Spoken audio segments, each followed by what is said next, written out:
and then we're on it. I'm not driving to Zandvoort.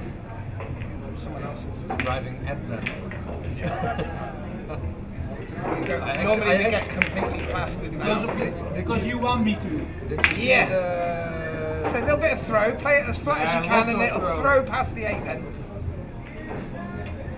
Oh, it's a line, that's a line! That's a fucking line! Oh. That's the fucking line! I had some sort of foul.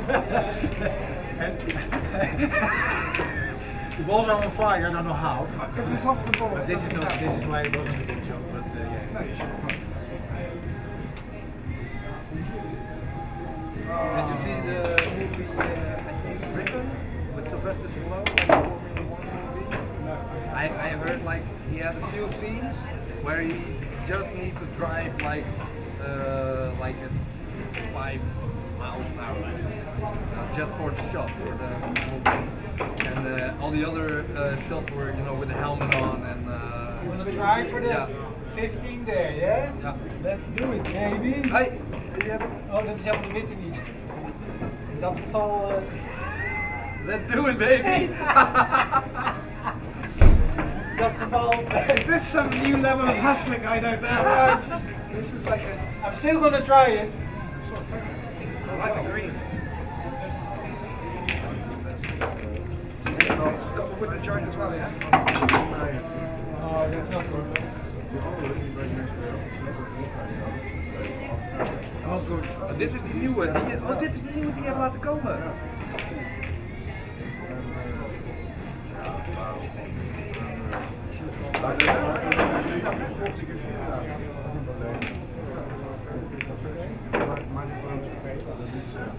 Beter de shirt uit.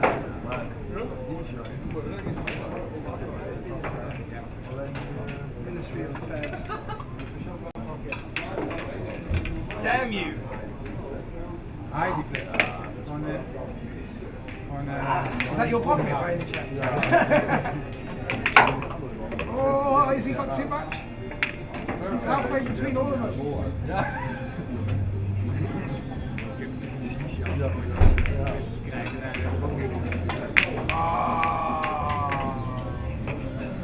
Did I see your name pop up in a tournament a month or 2 ago? Oh, You talked him out of it very good. and you did quite well. No, I Did I don't see think you were in a so. tournament or something? Like in a club anniversary one? Sure, I saw your name crack up on quite well. No, I actually never do. Hij is geweldig. Stone the crows! Helemaal ook maar. Ja. Pakken, we gaan besturen en we worden Getting allemaal... that topspin on this, you banged the 9 as well. We hebben meer vrouwen. We hebben wel net zoveel vrouwen in het bestuur van in Europa. Yeah, going to the 11 and we'll make his 11. Want me to? Wij zijn I'll van show you Europa, that wij... I'm gonna make the 11, yeah? We hebben allemaal een sponsor. Geweldig. I told you the light's coming out. Ik had nog 2, ik heb die teamwork. gezien dan.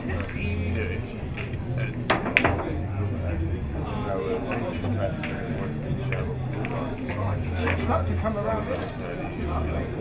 Ja, dat is mooi. 4 en een kwart, dan kan je ook nog gewoon rotation opspelen. Ja. Thanks. Oh, dat is wel really... Oh, dat is wel echt gaaf. Ja. Vet mooi ding. Ja.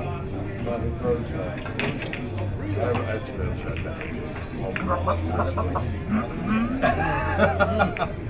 We zijn ook mensen die op een muur hangen. Now, I'm going to go and find my beer and we're going to kick Espen out. Ja. Van de fout.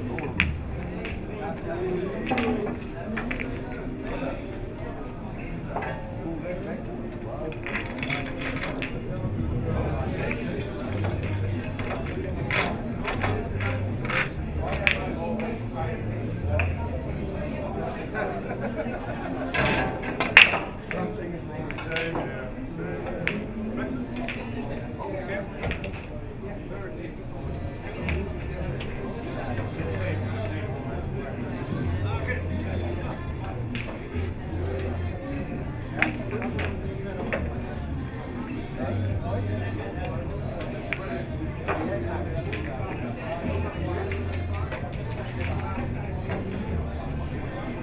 5 pull behind the rail.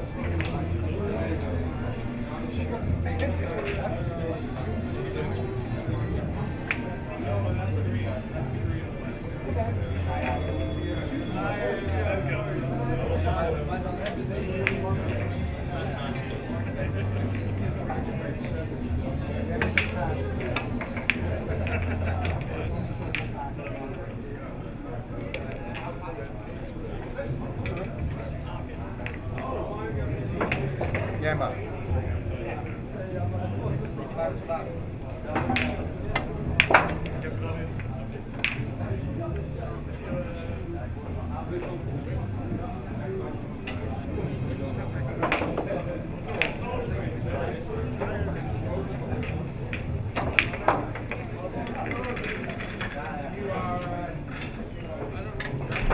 Oké, als ik een nieuw spelen.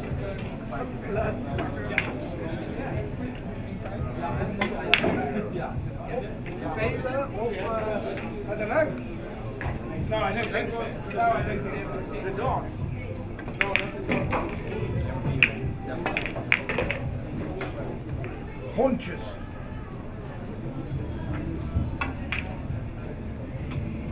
That's for daddy. Oh. Baby for daddy. That's what called handy sets down. So very clever. Okay now? Okay. Oh, that's very good. Ja, ik zag hem net niet. Ik denk dat hij net te stijf... Oh wow. Oef. Oef. Wat een spit. Oef. Ja, ja, it was soft.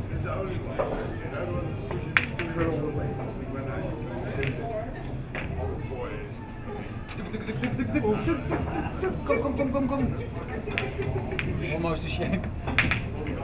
Not still laughing.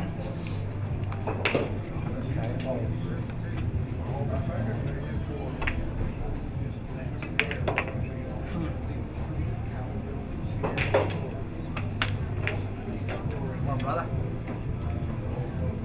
Ik heb alleen zilver. Dat staat.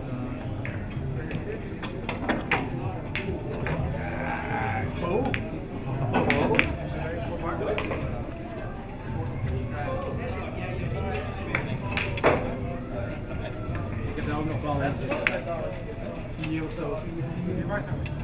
Ga je nu opscheppen? Nee, Alex gaat zo. Gekookt heeft.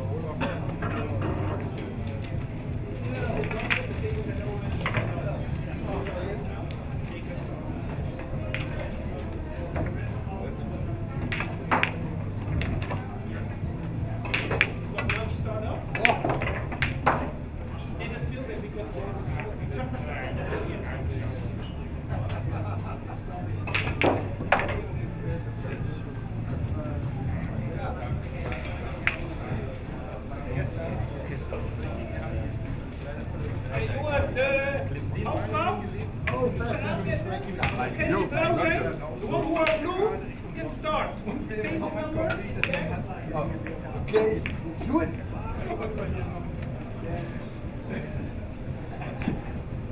Dan heb je gevraagd, is dat dan nog voorlezen, maar dat is niet zo. Dat is best wel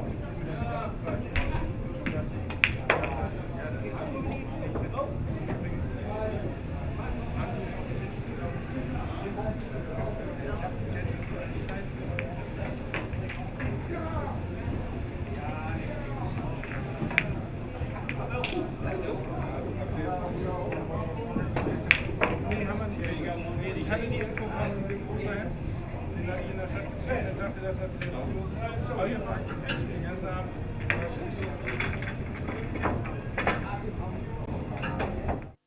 Which tables are these?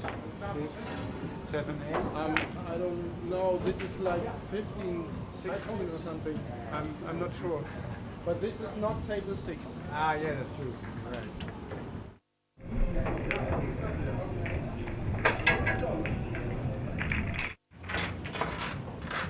Hey boys, good game. Have fun.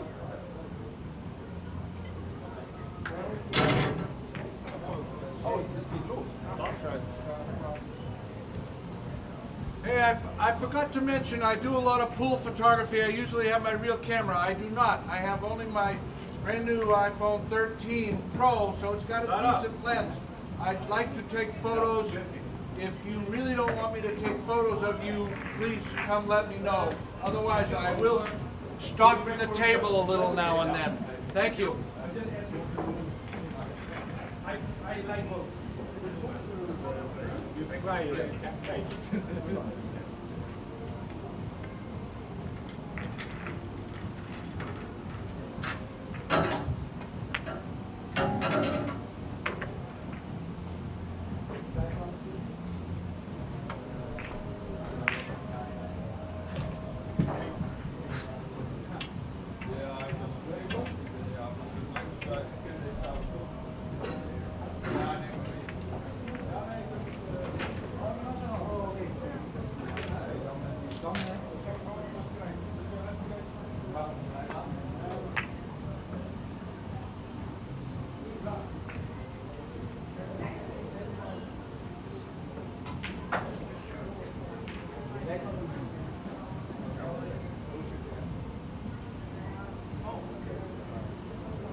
De regels heb je al meegekregen? Ja. Goed. Ja, bij onduidelijkheid moet ik gewoon even... Ja, ik heb het al ja.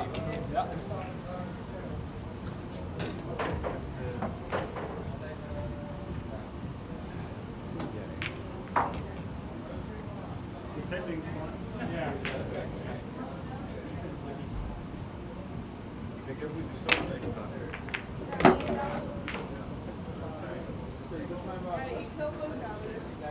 Oké, ja, nee, dan ik kom er wel voor een andere water.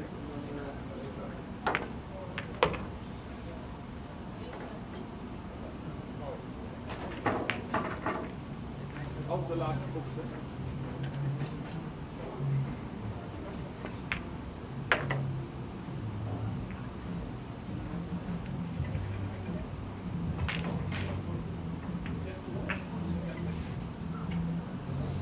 Dat is weer de loop niet.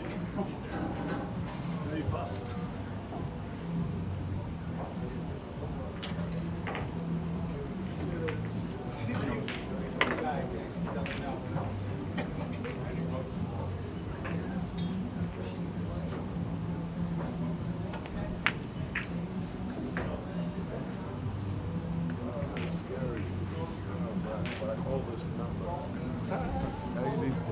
Right, I'm going to get ready to go now.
Ja, maar je gaat makkelijker over je bal heen.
Ik ben buckets gewend. Hè.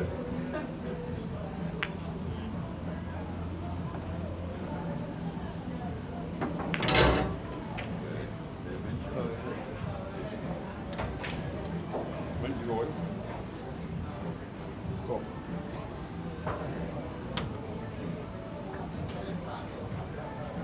Dat was het.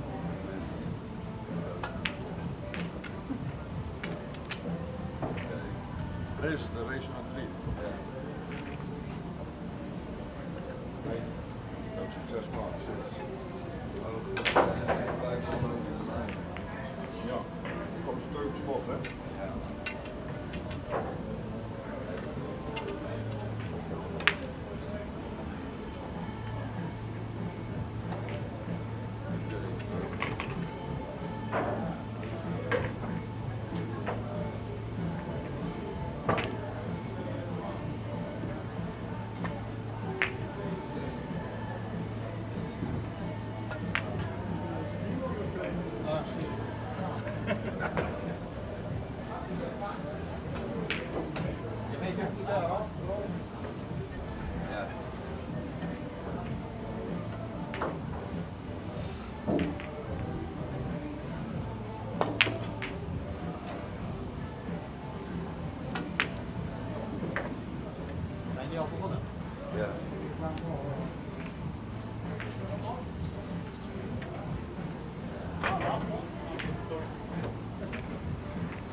full wind. Sorry, maar de volle wind.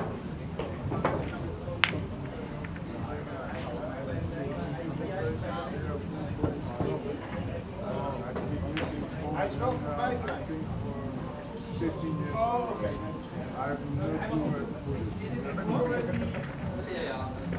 Dus geen vol. Weet je, die nu wordt het dan niet? Ja.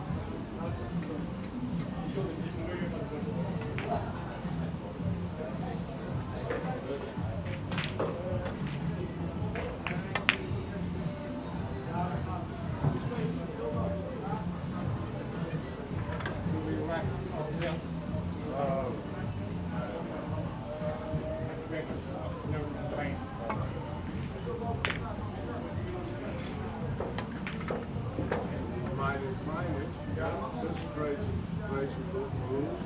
But I have like 10 coins. and we only need 2. Yeah.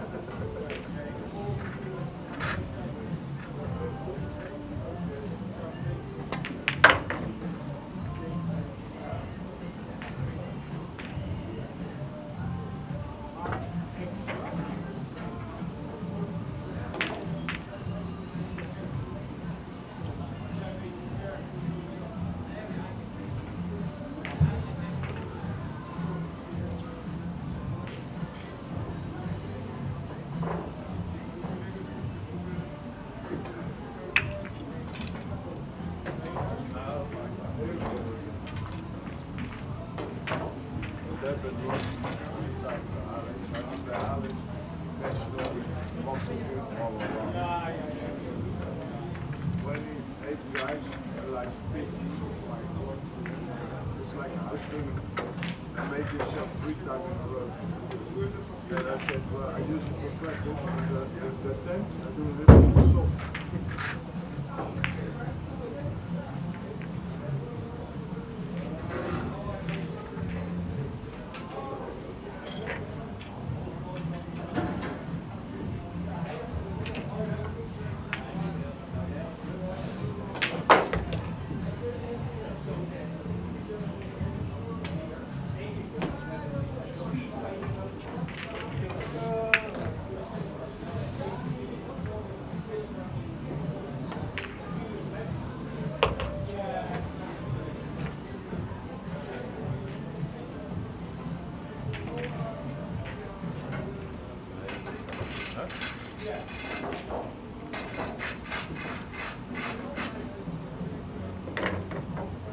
Nog één, de flink uit.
Ja, we kunnen.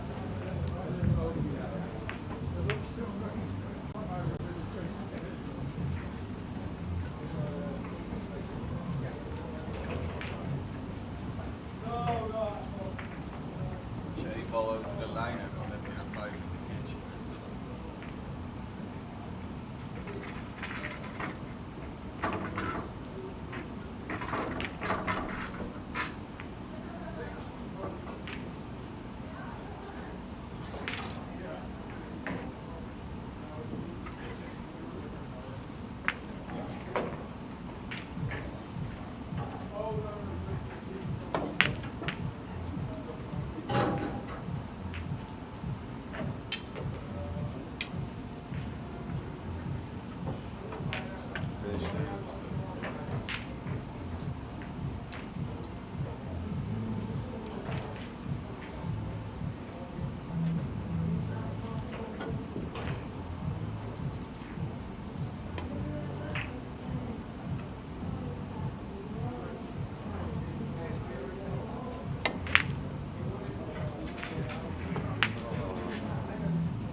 goede speed.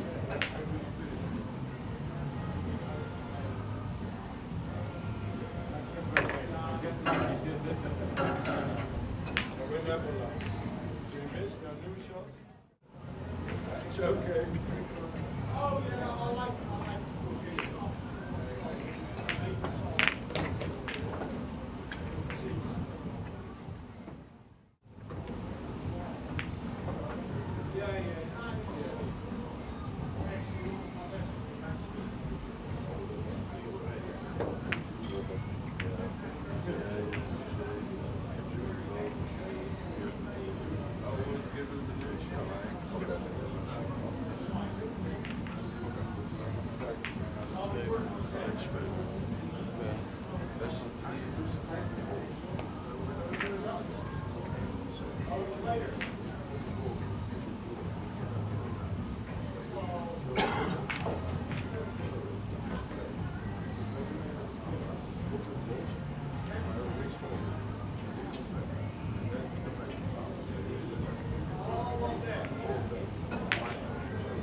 Spelen naar de 3. Staat er daar. Maar dan hebben we hier te weinig scorebord.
kan niet meer tellen.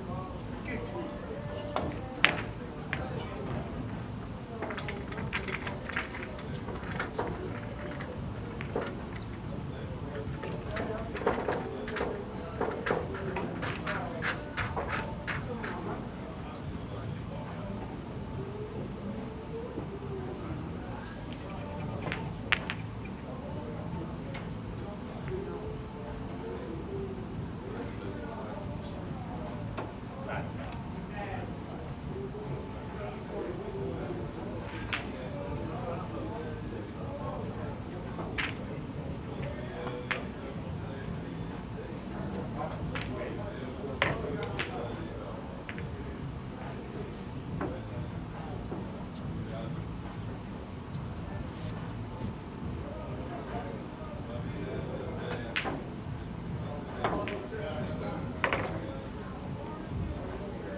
Hij ligt op de lijn, zeg. Ja, volgens mij moet hij ook terug.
Ja, zo.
Kan het wet op.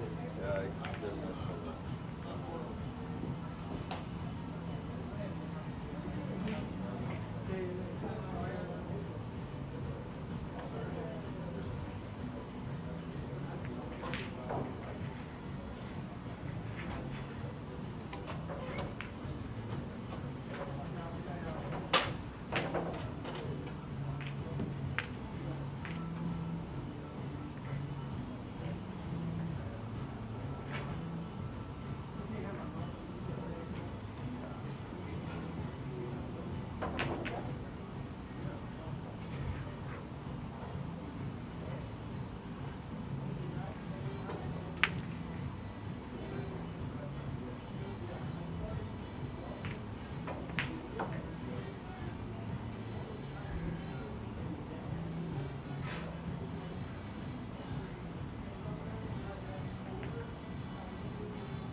Cruciale fout op tijd tekenen.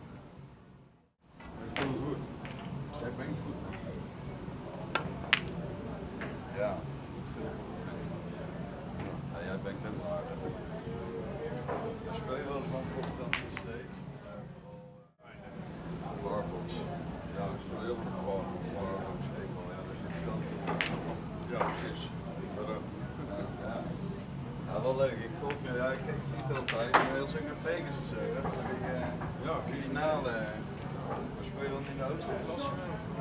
Ja, intermediate division. Maar dat is eigenlijk, wij spelen binnen intermediate en masters gecombineerd met derde wereldkampioenschappen. Ja, dat is mooi. Ja, dat is een vette trofee. Hoera, helemaal van brons. Dat is dat heel die fucking conference sounds of ja, APA ben ik ook geweest, dat is nog groter. ja, dat is helemaal. APA heb ik vooral mini-toernooi gespeeld. Dat ging lekker. Dan 5 beginnen, 16 man, minder kruid 400, 103 prijs. Ja, dat is leuk. Dat kun ik het nog niet voor. Oh, ik heb nog verspeeld. Leuk.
Maar rol staat de toetsencorridor.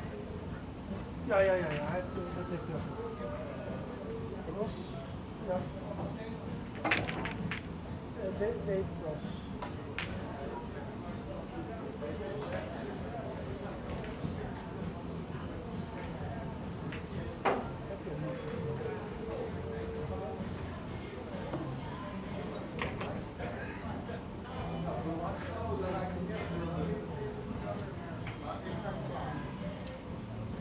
Met een C toch hoor?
Ross. Werkt het wel? Dit wel checken, ja. Werkt dit? Niet je erbij? Ik heb geen probleem. Ik kan...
Nee. Ja, het is heel simpel. Links is gewoon voor de bovenste, rechts is voor de onderste.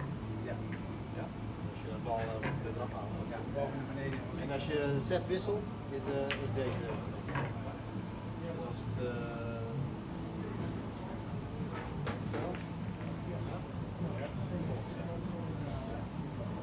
Oh, okay. He's my buddy. I play with him every Sunday and Zie zo. Anders zit ik daar. Wil je commentaar opzetten?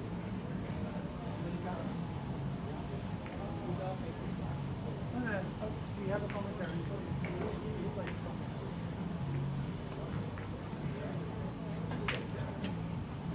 Have you met each other before? Do you know who you are?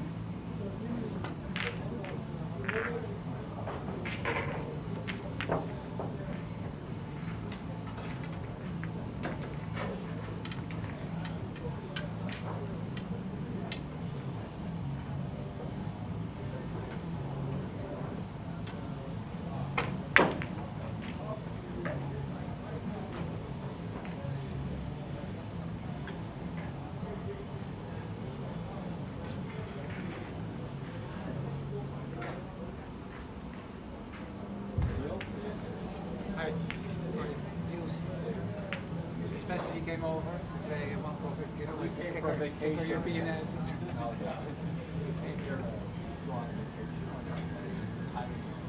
Right. So, but you are one of the player, no? Yeah, I like that. Nice. We all. Oh yeah, I play only one program. We're now for years. We're going to have to get that. Oh really?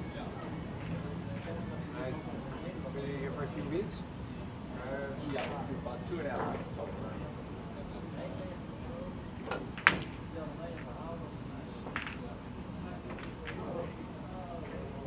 Can I hit a couple balls? Shin pockets, so it's tighter. Yeah, it's tighter.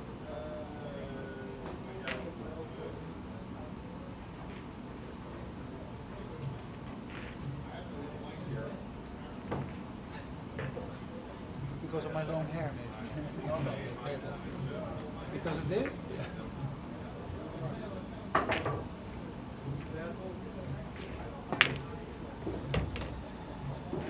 but it's forgiven. It lights though, yeah.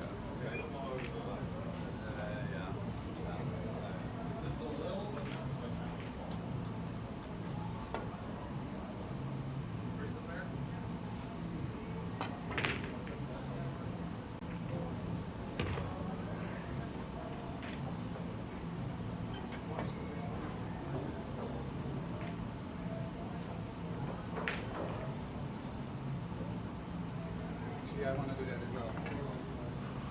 It's good that you do it.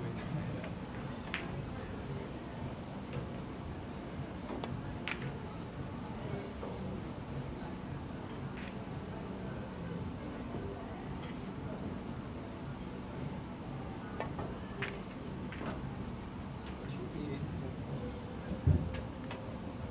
almost in. Slightly tighter, right?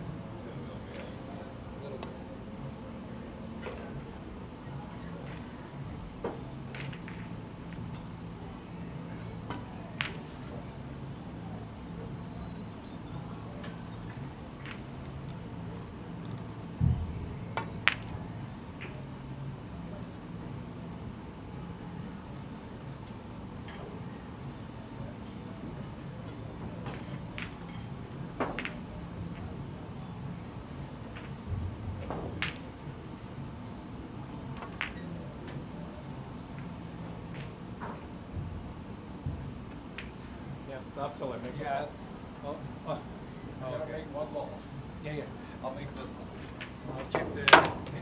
I'll check the triangle.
Flip or lag, or what do we do?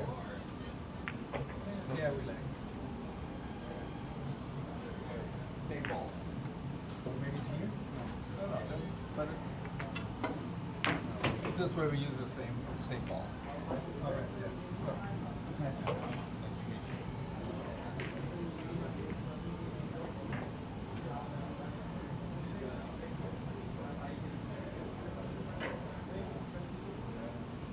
For a minute I thought it was me, but it's definitely you. Yeah, you wreck your own line? Yeah.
Good afternoon.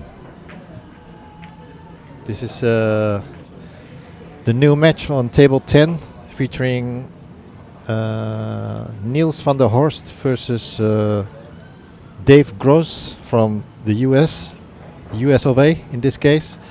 I'm Jimmy Worung from Orange Fox Productions, and I'm joined by Steve Booth from onepocket.org, the organization, the forum, the community, the website, and so on. Welcome, Steve.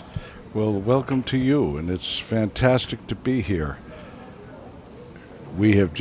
My wife and I came, we went to Amsterdam for a few days, and then here, cool. Yeah. And everyone has been absolutely wonderful. Oh, that's good to hear. This is the first. Is this the first European onepocket.org tournament, so to speak? Yes, and I see Dave just made a nice little kick bank to put that 2 right in front of his pocket. Left Niels in a little pickle. He can't get directly there, but it does look like that stripe along the side. He could skim off that and drop down and pocket the ball, but that does leave a bank on the 8, so he's contemplating. Well, I just explained Steve before we joined. We opened up the mics on the commentary booth. That normally I do a lot of commentary in our streams, but those are the regular rotation games like 8-ball, 9-ball, 10-ball. I'm not that into one pocket yet. I would say yet. Okay, good. That's a great thing to hear. As you get into it, the website onepocket.org will be your number one resource. Okay. Now, he may have a bank on this 8-ball running up into the pack to a little steep, though, so he doesn't like that. He's coming off the 15. Clear out Niels' side of the table. No, he went off the bank. He did your first option. Yeah, he did leave a little thin cut on the 15 there, right? But the 8 and 2 came out lined right up in front of Dave's pocket, so that's... Yeah, I'm not sure if it's... it's not dead on, but he can make it, probably. These are fairly tight pockets on this table, I think. I've been told these are 4-inch pockets. Yeah, I played on it last night, and they're definitely tight, but it is new cloth, so they play a little bigger than their 4 inches. Let's see what happens in, let's say, 2-3 months on this table. Even just a few weeks, it'll start to change if it's a popular table. Now, Dave is facing his pocket, but anything he shoots may not go. And one pocket is one of those few games where you can make a great shot where you don't actually make a ball. And that's okay if you tie up the cue ball. When a player in Dave's situation has such a nice advantage with all those balls on his side, I see about 6 or 7 open, but he doesn't have a clear shot, what he wants to do is make sure he hangs on to that advantage. So he's looking, he may move that single ball, but he's going to tie up that cue ball. Oh, he had the combination. But you see he ducked at the same time. He wasn't sure that was going to fall because of the new cloth. It did. Kind of slid in off the point.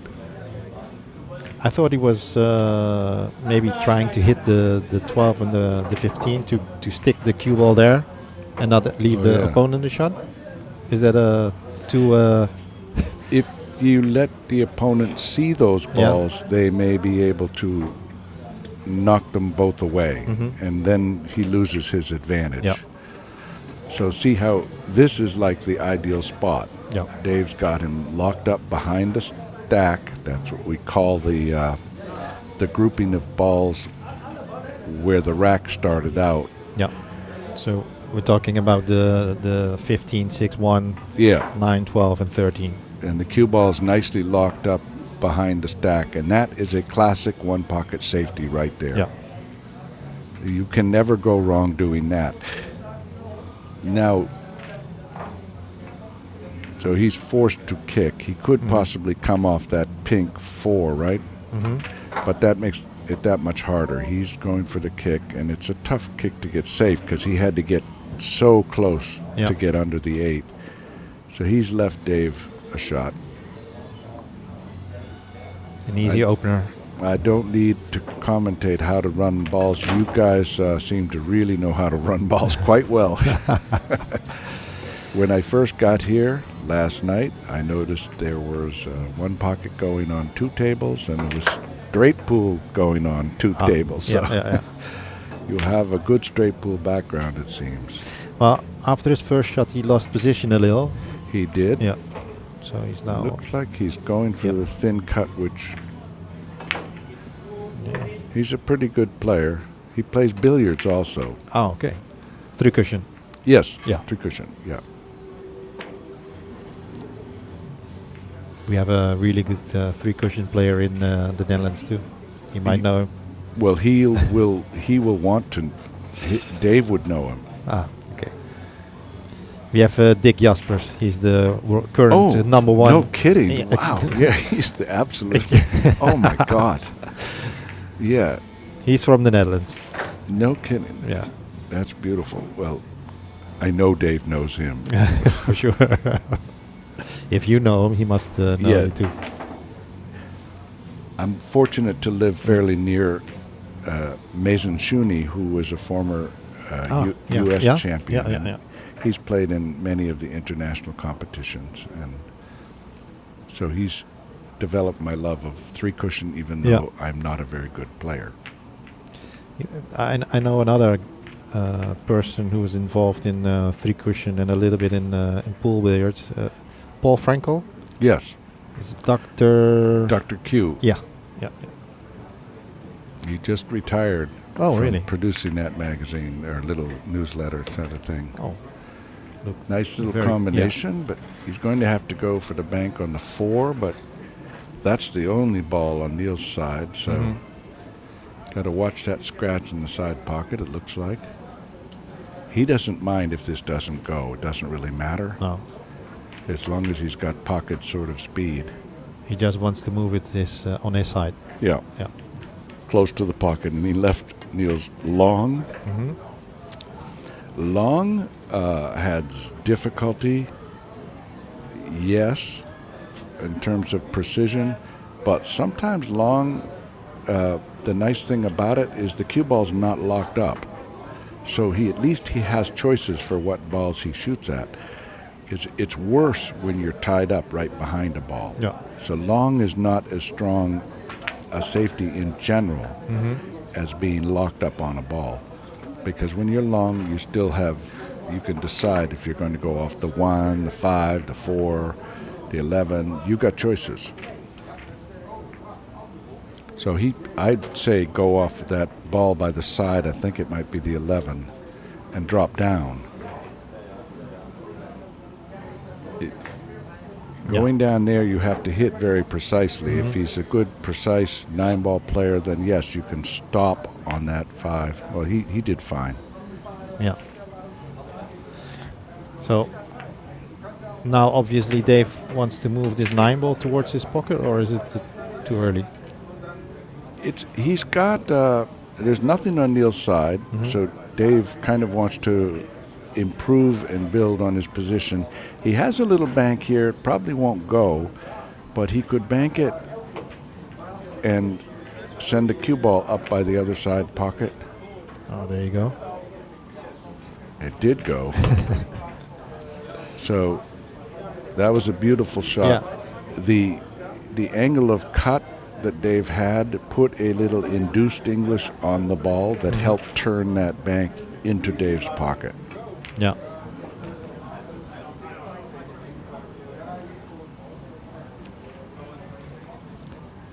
So now he's looking for opportunity to improve his position again on this. Yes, and just to get a ball on his side. But if the ball on his side is bankable. Oh, Dave is at the table, right? Yeah. Yeah, he could shoot the 1, but it's a little risky angle. He's electing to kind of knock balls away. I was about to say, isn't it always the risk to move 1 ball towards Niels' side? Like this, the 10? Now here, there is Dave conveniently put a ball on Niels' side. So I'd be looking to come off that 5 ball along that side rail and leave the cue ball behind. I think it's 12 maybe. This one? Yes. Yeah, it's 12. The pink one. Yeah. So that when Dave comes back to the table, Dave cannot see the 10 ball. And it maybe moves to 5. He could possibly come off the 5 up by the 11. Because he's also got the 1 ball to get behind the 10. To leave the cue ball behind the 10. So Dave won't be able to see the 10. I'd say come off that 5. The bank here on that bottom ball, I think maybe that's the 15. It's a tough shot, and you're probably going to sell out the 5 if you play this bank.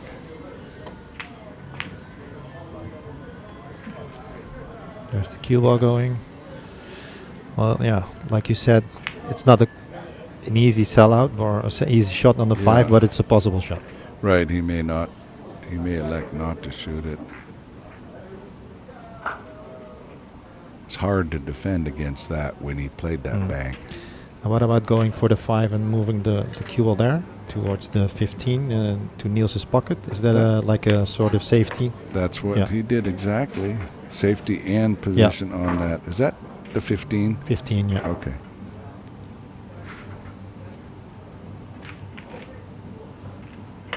I think that's about it. Yeah. 2, 4, 6, 7 on the table. So Yeah. Neil still owed one, so there was no question that Dave had enough. End of the first set.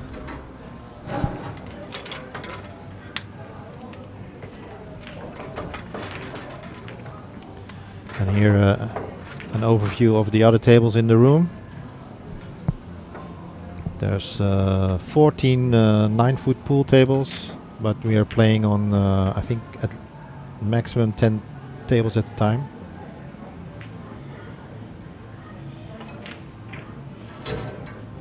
No, something's wrong with the score. I think Niels knows. Yeah.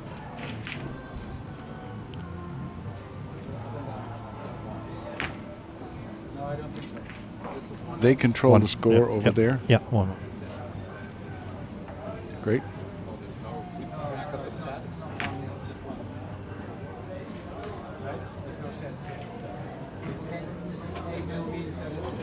So now this is the next. Yeah.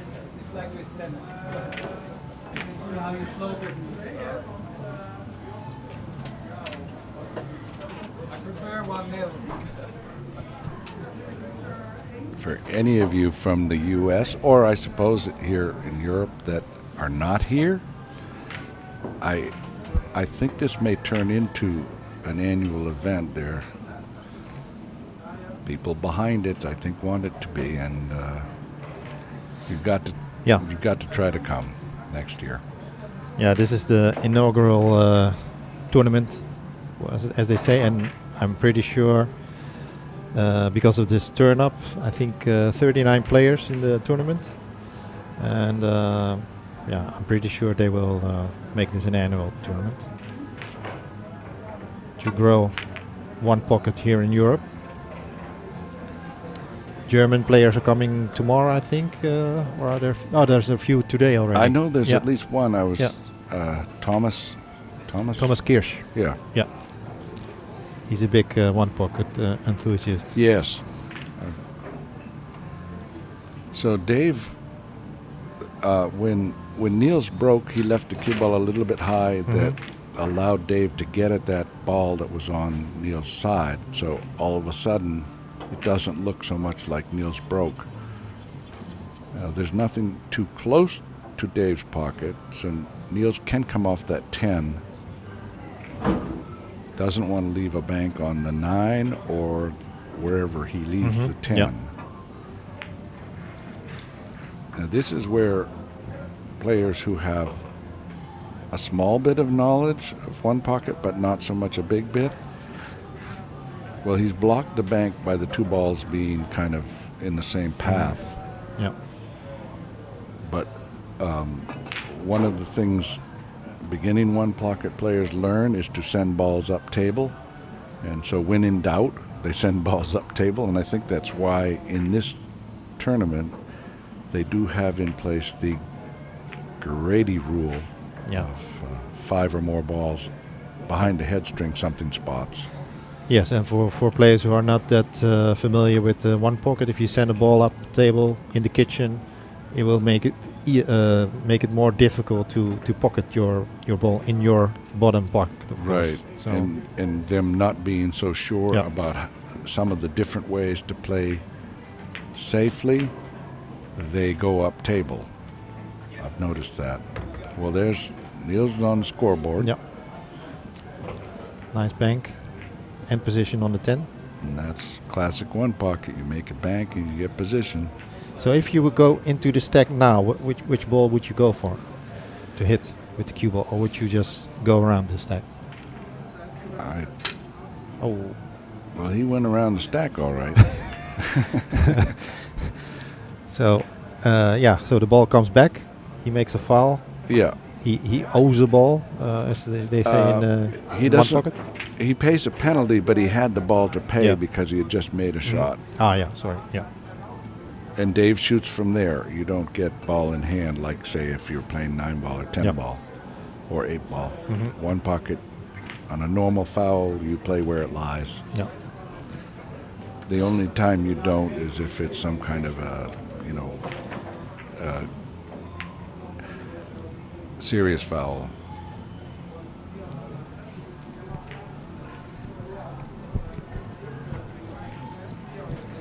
Okay. It's Dave's turn.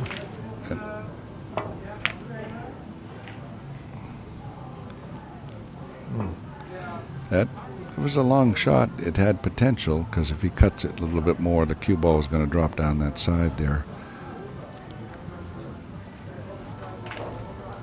Now Niels, here's one of those. That 5 ball does not bank to his pocket, but he can bank it towards his side and maybe bump it off the 10 and in, and control the cue ball behind the stack.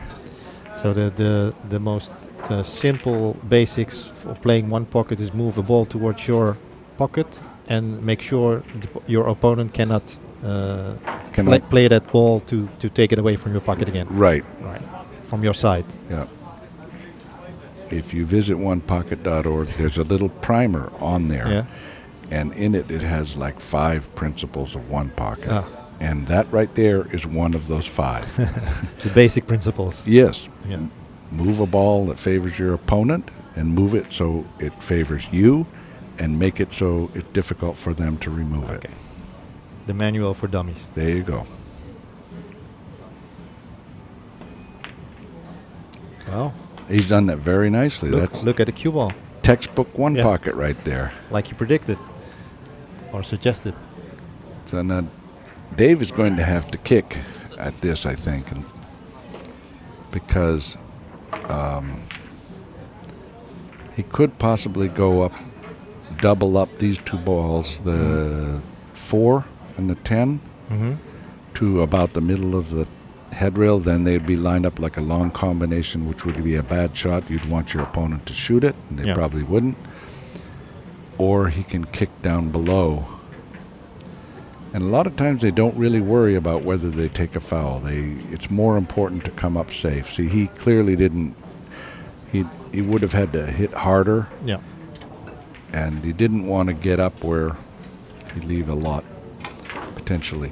So he took a scratch, took a foul. He has left a long bank on the 4. Sorry, it's a 7. 7, okay, I apologize. That brown one. Yeah. Oh, that's right. The 4 is the pink. Yeah. This is the TV. The TV set. colors. I know those colors. I just butchered it. Thank you.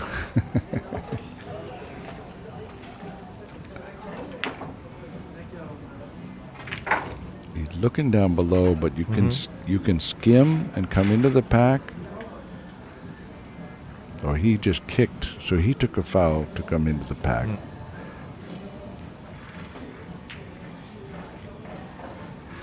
He's fishing for a coin.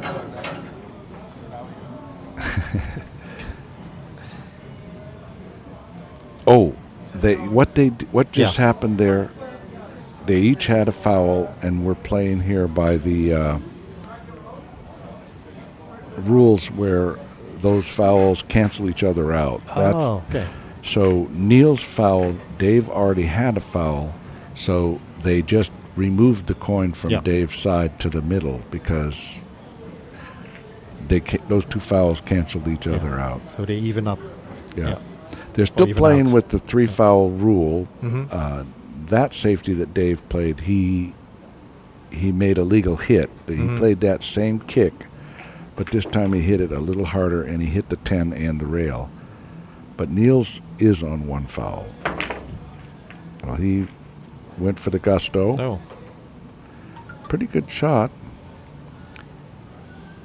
He's let Dave see the 10. He's looking into the commentary booth and giving the look. No, that's not what I planned. But what's going on? Oh, he left a combination there. But yeah. Somehow it doesn't. So this is a good chance for Niels. Niels, yeah. Making sure the chalk is good on the tip as he miscued the last time. Earlier, didn't he? And he's got to keep his cue ball out in the open because Dave has the 8 ball hanging.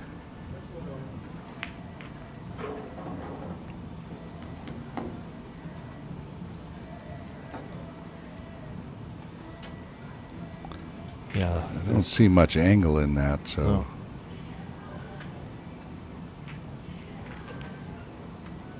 I don't know if he can follow around, maybe. Looks like he can. Nope, he came straight back. A little bit too much. Yeah, he's kind of put himself in a pickle because he can't see that 8 now to give it to Dave. He possibly could cut the 2. I don't know if it passes towards his pocket and drop the carom off that with the cue ball to make the 8. Hard to tell. But that's a tough shot. Looks like he's just playing the 13. He would have another shot if it goes, and he's kind of tangled up Dave. So all Dave has is about a 3 or 4 ball combination at the moment, but Dave's got all kinds of balls on his side, and not much in Neil's quadrant over there. So I think Dave will be looking at making sure he keeps the cue ball behind balls. Yeah. I would say he drops over towards the cue ball towards Neil's pocket, not in it, but he doesn't want Niels to see that 6 or 8. What about playing the 7, banking it towards your pocket, and the cue ball towards Niels's pocket? Is that a... You could do that. See, Dave has so many balls that go. He doesn't need to move more balls over. What he needs to do is protect what he has. Yeah. Not give up a shot. Moving the 7 would make it more difficult on his side, you mean? The main thing is he's got to be able to control the cue ball. So don't touch the 7 unless that's the way to go to control the cue ball. Yeah. Because he really has to control the cue ball here. He could do it off the 7, not banking it to go, but just coming off the 7 and dropping the cue ball down to the middle of the bottom rail. That's a definite possibility. Or he could do it, I think, off the 2, a skim off the 2.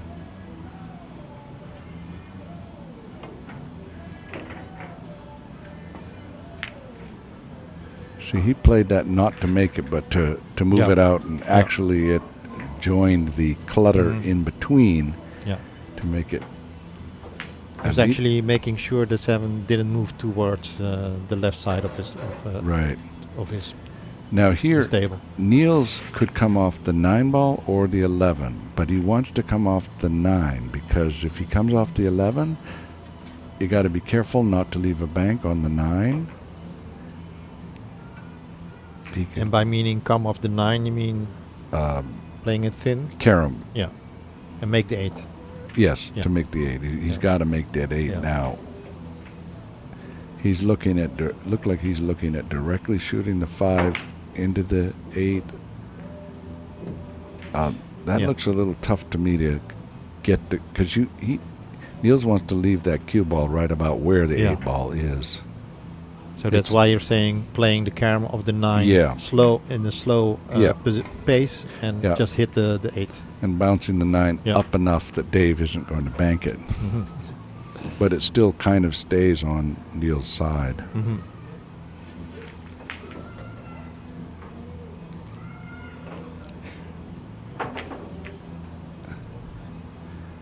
And Niels would definitely needs to get rid of that 8. The 6 is not so bad because at least the 6 is a bank for Niels. But the 8 is nothing for Niels. Now it looks like he's kicking, or he might be going off the 2. What I don't 3 like rails. about this, he's just moving it. Now that's okay, it gets him out of that inning, but he had a chance to get rid of that 8 and he didn't do it. That's going to come back. There's a saying in one pocket, if you leave a ball too close to your opponent's pocket, sooner or later that ball is going to be in their pocket. So he had a chance to move that 8. He should have got rid of it. Now Dave, it's a constant threat now, the 8 in front of the pocket. Yes. It wouldn't be so bad if Niels had a threat, but Niels doesn't really have a threat. I think Dave will come off the 5 and drop side rail, bottom rail. So that's the 4, the pink. Yeah.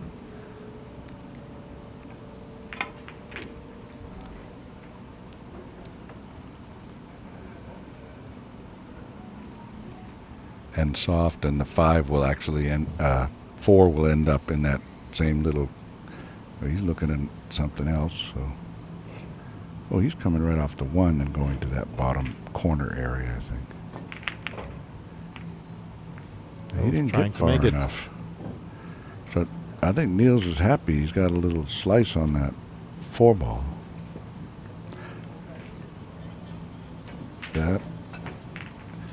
I mean, you can't call it a mistake on Dave's part unless Niels makes this ball right now or leaves it hanging. Yeah.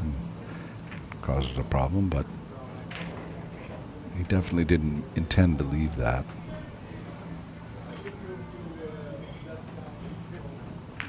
I can pick on Dave a little. I know him fairly well. I already got the feeling you're a good friend. Okay. All right. He made a starter shot. I think he's straight in on 11. And hampered by the 13. Yeah. But at least even if he just rolls that, he will be able to hit the 7, 8, and 6 and hopefully maybe just make one of them and chase the others away. Oh, he's going all out for the 9, it looks like. Oof. What, I don't like that as a long-term plan going over there because he's leaving those balls, and those balls are going to be nothing but a problem for him. He's got a 3-ball lead right now, but I see 1, 2, 3, 4, 5. Like there's like 10 balls or more that go for Dave in his corner, his quadrant there. Sooner or later, that's going to be a problem, and it might be right now.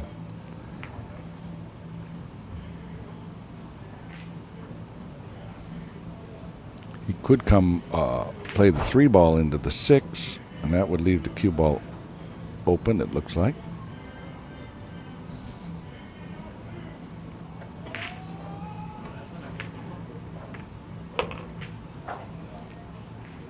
And that 3-ball combination down at the bottom rail, it looks like it's pretty natural. Unless he hits this 3-ball with his 12. Oh, yeah. Oh, if he's okay. I think he was thinking it's a big pocket with the 3-ball there, but not that big. Yeah, and this is not a big pocket, these are. Yeah. No. So now Niels, he can, it looks to me like he could soft kick off that left rail just above the pocket into the backside of the 7. I like that. One advantage to leaving the cue ball right in your opponent's hole, especially when your opponent has several balls around it, it kind of forces them to move one of their own balls away from them, because those are the balls they can hit.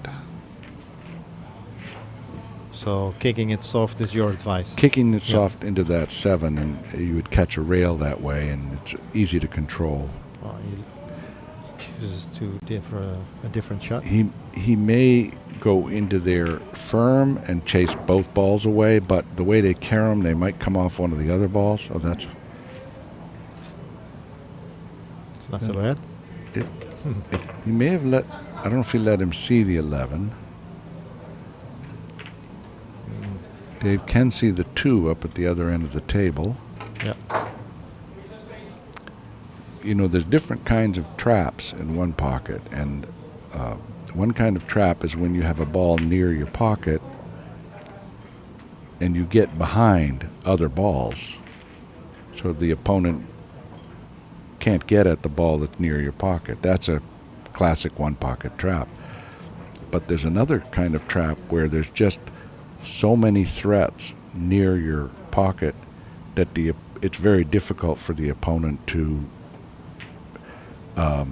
deal with all the threats, because he's got direct shots of balls right near his pocket, but he's got a bank shot, say on the 11 ball here.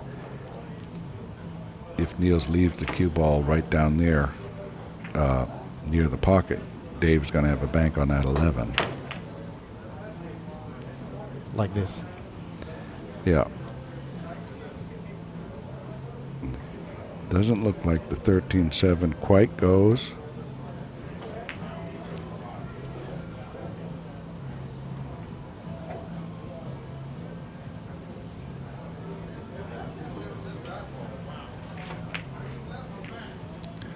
Well, he banked that high on purpose, looking for a little tick off that 12 ball, but he just barely missed that little You know, so it would have been a bank and Yeah. then a carom. Maybe to- also to avoid the kiss with the cue ball. Yeah, could be. Now here, Niels is banking at that, Mhm. but sometimes you get a better shot is to kick at it, Yeah. because the kick leaves the cue ball behind all those balls. Mhm. And it looks like a kick might have worked better in that situation.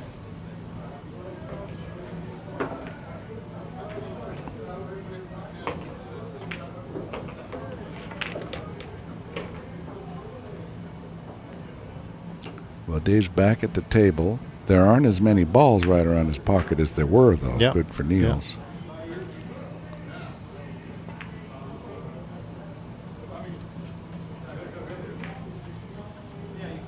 That's TV table jitters, because he shoots better than that. Well, I've done my fair share of live streams, so Yeah. I know how You people know are playing at the TV table. So Yeah.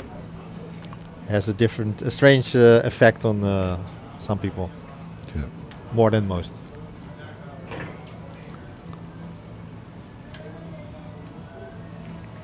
You might have a bank here to sneak it underneath that 11. It may not go, but Trying to move it. Okay.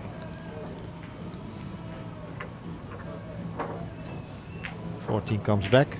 now Dave, I see he has a two-railer on that 3. Because it doesn't look like the 1 and... What's that, the 1 and 5? It doesn't Mhm. look like they go, but he's got a nice two-railer on the 3. Is Dave playing with a borrowed cue by coincidence? Dave is paying with I the think borrowed it's cue. Alex's cue. Okay. Alex Lely's cue. Both Dave and I traveled without our own cues, and Ah. so we... Alex told people that, and I mean, it seems like I've had 7 people offer me cues. It's amazing. Yeah. Okay. So, but everybody here seems to like a medium or hard tip, and I like a soft tip. If I find somebody with a soft tip, I'm going to switch. But he hit that ball nicely, but Yeah. about 2 feet short. What's that? Half a meter? 50 centimeters. 2 Okay. feet? Yeah, 2 feet, about 50 centimeters, half a meter. So, what is it again? Our system is a metric system, and Yeah. and yours is the English. yeah. Okay. So you can blame England. I don't think there's any British or English pool players here in the tournament Oh, that's true. at the moment. So. Now it looks like Niels, I think he has a bank on that 3 ball, because the 1 and 5 are still tied up on Dave's side, up by the side pocket. So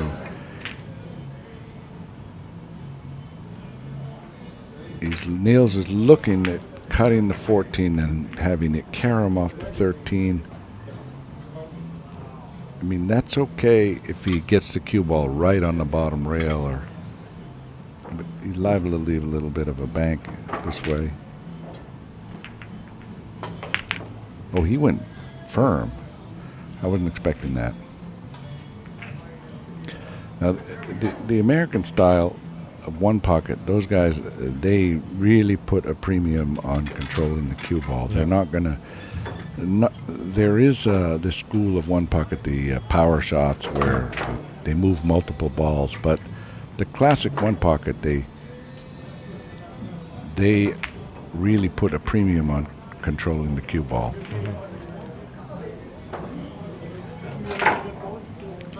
They may do a little less with the outcome of the shot in terms of offensively, but they control the cue ball.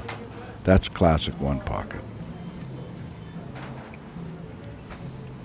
So focus on the position of the cue ball after Yeah. the shot. Yeah, one pocket is one of the few games where it's the only game I know of where you can really get rewarded for missing a shot, because if you leave the pocket the ball near your pocket and you hide the cue ball, that's a very good shot in one pocket. And I don't think there's 8 ball maybe has some of that. Talking about good shot. It's a good cut shot by It Niels. was a good cut shot.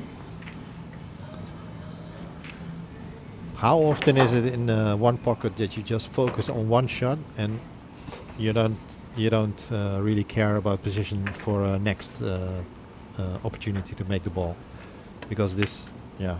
Like here. Yeah. Yeah, where, I mean, he could have come down a little towards, if there was a spot on the upper half of the table, about there, and banked the 5.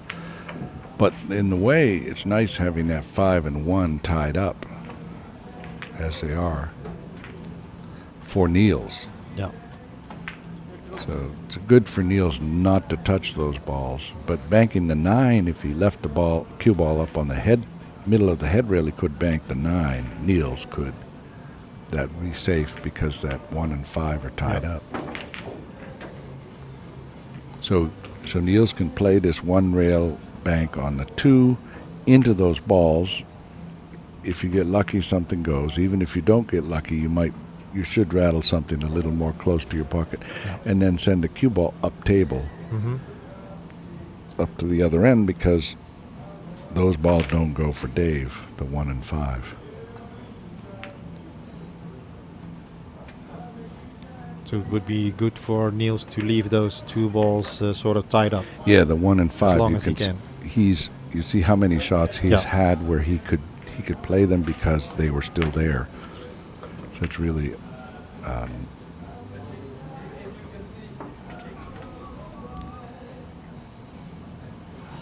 and Niels wants to get a threat near his pocket, because if he doesn't, Dave is going to open up that 5 and 1. Because if you just let Dave freely do something, just to move, because there's no threat, he probably would open up that 5 and 1.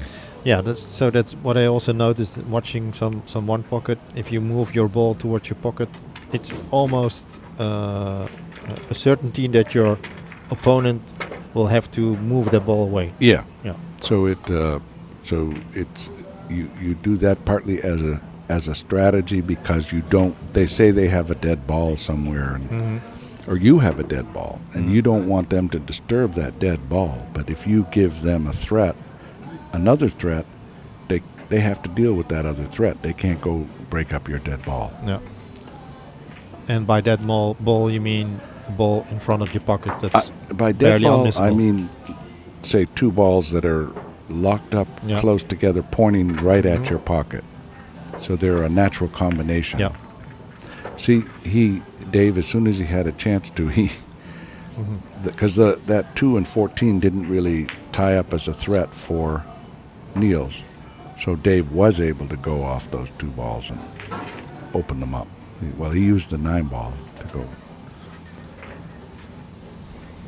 But Niels has still got a good position. He's also, I think, got a little... What would he... what should you say he should shoot now? He's got... he could have a... It looks like he's looking at a 2-reeler not to go. The 3-ball 2-reeler could go and leave the cue ball. He wanted to be really on the other side of that 13. But heck of a nice shot, though. Yeah. But he's a little fortunate that he came out on that side of the 12, but didn't give Dave an angle to go. He probably meant to land on the other side of the 12. I think Dave is looking at a really thin hit on the 12. Elevating the cue. He's just waiting for the other player to make a shot on the other table. Yeah, maybe he has enough of a gap he can slice that ball thin. He's looking at it, like you said. No. So when you get the 14 and 2 like that, and your opponent has that on their side, they're great balls to get behind. So Dave ideally wants to get right behind that 14 and 2 because it's like a wall. Well, he didn't get there. He added to the wall a little bit. He built the wall. Yep.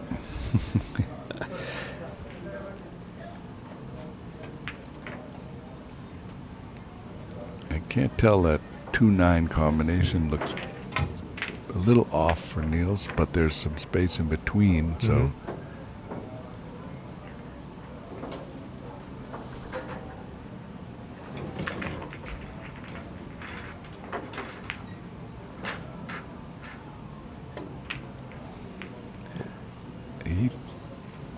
Yeah. Little kiss on any kind of bank there.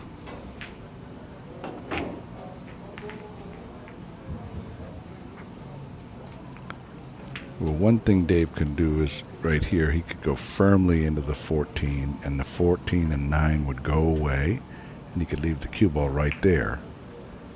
Does he have room to bank that? No, he did. Yeah. He did what I was talking good about. call. Just, Yeah.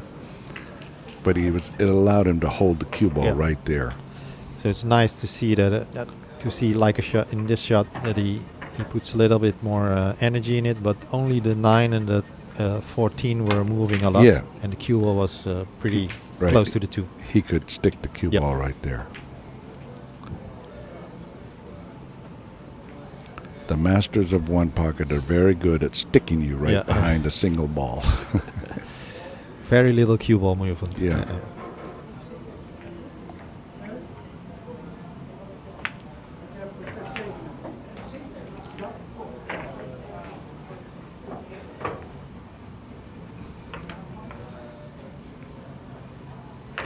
Containing safety shot.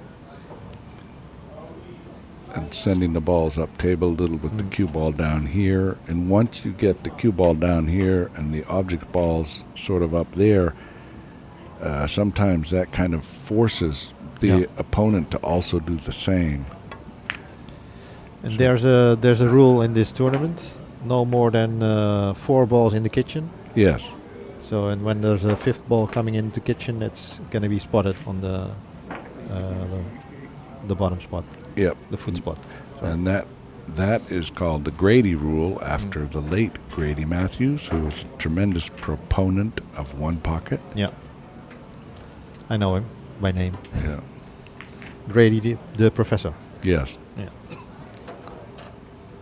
When we at onepocket.org started the original One Pocket Hall of Fame, in the very first election, Grady was the top vote getter because he just does.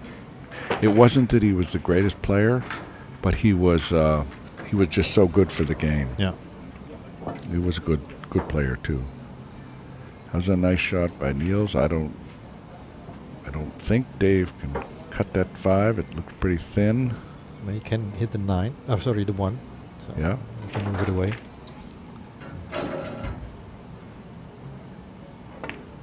Oh, he did. Oh, he could cut the 5. Beautiful.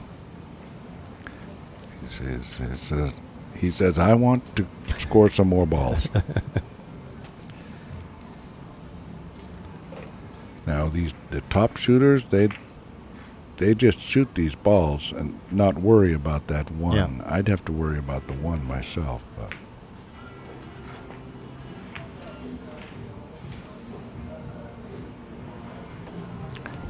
Dave not happy with that. No.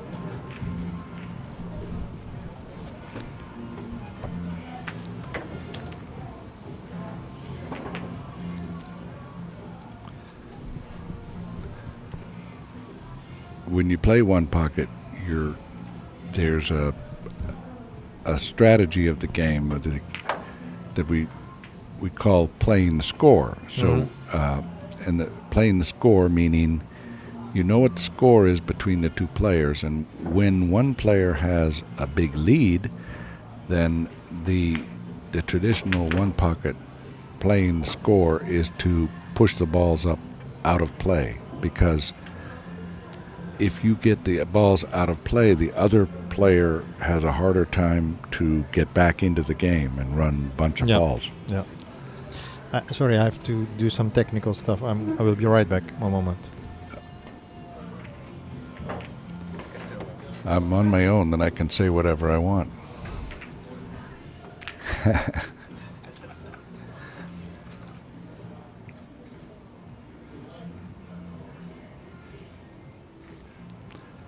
It looked like, to me, Dave, he's looking at banking that 12 towards his side and going up in the corner with the cue ball.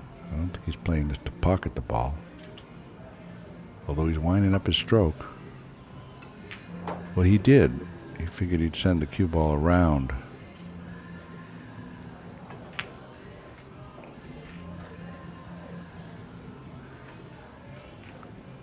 And he's used the 2 ball to get in between the 2 and the 12, looks like.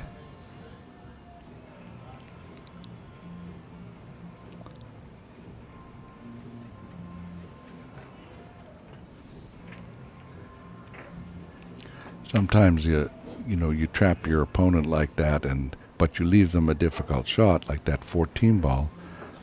They'll play the 14. You kind of force them to shoot. But he was able to drive 12 into the 2 and chase them both away.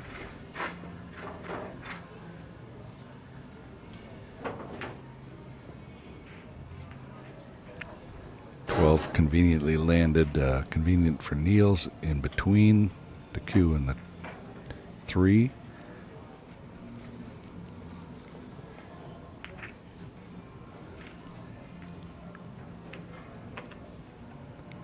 Little simple safety there, but Dave knocked it 2 up high enough not to leave a bank. This game is close enough, 5 balls to 4. There's no really any reason to knock the balls out of play. I'd probably want to come off the 2 and remove it and leave the 3 and 12 lined up so that Dave couldn't move the 3. Niels got a little more aggressive, but I think he's left Dave a pretty good shot with a little angle, so I see Dave running a couple of balls or more here.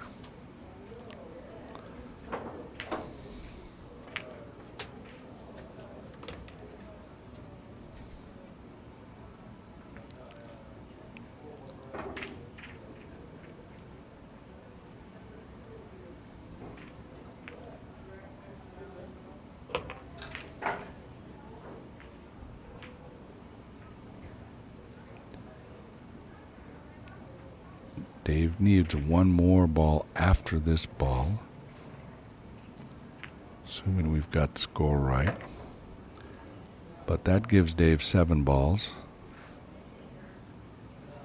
unless we have the score wrong. So Dave needs 1, Niels needs them all.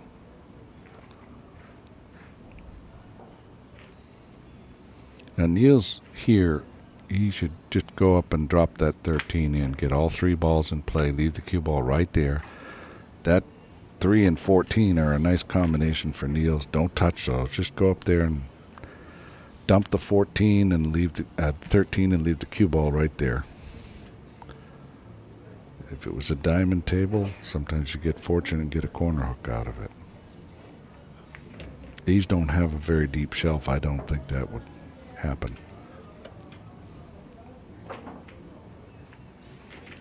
It looks, I think Dave can see the 3, so he's probably going to come kind of in, hit the 3 where the cue ball takes both the 3 and the 14 out of there.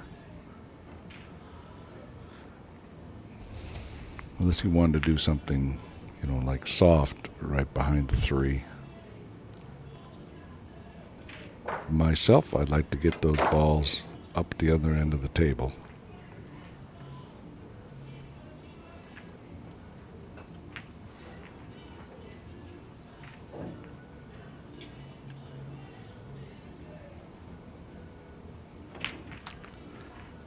If the 13 doesn't go, which looks like it's tough,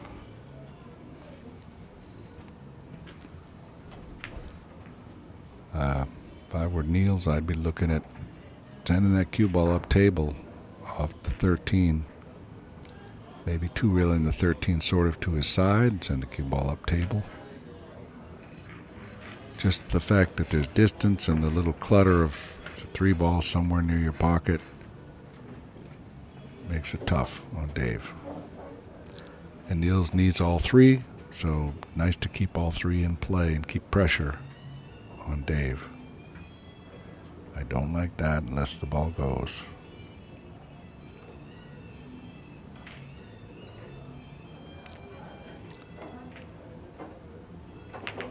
He might have a long one railer off that 13 where he could go back and forth. The little inside English, back and forth up the table. But ideally you want to get that 13 somewhere down in your quadrant. It's not going to go. I don't think he has a natural shot to make it, or they're very tough. But play something that you get control the cue ball to get the cue ball up table and bring the 13 down in your quadrant.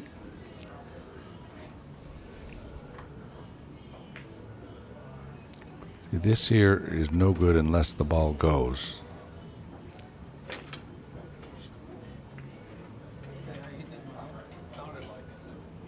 Didn't go, but it got decent. It did look like it might have been a foul, though. I don't know. I think that's what they're talking about.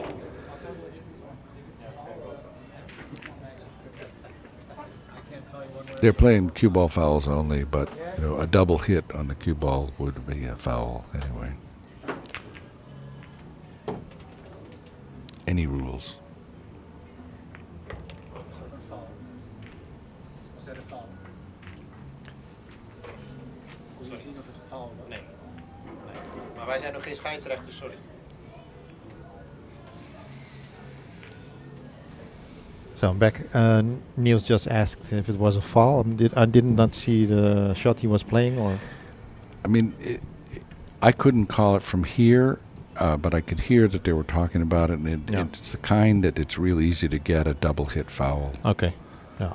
So it may have been a double hit foul, but neither of them saw it clearly enough to call it. So they didn't. If it was a foul, he got away with it. So that means it wasn't a foul. Okay.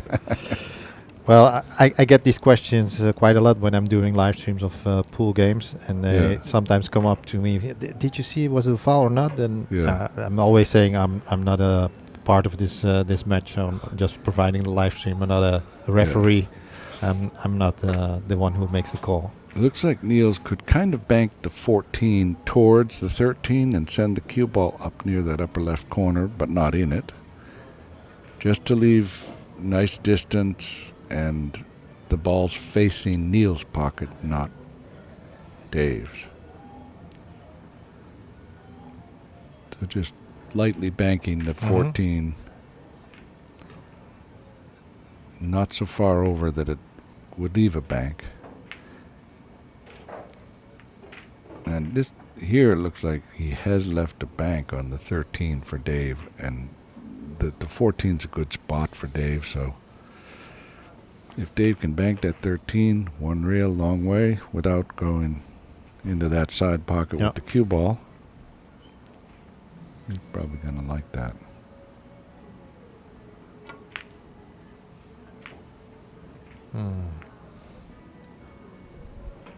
They moved the 14.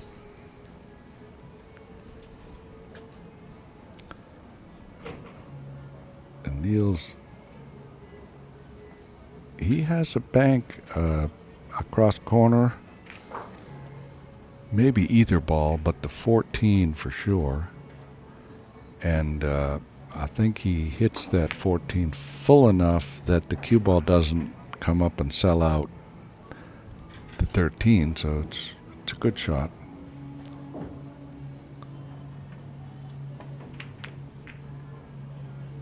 Close to a kiss, and there it was. A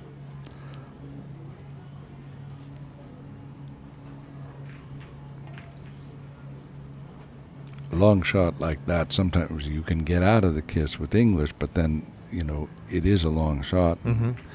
That adds a degree of difficulty. This is nice, especially if it gets close. It didn't quite get close, but it had potential to put the cue ball behind the 13 and 14 years hold. Didn't quite.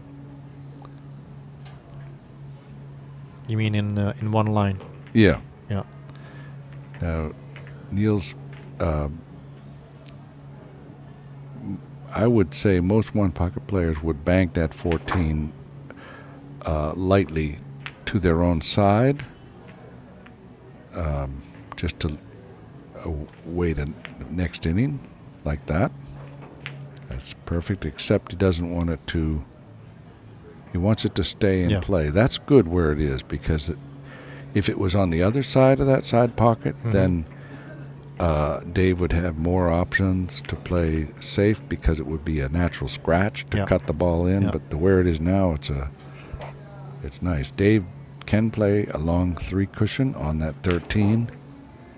I don't know if he will, because that 14 is not out of play. Dave only needs 1 ball.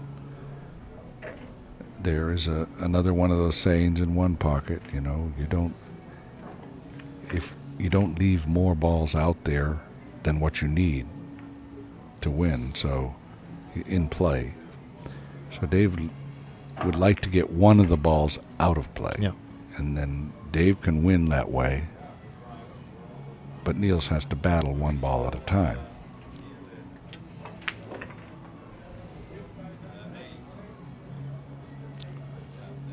He can play a 2-reeler here, but it looks like he has to cut the ball. And what I don't like about it is the cue ball tends to come down along with the 14.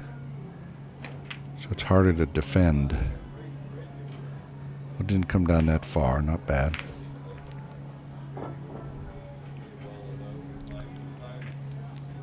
I think he has an angle he can bank the ball back.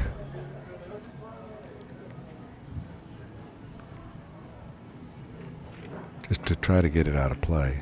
Oh, he banked it towards his side. Yeah. Now here, if I'm Niels, I'm banking that 13 ball. Yeah. Because the 14 is already on his side. Yeah. And if I get lucky and make that, I'd have a chance at my game-winning ball. And in any case, I put both balls in play. Didn't go.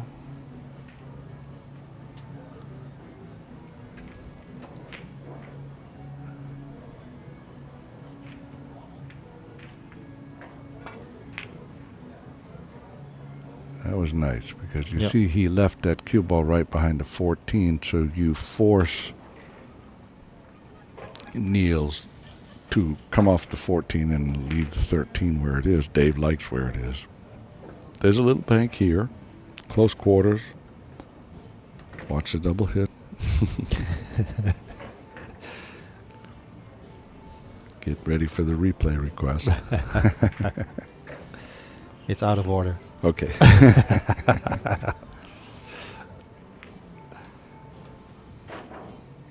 I mean, it's not that there's a fair amount of space, but if he's banking at the table length, then he's got to put more stroke on it. So that.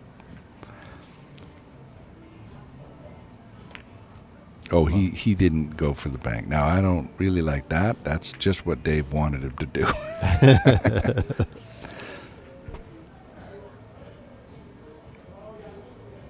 So explain why. Well, because it kind of puts that ball out of play. Yeah. It's still possible for Niels to make it in some kind of a bank, but not that great. And Dave only needs 1. Dave only needs 1. Then Dave's going to try to move it to Dave's side, but still leave it up table. Now, whatever Dave did, he didn't mean to. No. No. I think maybe he gave up the advantage. You know what? I think maybe he thought he had where he could kick behind that ball a little bit and bank it towards his pocket. I wouldn't have liked that shot anyway, because it was going to put another ball in play.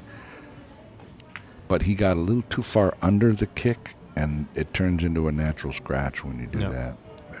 And all of a sudden, now it's Niels is a big advantage with ball in hand from the kitchen. Yeah, and this is Niels' game ball right here.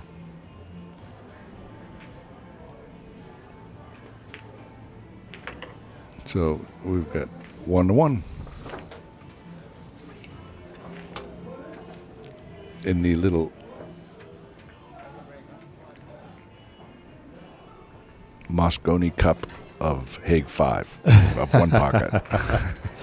Europe from USA.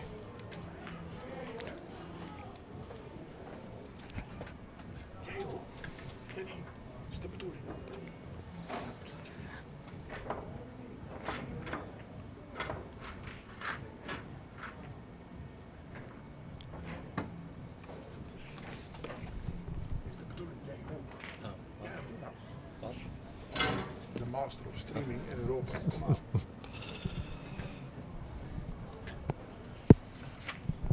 Dave's break. Traditionally, one pocket, the break used to be considered worth like $1.50 or so. But now with the re-rack, they figure it's not worth quite as much. And the balls didn't open very well for Dave. You can see, like, you know, in that, Dave's corner there's nothing there. Niels can bank the 4 into the pile and leave the cue ball underneath that 7, looks like. The pile, the stack. I know what you mean. Yep.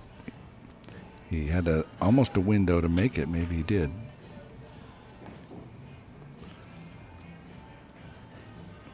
But Dave can move it away again. It looks like he can, and doesn't need to go anywhere with the cue ball to hide the balls that are open on his own side.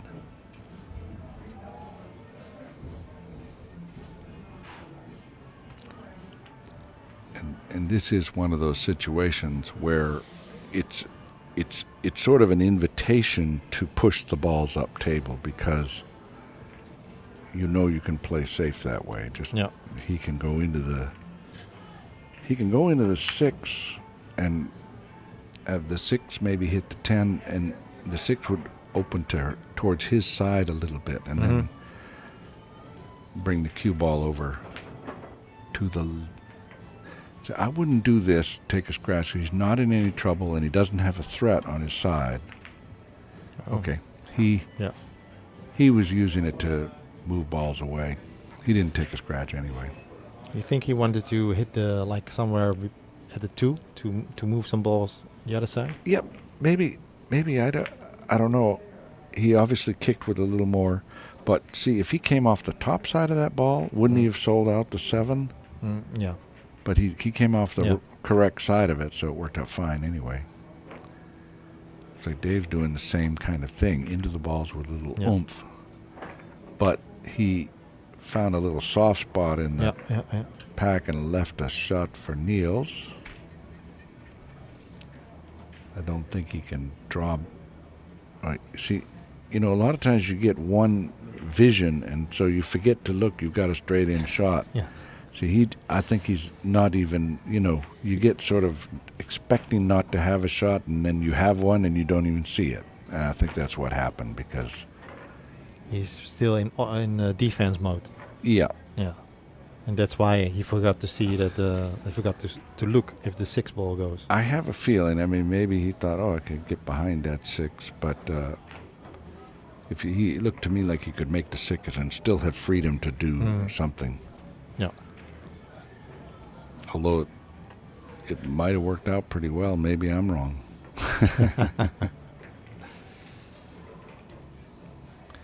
I think Dave, he's tall, but even he might need to use the bridge if he wants to come off of that. Oh, yeah. Is that the 13 and try to get sort of behind the 9? Oh, this way. Yeah. This is 12. Carom. Okay, Carom off the top side of that 12. Get behind the 9. But even for a tall guy, that's a reach. Yeah. Well, bridging over the 11 and the 5 here, Yeah, like this. He's shooting straight at the 2. And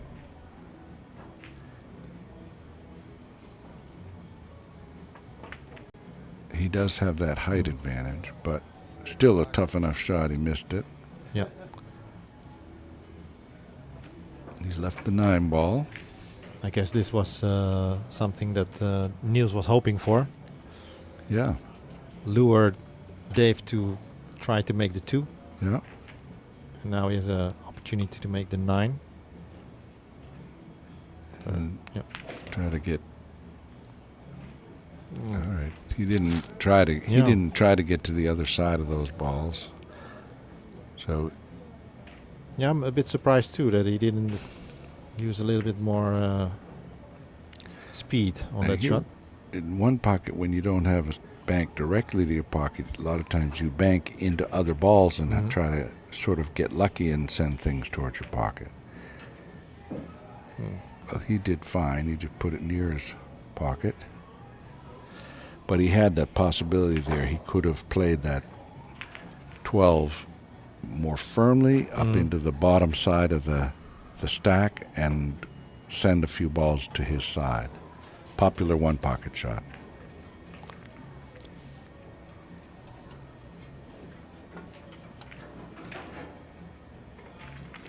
Nice little kick bank by Dave.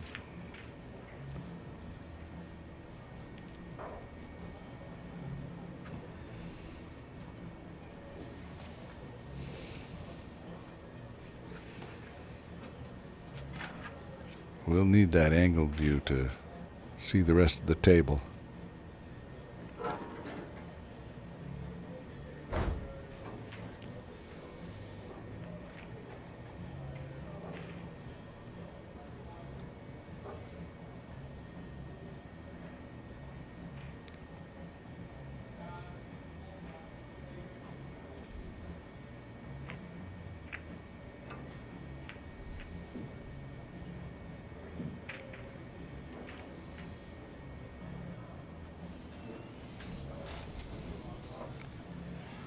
Sorry, some spamming going on in our YouTube chat. Well, I looked like a foul there. Yeah. Don't think he hit anything. Dave's got the combination. It looked like he can bank into it. I think he's done that. Ooh. Not quite enough oomph. No.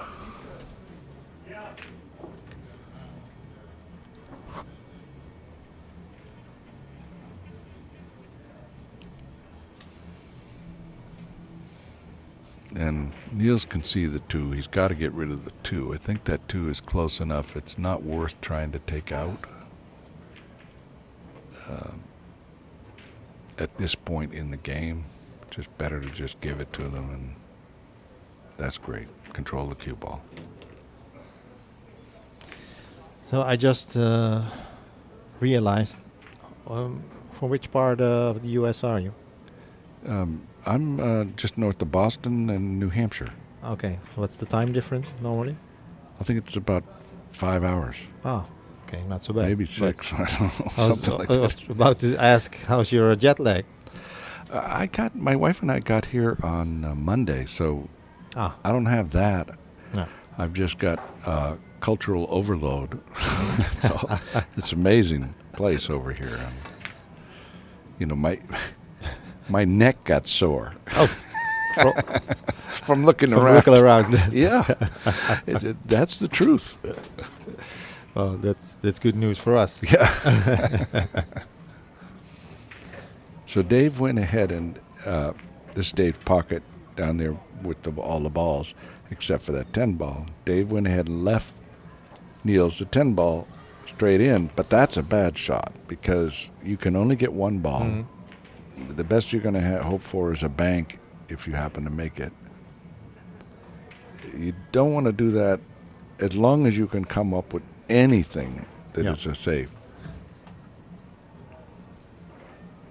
I see one he could do is what they call a ticky, where it's a kind of a quick little carom, the cue ball down in behind the 8. Yeah. And then the cue ball hits the back side of the 8, and the cue ball comes back over to the side rail. In this case, it might be a double ticky back off the back of the 6 also. And it looks like maybe he's coming off the 15 down into that same little gap. Oh. No, I don't know if he knows the ticky idea because that would have been a good place to be because it sends the cue ball naturally down, keeps the cue ball along that rail, and moves the balls towards the other side. I don't know if Dave can cut this directly, but he could certainly cut that 15 so it caroms off the...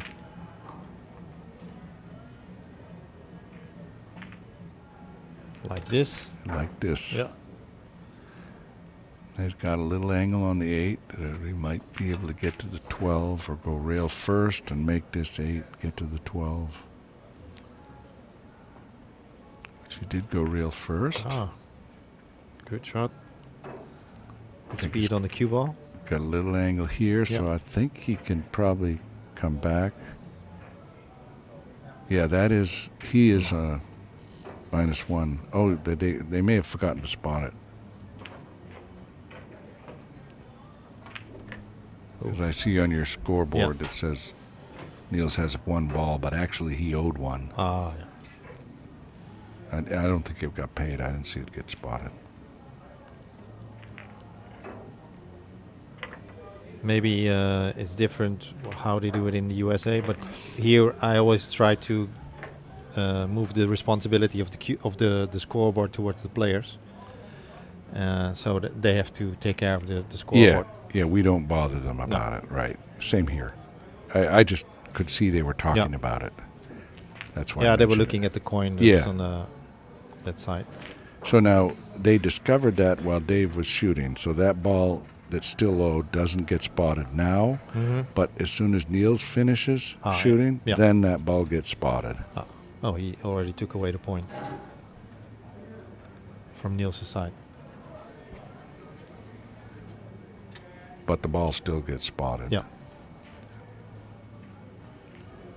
Otherwise, it could be an advantage for Niels, you say. It would mess up the score, Yeah. because when you look at a normal game, where each player goes to 8 with 15 balls,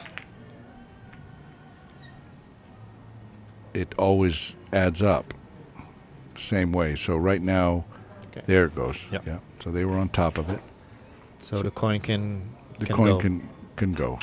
That's been paid. So now I see there's 2, 4, 6, 8, 10 balls on the table, and Dave has 5. There's your 15 balls accounted for. Yeah.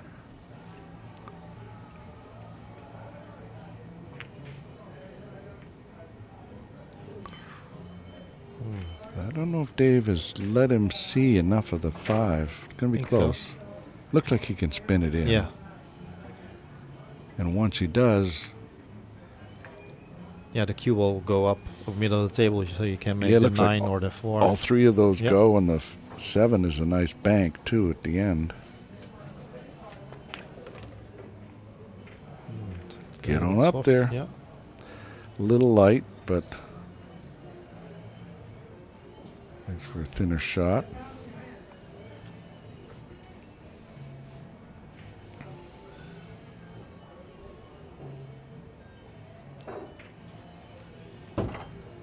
Let's see, he aims with his cue stick. I do too. I need that help.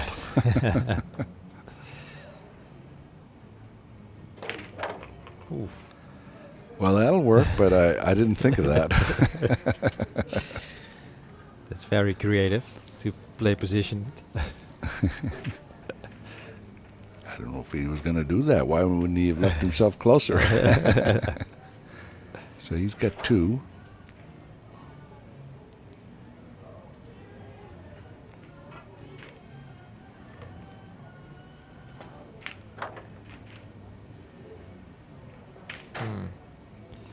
It's a very small window to play position on. Yeah, 7. I'm surprised at that. I would have thought he just followed that ball back up for the 10, but maybe he was kind of ducking at the same time. Now, this is very tempting to kick at, but the thing is that it's so easy to give up a return bank. I mean, it's a good shot if it goes, and it's a good shot if you leave it where it doesn't bank, if you get fortunate, but it's real easy to leave a bank. Like this. It does look like he's got a bank that Dave's going to have to shorten it up a little bit, but it's just so easy because he misses it on either side. It ends up in a bank. Well, I noticed that the banks on this table play a little shorter than the other tables. Right. Let's see.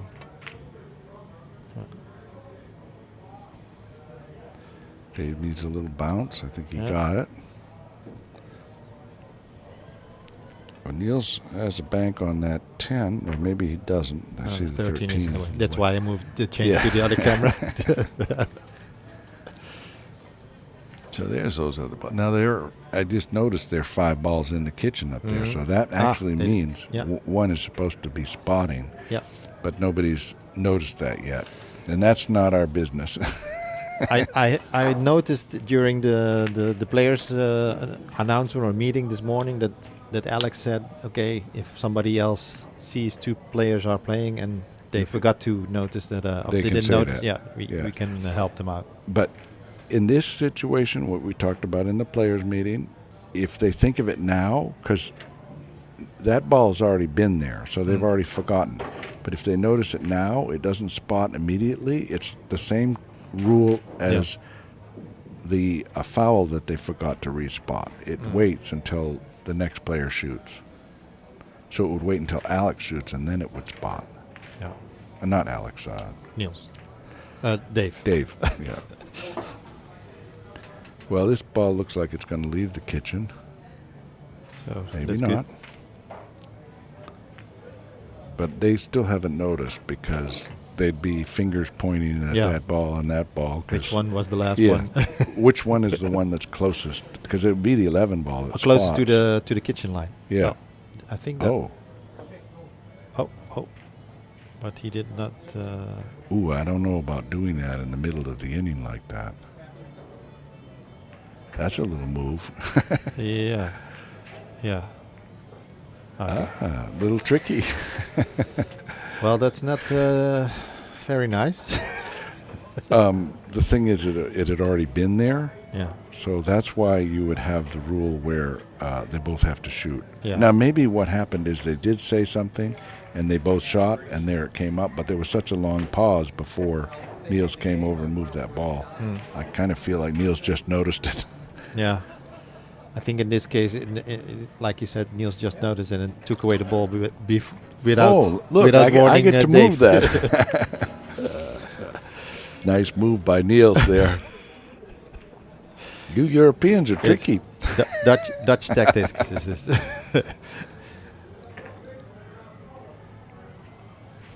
I don't hope you get the wrong impression from the Dutch players. Oh, I don't have to worry about the German players, you mean? No, I think so. I know you have to worry about the American players. Oh, okay. It's good that you share this with us. Oh, yeah. By reputation, right? Yeah.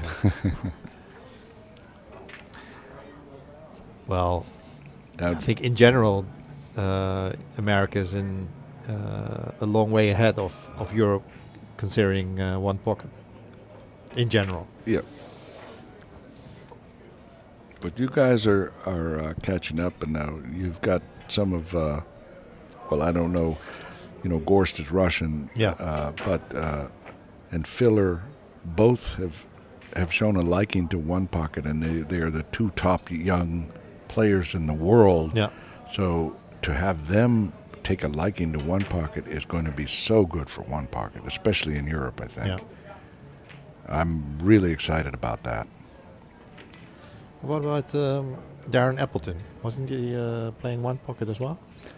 Yeah. When he was in the USA? But not so much. Oh. He's, I don't think it's, it wouldn't be, he probably wouldn't mention it as a game that he loves. Mm-hmm. But, of course, he's so good at everything, it doesn't matter. He's still great at it.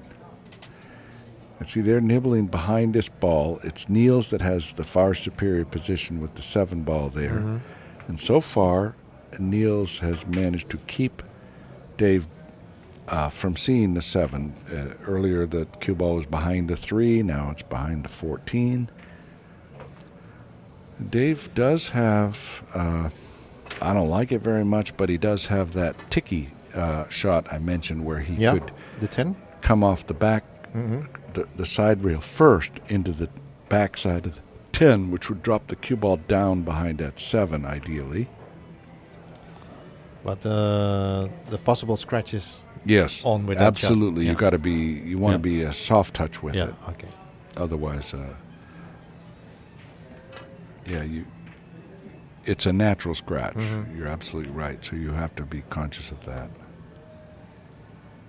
Now he looks like he's banking it away, because if you just kind of knock that away and leave the cue ball there, he leaves a bank on the 7. Yeah. So he doesn't want to do that. He'd like to get that cue ball back up table like around where the 3 is, or that corner up there, where the chalk and the 3 are. It's not an option to go for the pot on the 11 along the rail. Absolutely, it was, and I'm kind of surprised he didn't shoot that because of the 10 as well. Yeah, because it was kind of he didn't Yeah. need to put any English on. He could have just rolled it and had shape for the position for the 10. Or even the 7 when Yeah. you roll it forward. Yeah. I mean, because he doesn't, especially he's behind in the balls, even though it's not that much. Yeah, I think that's a mystery why he didn't shoot that. Because he shot tougher shots than that before. Yeah. And that was, if he missed it, he was going to sell out a shot, but he wasn't, you know, even me, I probably favored to make it, you know. Mm-hmm. Oop, he came back a little far. Dave can cut that 10 ball, even the 14.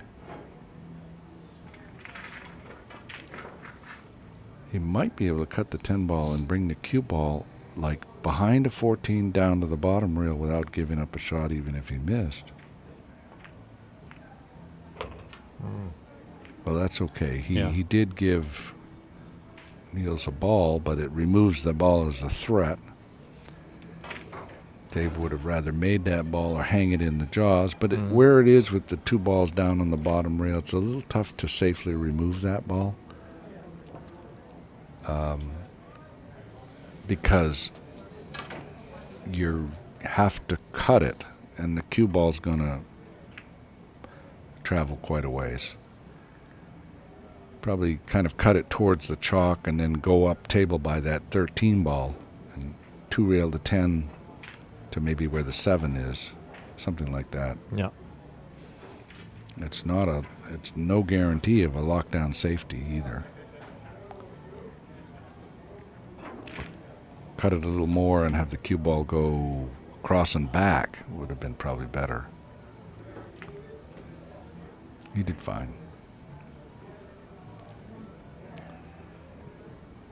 Except he left a bank.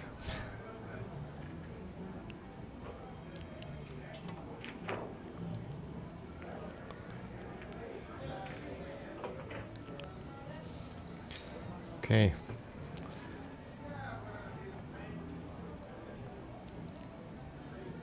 With the tighter pockets like this, those balls that are look that close, they do come out a bit. He might be able to come off, or he's going to give it to him. But he might have been able to come off the bottom rail and then that Move ball and kind of bank that 14 off the point towards his side and go up table with the cue ball. I was surprised that he was giving up this ball so easily. Yeah. And not even trying to get it away from the pocket. Yeah, especially where the other balls are, because they're more on Niels' side. Mm-hmm. I mean, the 7 ball is pretty playable for anybody if they get the right position behind it. But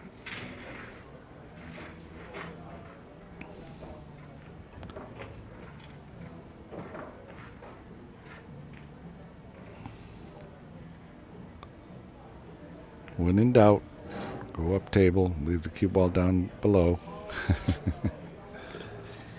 Which rule is it? 2 or 3? What's that? Which rule is it? 2 or 3? Oh no, that's not. That's further down the list. But Okay. It's it looks like in the European style, it's a little higher up on the list. But I think that's going to change as they learn some of the nuances of how to move and play safe. There's that 2-railer where, the trouble with it is you bring both balls down. Yeah. And, well, in this case, he scratched. He overcut it. Even if he didn't overcut it, the cue ball was going to come down a ways because he had to cut it. I mean, moving balls up table as a option to play safe, so to speak. Is that not just a bit too negative approach of the game? It's what you want to do when you're way ahead in the score, but it's not really a neutral strategy unless you're playing a real strong ball runner, so that you feel like your only chance to win is just not to leave them a little something to work with, because they make one shot and then they make a bunch. Like when the people playing Gorst and Shane Van Boning and Filler, the people who are playing against them, they try to move the balls up table because those guys run balls so damn well. So even though they don't have a score advantage, they're doing that as a strategy to slow the game down and slow the Filler and Gorst and Van Boning down. Yeah. But the problem is that Filler, Gorst, and Van Boning, and especially Gorst, I'd say, if you ask me, they bank so well. Yeah. Gorst already has won a banking title at the Derby City Classic. You know, so that was in a field of probably more than 400 players, if you can imagine that, in the tournament. And Fedor won. Yeah. So, you're not gonna, you're not gonna trouble him by putting the balls up table where he has to bank. It's just gonna slow down the game. But he probably likes it. Yeah.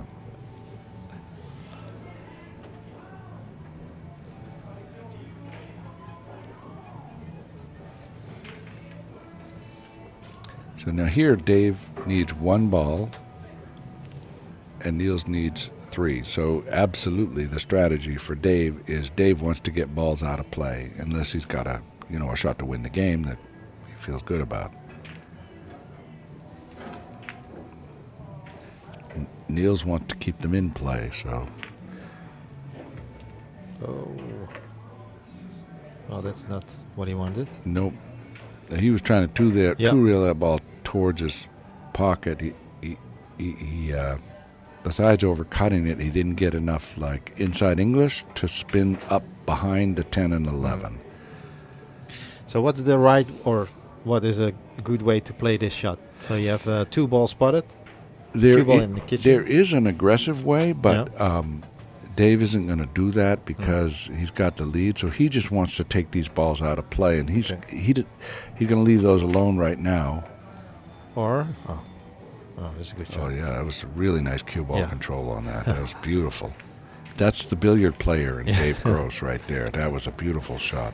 Yeah, moving the 3 towards the pocket and sticking the cue ball behind the 1 and here. Yeah, as a billiard player, you are playing that carom angle off the object ball all the time, and so he used that knowledge right there in his carom angle to come out on top of that little target of the 2 balls.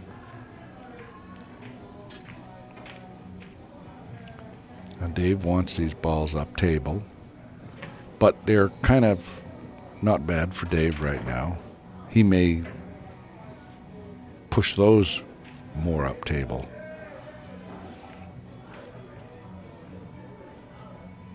He can't do too creative because his cue ball is right on the rail. Don't scratch. When you only need 1 ball, you really don't want to come off of that.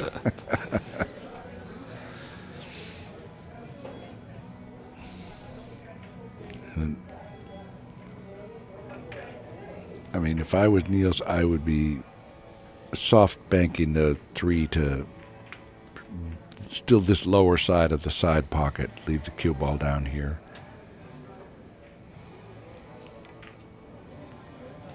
Looks like he's winding up for something a little more aggressive. Maybe not. Okay, he banked. The angle was such, it was pretty tough to get it over towards his side at all. And Dave may move those balls over there, or he also could come off the high side of the 1 and drop down to the bottom rail. Cut the 1.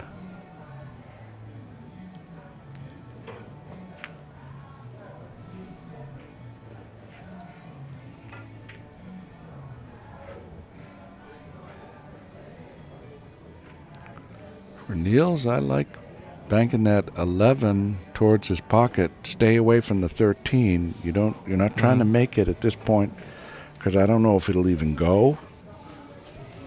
But get it down in play because Dave's giving you a chance to do that. Maybe it will go. I don't know if there's enough room by that 13.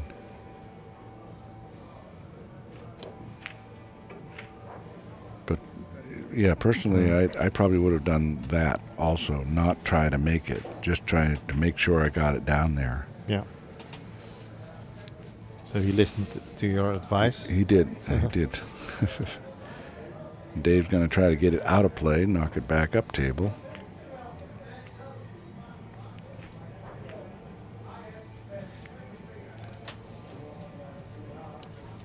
Well, this is a bit of the back and forth strategic game in one pocket. And here again, if I'm Niels, I'm banking that 11 ball back down.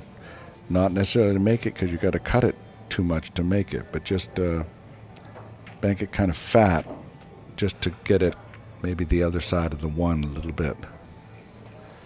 Just bank it fat to leave the cue ball on that left side up there so Dave doesn't really have anything.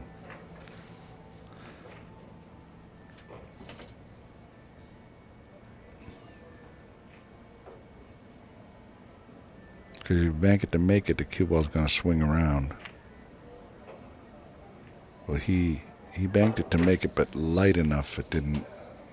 Cue ball didn't finish spinning around. Yeah. Dave's got to move it.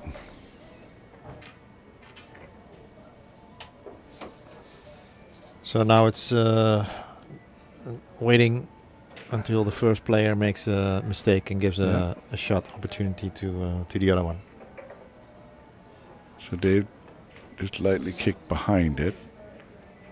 Because the more Dave can leave the cue ball down here, it's going to invite Niels to push balls out of play, which is what Dave wants.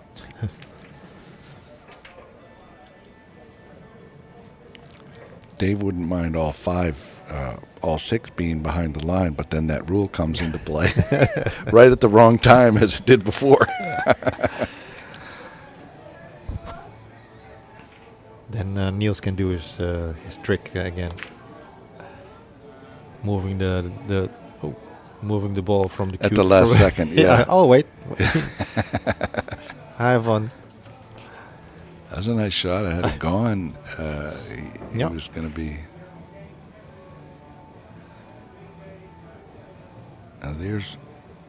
He's kicking at that ball. I don't think I like that.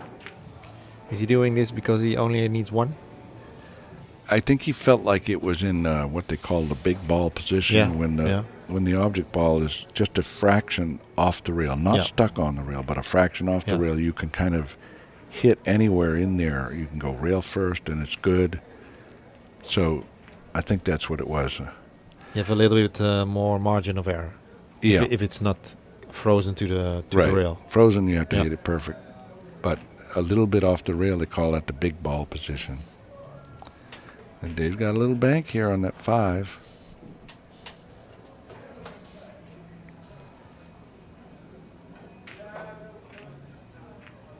He played the billiard at the same time into the 10. He'd hit the 10.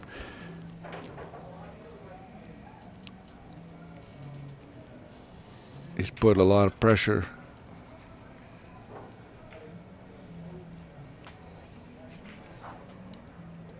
And Niels needs all 6. Looks like, Niels needs all 6 because Dave only needs 1. I mean, if he makes this shot, he can make others, it looks like. But if he misses, it's game over. And he accidentally made Dave's ball, so that's it for that game. And so that puts Dave on the hill.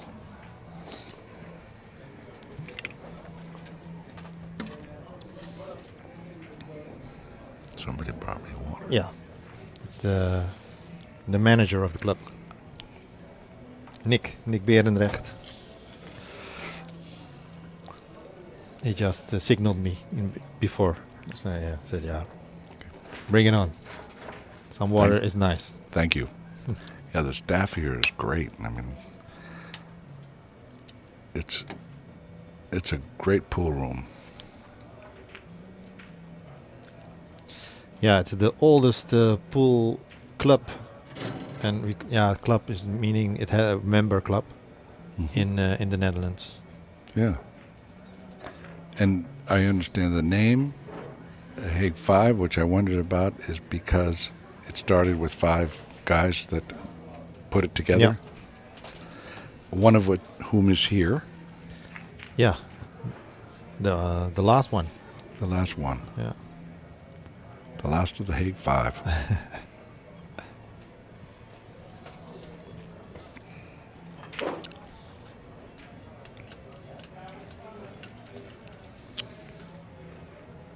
One of the most successful Mosconi Cup captains used to be from Hague 5 as well, I think. Who's that? Johan Reisink. I don't know that name. I mean, obviously I know Alex. Yeah, he's the current Mosconi Cup coach. Yeah. Oh, they forgot to update the set. One moment.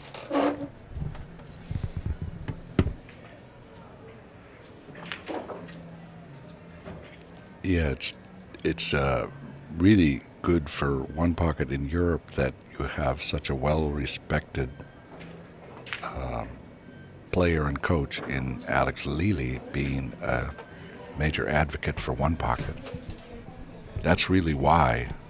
I mean, if it wasn't for Alex, there would be a fraction of the one pocket that there is here in Europe. Well, the Hague 5 is known for their enthusiasm for one pocket and also for bank pool. So in this club, there's quite a few players who playing one pocket regularly. Yeah, that's fantastic. And other players who are coming from other sides of the Netherlands to play one pocket here for a little bit of friendly money. Because many of them that I've spoken to, they love one pocket, but not many players around them play it. Mm-hmm. So they really enjoy an opportunity like this, or to come here whenever, because there are other people that play one pocket. But this, what you said 39 players? That's fantastic. Yeah, I think 38. One cancelled last minute. So that's that bodes really well for one pocket. Yeah. Little soft kick behind that 6. He didn't get a rail, so the little coin will come up. There it is. You don't have pennies here.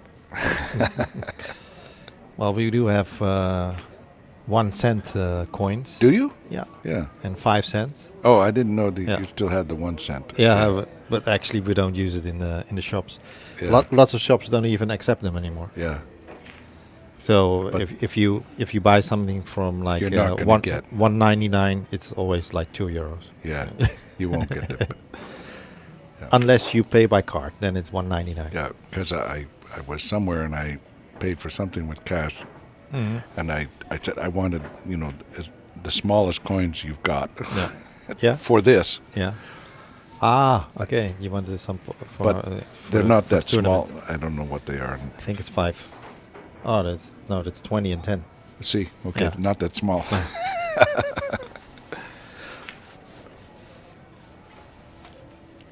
Next time I'll bring some pennies.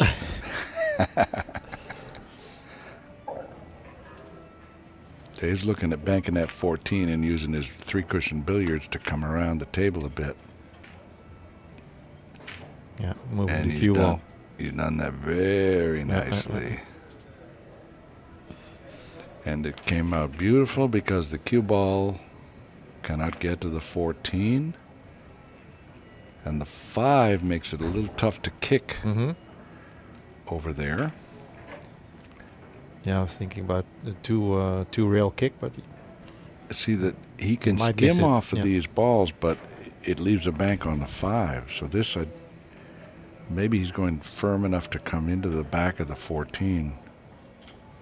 But see, if he doesn't, he's going to leave a bank on that 5 that's free. That was the problem with that shot from the beginning. I was trying to play it behind the 14, but the speed was not right anyway. So that's a good shot here. That's the kind where, you know, in a way, you don't mind that it didn't go. I mean, in this case, he would have been happy to have it go because he had other balls. But sometimes you don't have the other balls, and in that case, you really don't want it to fall in. Yeah. You want it to just hang there because then it's a threat and a problem. I'm looking at 13-11. If this is a combination. From here, it looks like it's close. It does. He must have decided it's not close enough. Yeah. He's two-reeling that up and down, drawing the cue ball out of the scratch. Look at that. That's that three-cushion billiards. Yeah. That rascal. Positioning the cue ball between the 1 and the 3. Yeah. Yeah, that was Dave's three-cushion billiards carom skill there. Very nice.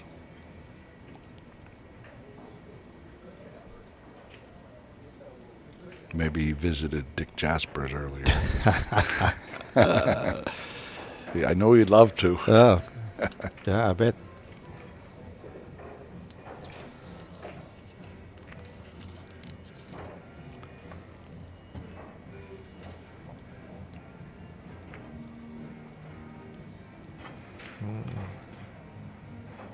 No. No rail. Back comes the coin. Now here, they do play the 3-foul rule, but if Dave wants to take a foul into the stack, that coin just goes away, and it's so like this. It's kind of like a free shot for Dave. Yeah. Oh. Yeah. He's figured that out. He's. Oh. Oh, he has a ball. Okay. Whoops, miscalculation. Okay, it doesn't work when you do that. So only when you don't haven't made any balls, then this tactic works. Yeah, because then they can't both be minus. Mm-hmm. So when they're both minus, then both fouls go away. And why is this rule changed like this? It's a small thing to speed up the games a little, because traditionally some one-pocket players do like to take a lot of fouls, and you can see games where there's a whole row of coins there. There's some players that when they're gambling, when it's a tournament, they always have the 3-foul rule, but when they're gambling, a lot of times they'll waive that rule. I don't personally like to, but lots of players want to just take as many fouls as they want. Now what I didn't like about that, see, Niels hit the cue ball, but on the wrong side. So, okay, here's one of the rules they talked about. 45 degrees. Yep. And I remember. Yeah.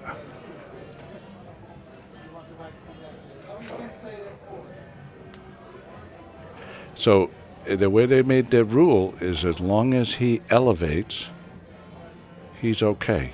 Yeah, 45 degrees or more. Yeah. And now that's technically not. See, that would technically possibly have been a foul. I don't know, but technically it's a foul if the cue ball goes immediately forward through that other ball before it comes back, because it can't do that naturally. It only does that if you push it a little. Yeah. But here, Alex has said we're playing by the Derby City Classic rule, the big U.S. tournament, and they have that rule basically because they don't want to have referees being called over every time. So in order to avoid that, they just said, okay, we're going to modify that rule and say if you elevate this much, then you're okay. And so all they have to do is judge how much they went up. So traditionalists feel like, okay, players are getting away with a foul. 3-ball combination. And he'll be ducking across the backside of that stack. Oh, he didn't. I thought he would go across the top, but he came underneath. He left the bank.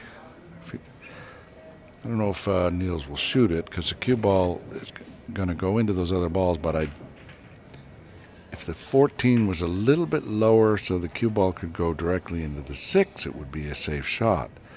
But it looks to me like he might go in more like to the 13 and leave the 6. A little bit more top, maybe? Top spin? See, yeah. He did. Oh, He came up. And what's even worse, the 14 came back too. Yep. Yeah, I thought he was going to go into those a little bit too high. Yeah, you called it.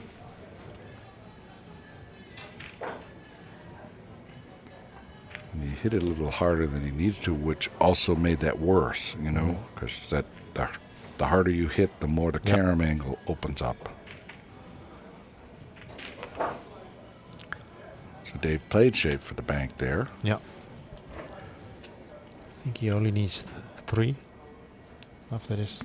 If he makes this 1, then only 2. No. See, No, I'm a little bit 4, ahead. 8, 10 on the table, so he's got 5. Yeah. So 3 needed.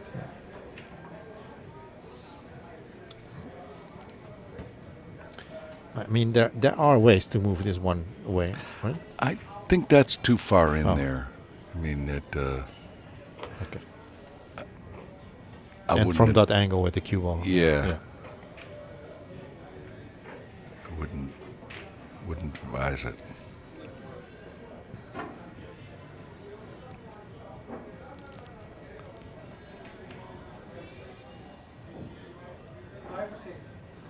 He's on 6, right? Dave. Was that? No, they forgot to count the 1 more, so he's on 6. Okay. Right, he's got 6. I see 9 on the table, so nobody can have 7. They're figuring it out.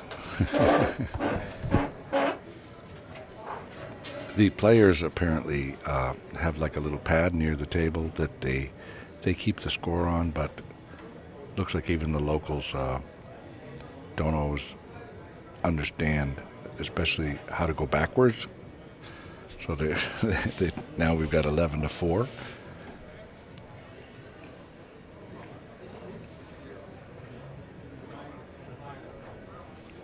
I'm not sure. It appears that those little self-scorekeepers don't accommodate a minus score, because you can't have a minus score in in 9-ball, say.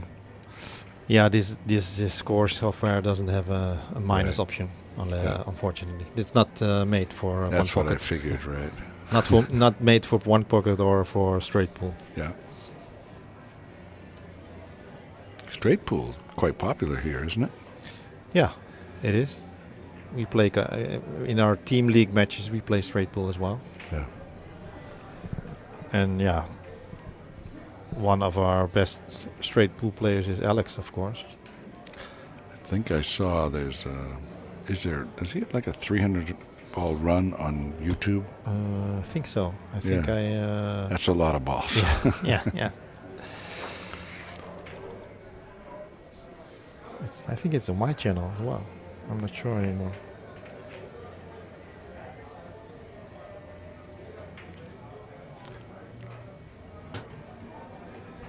With his commentary from Alex. He did a review. Yeah. I think I saw one of those, but not as long a run. But maybe there is for the 300. I'll have to watch that. There's a bank for Dave. Good speed. Yeah, looks going straight in. And you can see the table rolls quite nicely there. It looks like he's got a thin cut come back across the table, but nothing else that goes. But he only needs this ball. It's a match ball.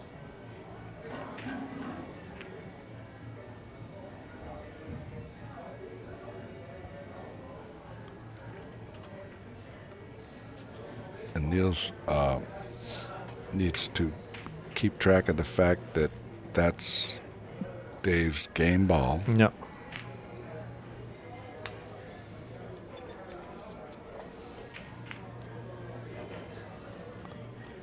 Is it the bank? No.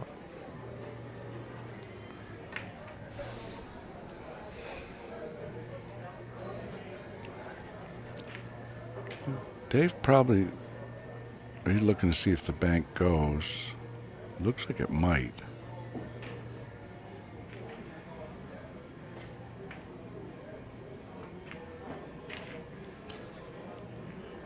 I think there was a little window, but It was tight. yeah. So Dave is keeping the pressure on Niels.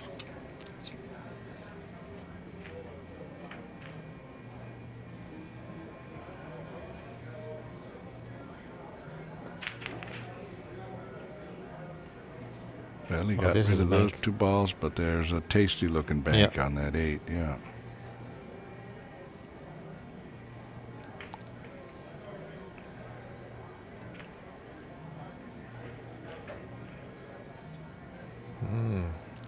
And he decided that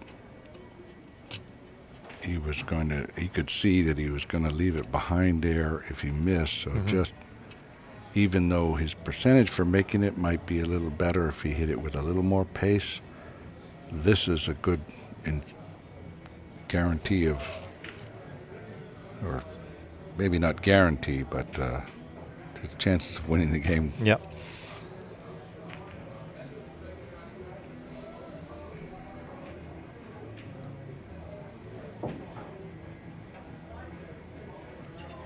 Yeah, the problem for Niels now is he has to leave the cue ball in such a way that he can't make the 8. So the 8 is a constant threat for finishing this game and this match. And even if Niels could see the 8, he can't give it to him because there are balls that, with ball in hand,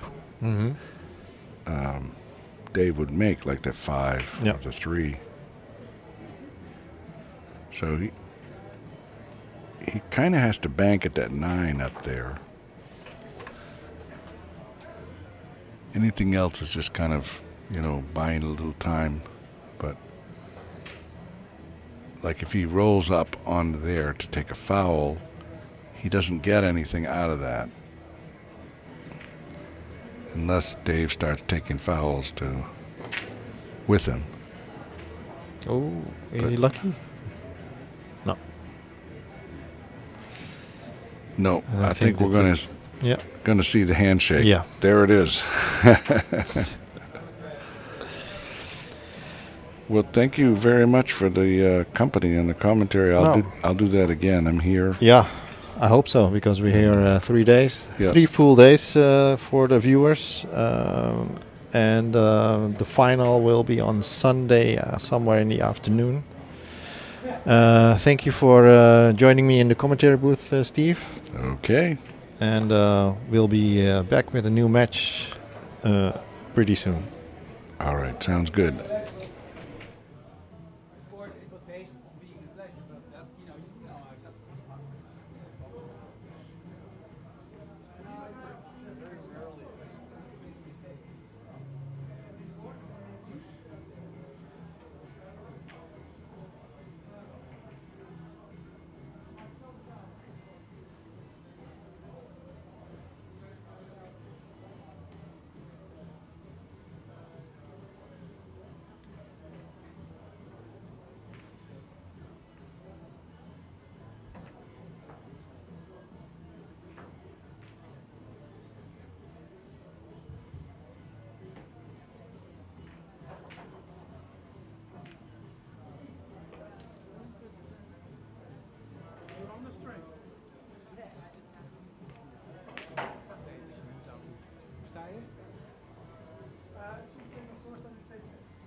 Cue? Take your time. You got a cue?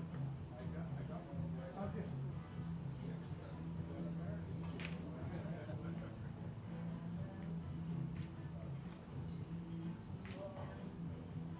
I just had to send my wife a text to say, tell me I'm streaming.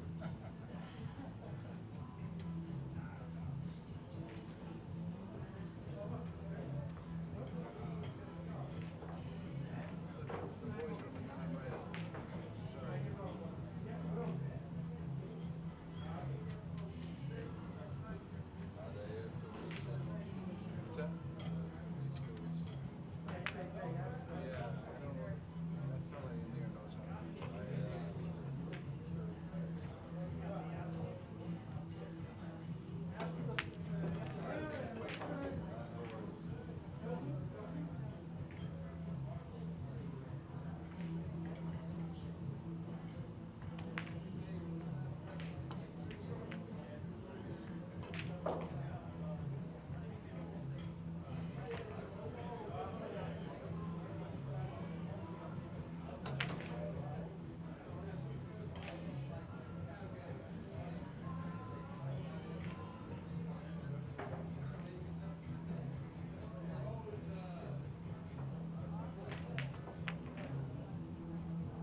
pitch into the bill.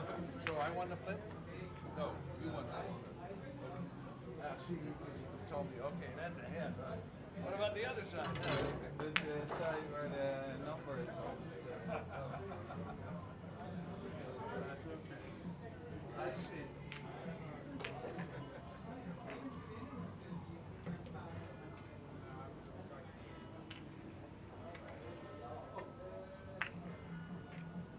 Oh, and a nice break to move.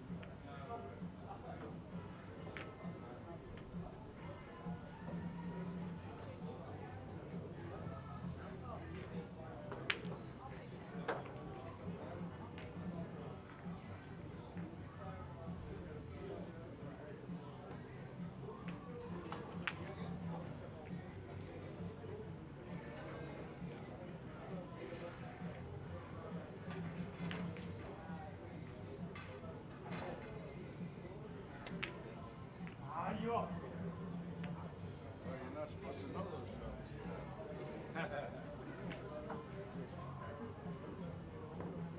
That's a problem with the internet, huh?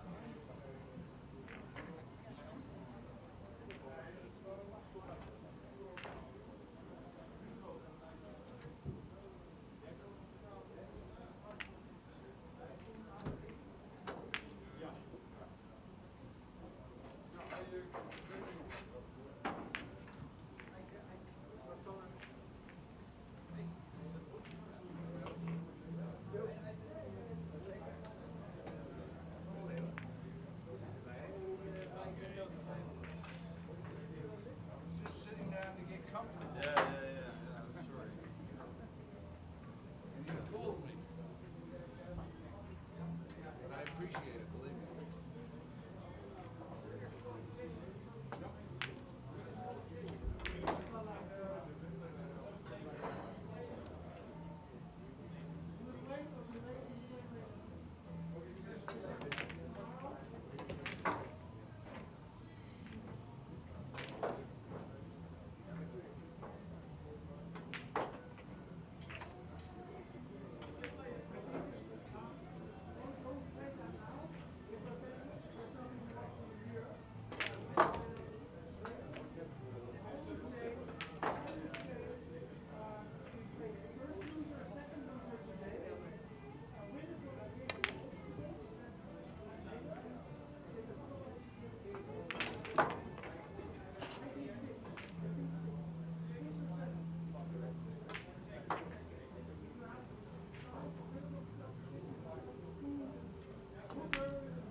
away, minus.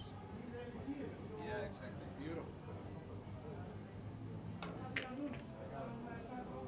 Yeah, and then if you're 8 and finish with this one, jump to the next one.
So, welcome people to the first European OnePocket.org tournament. My name is Pascal. I'm gonna talk you to a little bit of the shots. At least I'm gonna try to. Next to me is Jimmy Warong, the man behind the stream.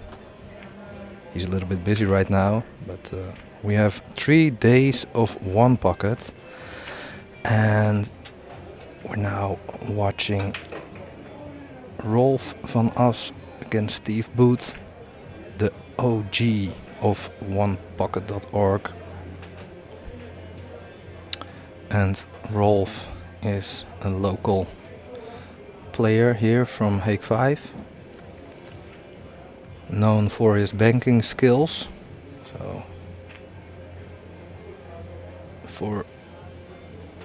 he's an experienced OnePocket player, but he especially likes to play bank pool.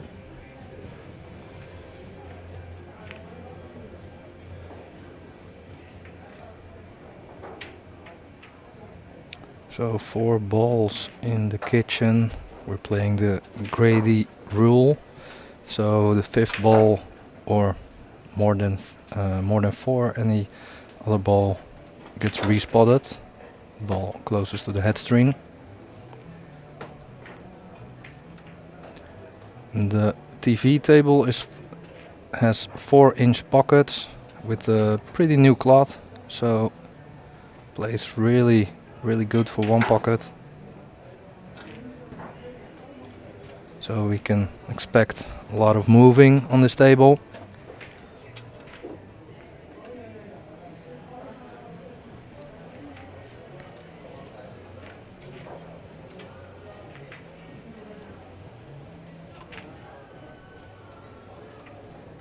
Steve going for the double bank. Played a good speed, in which he didn't leave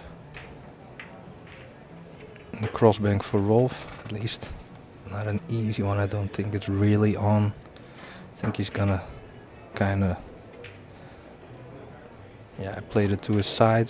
Wow, with a really good cue ball, and that way he defended the 15 ball. So now it's up to Steve. Can he cut this ball in?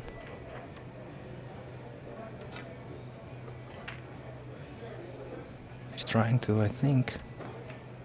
Leaving a long ball. Yeah. He wanted to play that way closer and leave like a difficult shot for Rolf with a lot of pressure. Now there's not so much pressure because of, if he misses, he doesn't necessarily leave a shot, only maybe the 15. So Rolf playing for 2. I think he's looking at the 7 ball 3 railer maybe. I'm not sure if he attempted that. Oh no, of course, sorry. He's the left pocket, of course. So he was playing the 2 railer.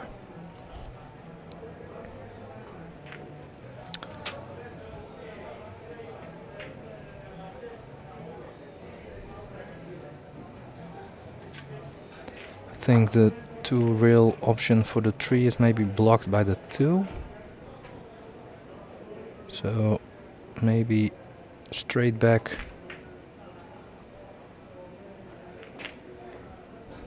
Oh, wasn't blocked. Well,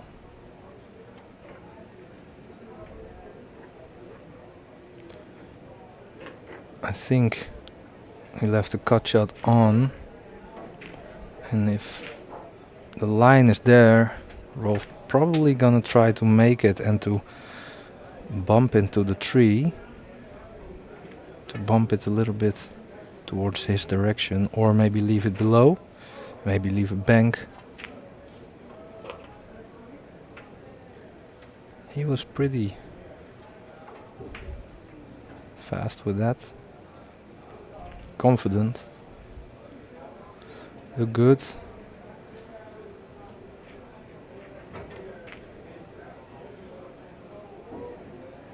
Oh. Missed it. Played it a little bit hard maybe. I think he tried to play it positive. Maybe was thinking a little bit about the cue ball.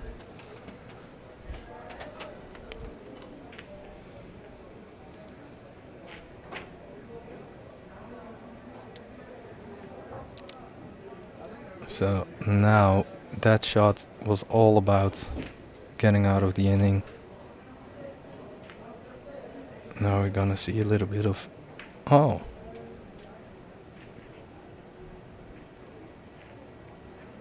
Well, that's pretty fortunate for Rolf, or not fortunate, but now both the 2 and the 4 are not playable, and Rolf only needing 1. That's positive for him. Steve is thinking about that he needs to do something with it. On the other hand, Rolf also can do anything with that shot or with these balls, so left a shot. Otherwise it was a little bit of a 1 ball 1 pocket. Oh well. Took that one for granted a little bit. So tester on the 4-inch table, 4-inch pockets.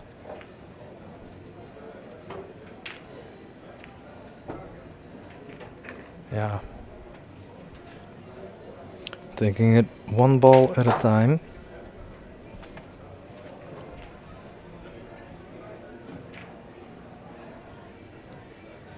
So expect him to hit the 4 head on. Oh. Well, anything but that.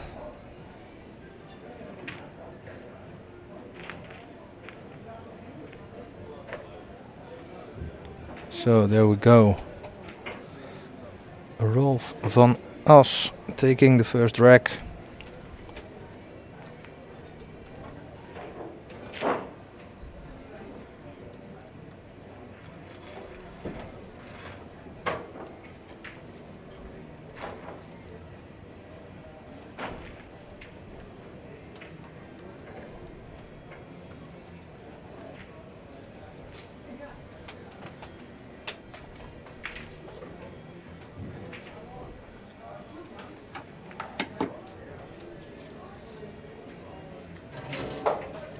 So let's see what we've got for the break.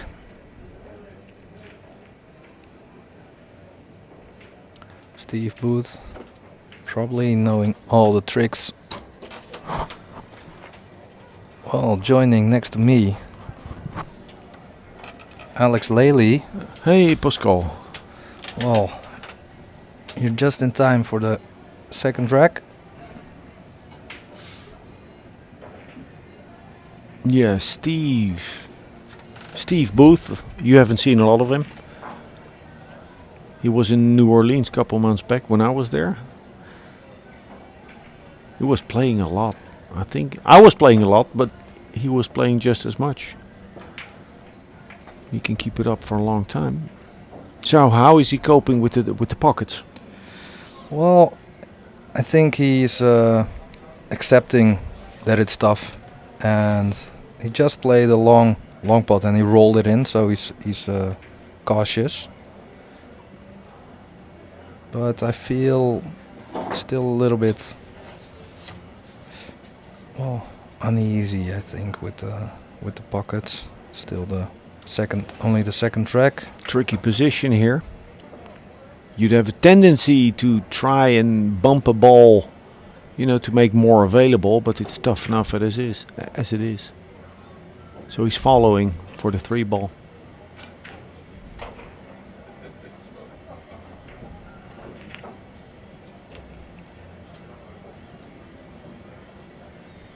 Held back a little bit on the stroke,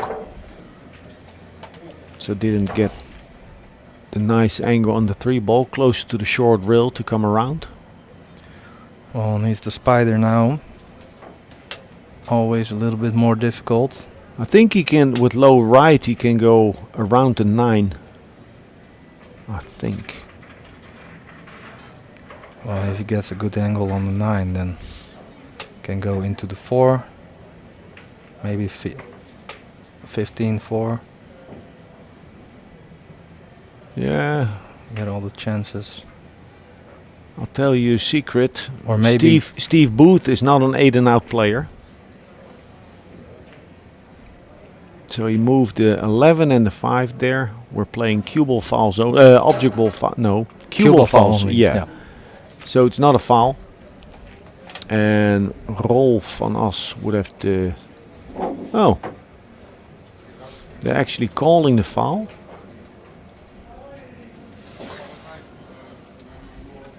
The rule, as I know it, is cue ball fouls only. But if you move object balls, that would be in the way of the cue ball, then it's a foul. Well, that wasn't the case right now, I think. Huh.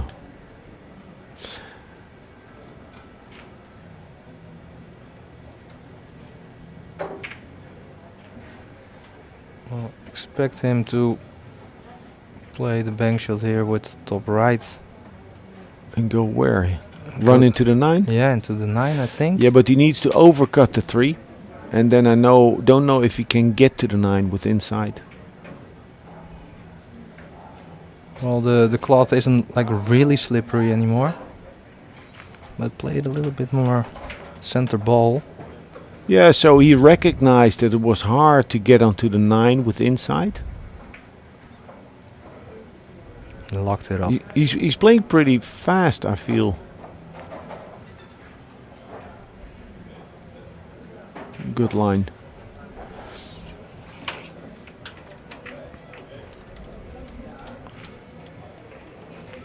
So the first game took quite a while to finish, right? It looks like this is going to be more of the same now.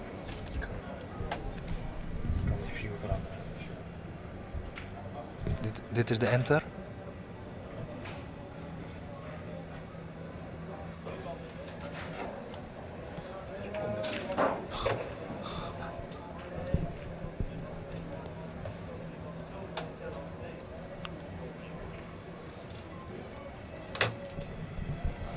Pace 1.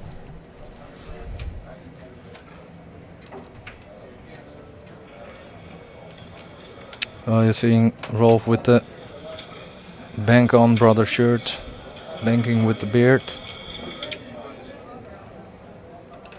Alex, you know Rolf for a long time. I do. And you also know Steve. So who do you favor in this match? Rolf playing home court? Yeah, and Steve will be struggling, I think, with jet lag.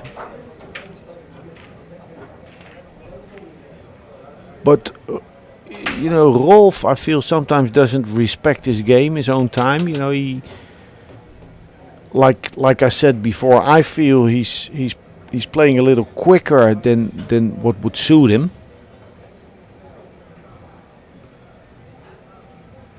You know, he doesn't have to play great or execute great, but just it's more about finding something that works right now. Yeah. He's giving Steve many shots.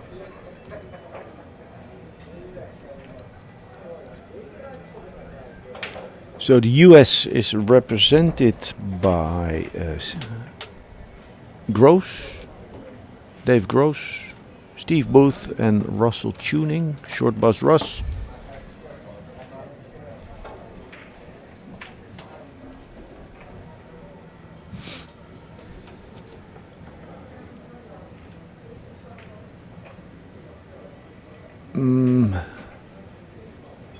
I think yeah, well, he needs to watch out here to not leave a bank.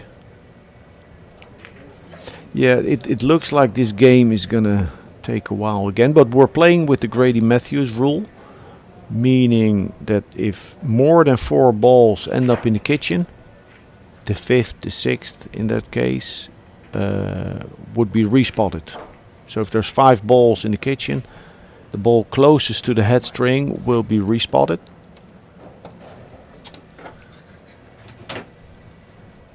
So what that does, I feel, it takes away the chance of that one rare game in a tournament where 12, 13, 14 balls go up table. It's going to last like 90 minutes or more. And we do have time because Steve Verharen, the owner of Hague 5, he has closed down the room today, tomorrow. So we have all the tables available. It's not a tight schedule. We're on, I think, 35 players. Double knockout to the last 16, and we have 3 days. So, with 3 days, there's probably a lot of room for, well, long games, but also for some side events. Yeah, that's the idea. So there's people playing on open tables, and I hope they're matching up, like they're betting something. Bank it into the 1 or 13. Yeah, that's a good shot. Oh, look at the cue ball. Yeah, so he took a little more time now and immediately good shot. Steve can use the 4 to go behind the 3. Bank the 4 in between the 6 and 13. I don't know why he would not play that shot.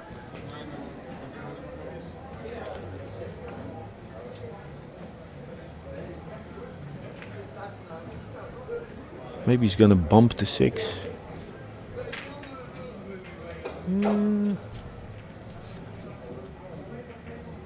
Yeah, so this game is gonna take a while. There's a lot of balls blocking. Maybe I feel like Rolf is gonna leave the cue ball maybe somewhere on the end rail. Maybe with the 15 you can leave it with the first diamond. Yeah, leave him long straight in on the 8-14.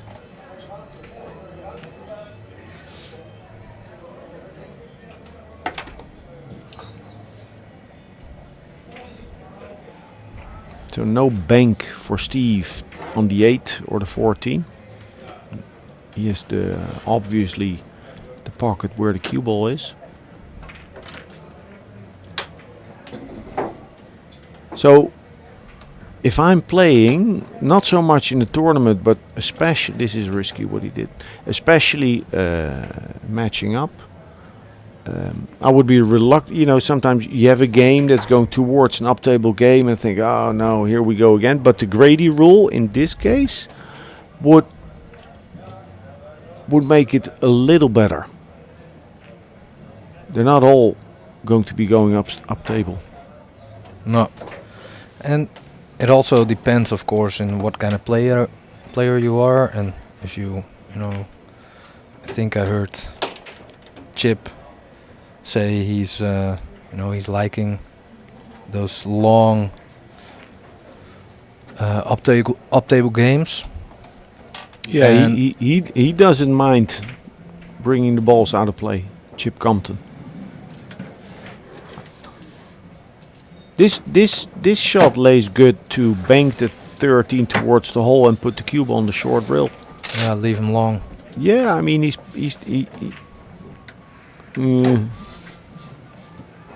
well worked out pretty good. There's results.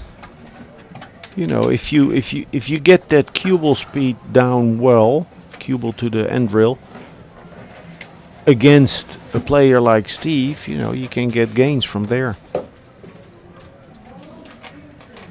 Or make him play shots he doesn't want to play, or use it to start putting pressure. Even now, he can bank the 4 in between the first and second diamond to his left and bring the cue ball all the way up table. That's pretty tough to control, I feel, with the cue ball. No, you can hit like a half ball with left. Cue ball goes towards the first diamond on the short rail. It doesn't have to end up close to your pocket, the 4. No. You're playing it to your side. He's taking more time, Rolf. It's a solid shot. And now I'm just thinking if a player like Steve Booth, coming over from the States, promoting the game of one pocket, if there would be anything in him that thinks, okay, I need to come with nice shots. I'm not gonna play a tight type of game. I need to show the guys nice shots, nice play. Well, maybe you're right. That could be in Rolf's advantage. I like taking out the 14. No. Yeah. Do something with the 14. Take it out of play.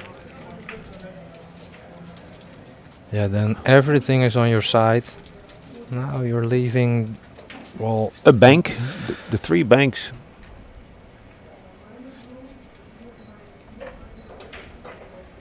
Yeah, they go.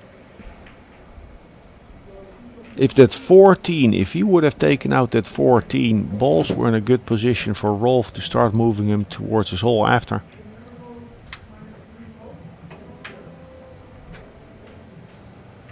And now he has to do something. No, you see how quick he decided? I don't like that. I like the kick and stick. Well, anyway, it's easy to dislike things from here. Okay, so it took him like 20 innings to get all the balls out of the lower half of the table.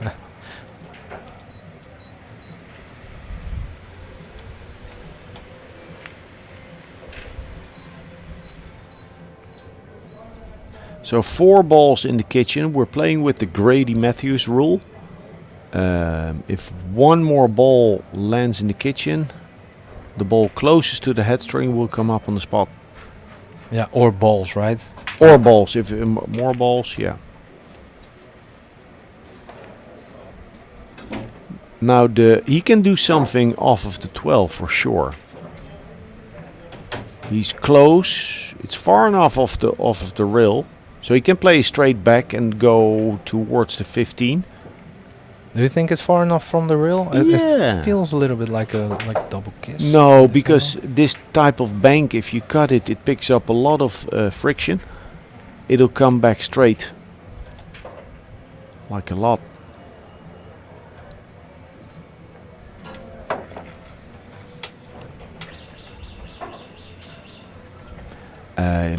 Bank the 14. Bank the 14 back to his side. Cue ball towards the 15. Nah. I'm sounding critical, but I am. Because I know Rolf can play better than this.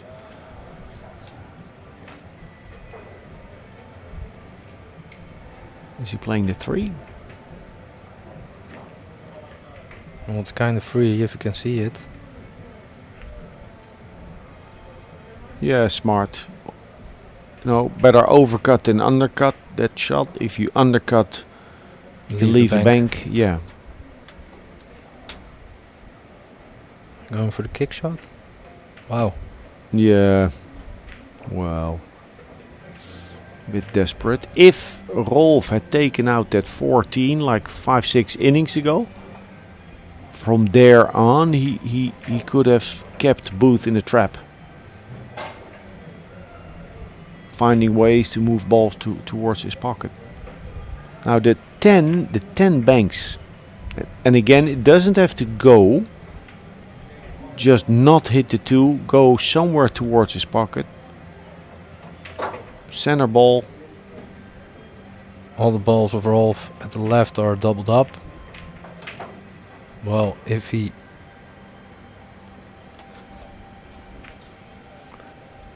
I think he left 5, maybe, and maybe there's a line to go below the to the right side of the 10. If he overcuts the 5, I feel he's gonna overcut in order to get the cube. Oh, he put a stroke in.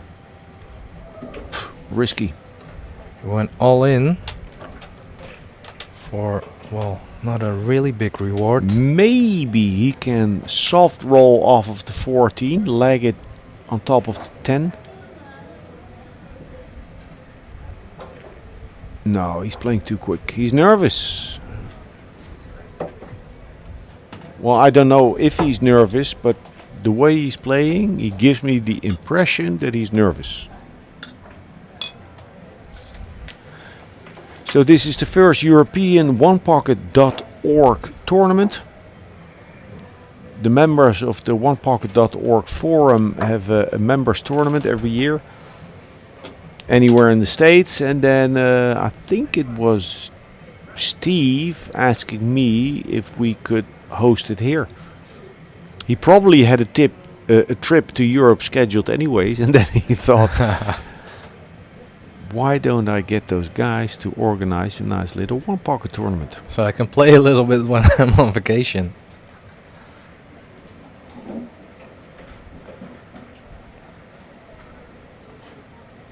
Yeah, just make it.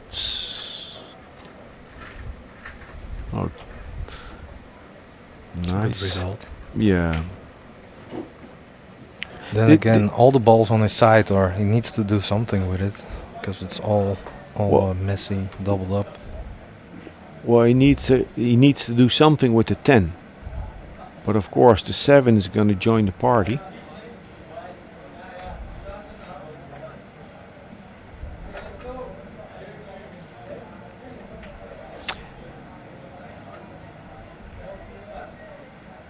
I would definitely at least look at the kick and stick on the 12.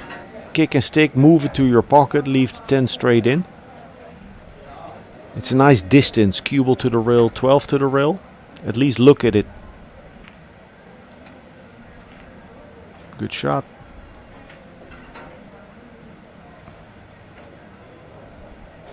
So maybe banking the 15, going into the 11. I don't know if yeah. I feel like that's an option, and not leave a shot when you stay at the left side with the cue ball.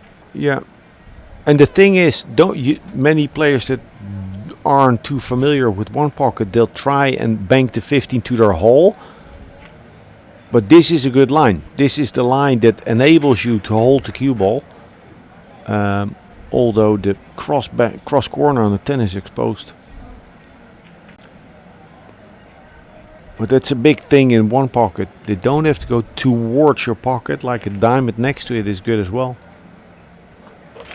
Well, left the bank and Rolf made it, but didn't left anything easy. He's gonna cut the 15. Same thing, you don't have to go for the pot here, you can also lay it up.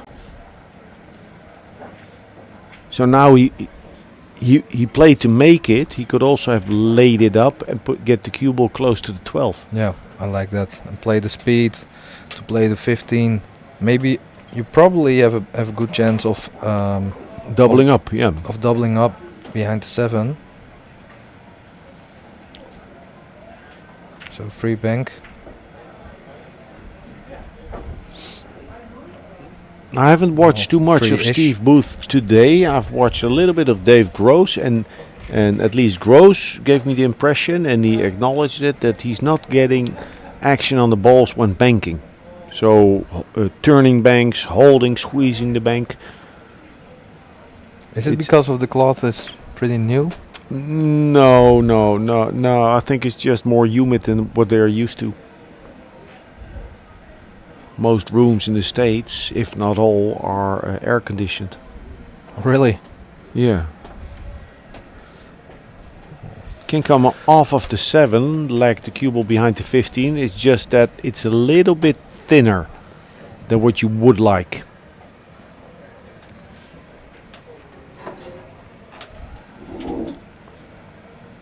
Easy speed.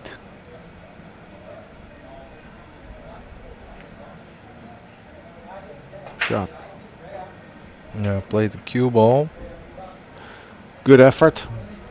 A little bit unlucky. Not too. You see how quick he's playing, Rolf. You know, the shot was obvious, but he's not executing like he can. Well, he's not. I think you mean is that he can give maybe a little bit more respect to the shot. Yeah, I like. Or he can at least look at it. Play the. Well, there's a 2-railer on the 11 or the 4 off of the 3, and he can nestle behind the 13, but the 3, you know, goes a little wild, maybe off of the 6 towards the wrong hole. With the 2-railer, you can stick it to the end rail. Maybe. Oh wow! I don't know if that worked out. Did he leave? Yeah, it's open. Yeah, this is open. I like stopping it there. It would give him a good angle for a 2-railer on the 11. So stop it there. Now 2-railer with right spin, making sure to overcut the 11. Never thick. So thin is okay. Then his cue ball is good. He's kicking. Yeah. That's the shot Yeah. I talked about. The shot I meant. Oh, sorry, you said 2-railer, of course. Yeah. Kick it 2 rails.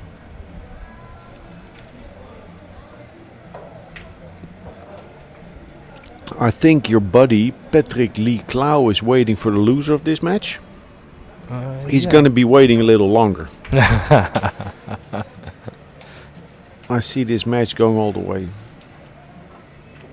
Well, I would like that. Oops. Oh, cue ball. So, but is there really anything on besides?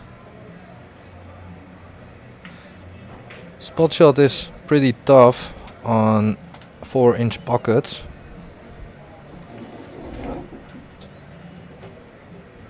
I like rolling it. You do? I like, yeah, I do. With this shot. Now manipulate that 7. Don't know if he's gonna have a shot with topspin. That's too full of a hit. It's a shame. Yeah, he's playing a little lazy.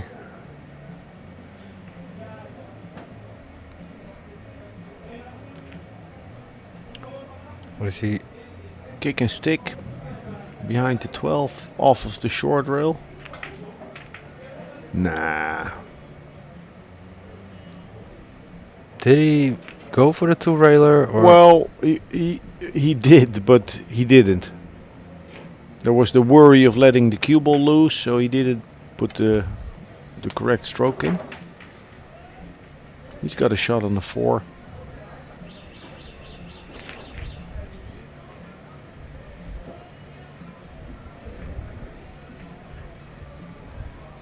I think he left the bank on the 4.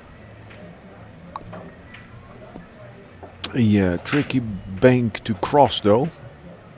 Needs to watch out. Just should be okay, yeah. Nice.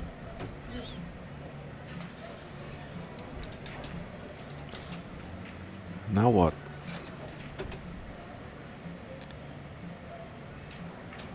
Yeah, Well, roll it in.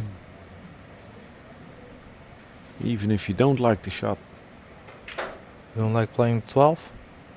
I like nothing from here.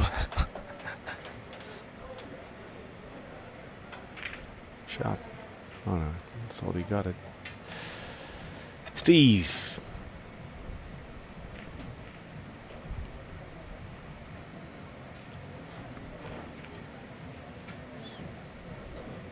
So bang the 12. Yeah, and this. just taking the ball and then work from there? Yeah, but it's a difficult angle on the 12. Well, he can slow roll. Yeah. And then leave it below the 7. Yeah. Maybe develop something. Yeah, this was in between. It was a difficult angle. In between slow rolling and being authoritative.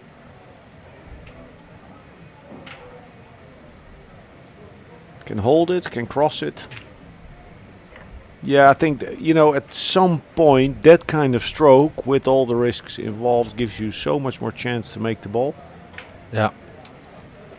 When it's time to go, it's time to go. Maybe Steve Booth is playing a little too hesitant.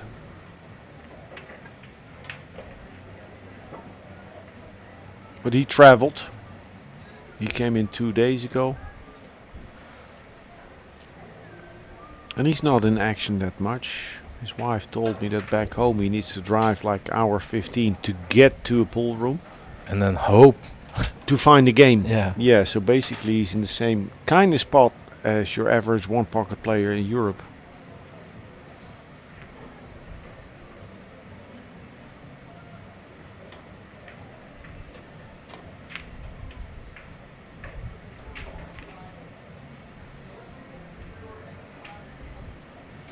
Now they tell you a rule is to play the score. Van As, Rolf is 7-1 up, needs 1 ball. He's not playing the score. Oh no, he's not playing the score, but then again he's not feeling the heat. Now bring the 8 ball back over to his side.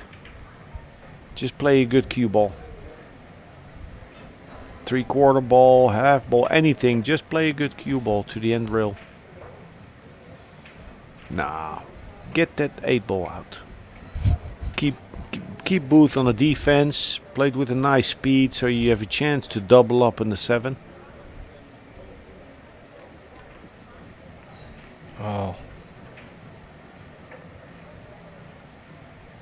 Giving Steve a tempter. Yeah. Do you like this? Oh, Does it have any value? But you feel like you're supposed to take it on? Yeah, so he's out of stroke, Booth. Playing shots he doesn't like to play.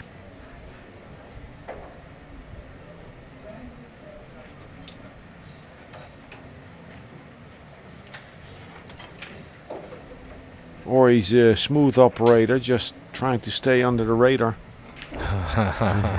Yeah, like I said, we have many tables available. 3 days here in Hague, 5 in The Hague.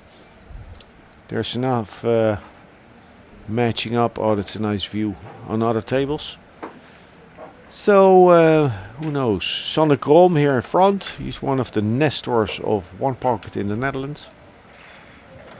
Yeah, I heard like when you started playing One Pocket, you played him like all the time. I heard that like at tournaments when you guys didn't need to play, you would play One Pocket all the time.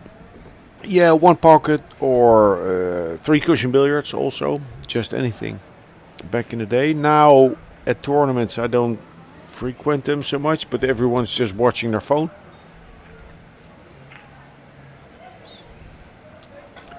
So 2-0 up. It's not as close as I made it out to be. He can bank the 7 back into the stack towards the 6. But cue ball is going to stay pretty close to the short rail with the risk of leaving a bank. Oh, got lucky. Now this is good news for Steve that the 3... Rolf doesn't have to touch those balls. He can do something with the 7 onto the 15. Oh wow. Got a roll there. So the 2 balls that he just opened, the 3 and 6, they were close to Booth's side, but they were not on. No, they were perfect blockers. Blocking the pocket. So there was also a shot from the 7 onto the 15. Move something there. When you leave those, then you're still blocking for every bank, for a lot of shots. Now this is the type of position I study or I experiment with to play a double kiss. Learning to control that first ball. Was a nice try.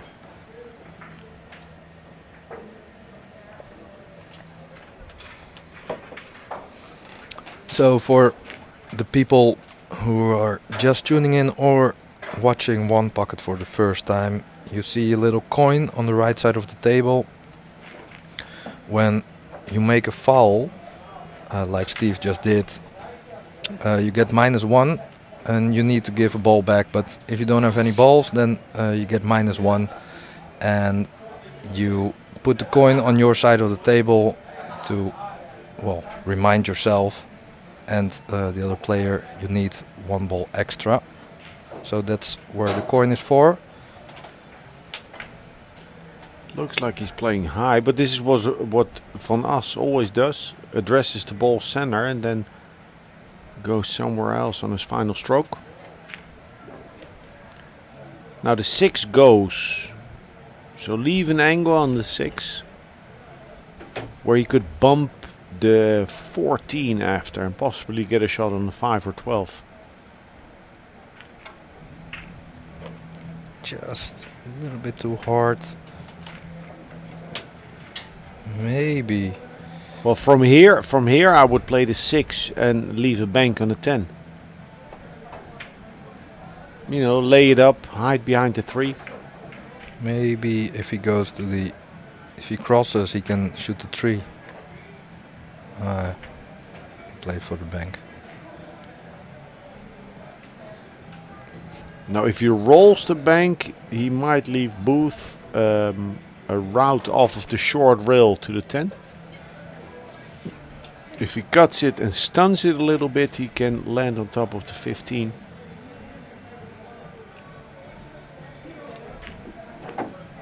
Oh wow, he's banking good.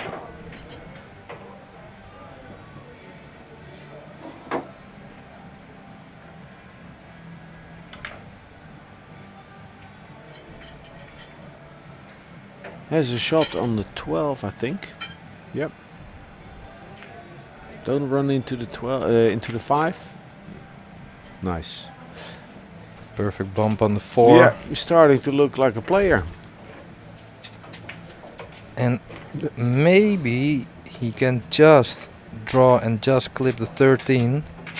Nice. And maybe leave a shot on the 4 or the 1 ball even. I would play a forced draw. Oh, he's going forward. Ooh, watch out. Forced draw off of the 1 I like. We sometimes kiddingly, with a lot of love, call him broomstick. So you have Brombeck. Of course. And Van As likes his banks. He studied all those Freddy the Beard books. And he talks a little like Brombeck. You okay, Rolf? Well, actually, he's a real. Well, you know him for a long time. I don't, but I think he's really nice. He like a few months back, maybe 6 months back, he took a few hours to teach me some stuff about banks, which helped me a lot. So really cool. Yeah, and then, you know, playing, he's sometimes too much of a nice guy, not bearing down, not like he's now starting to play better because things are working out. Steve Booth isn't playing that good, so the game came to him. But as far as I'm concerned, he doesn't bear down enough, like really get in the trenches and fight for every ball like he could, because he's a real good banker. He's a real good banker. He knows the game.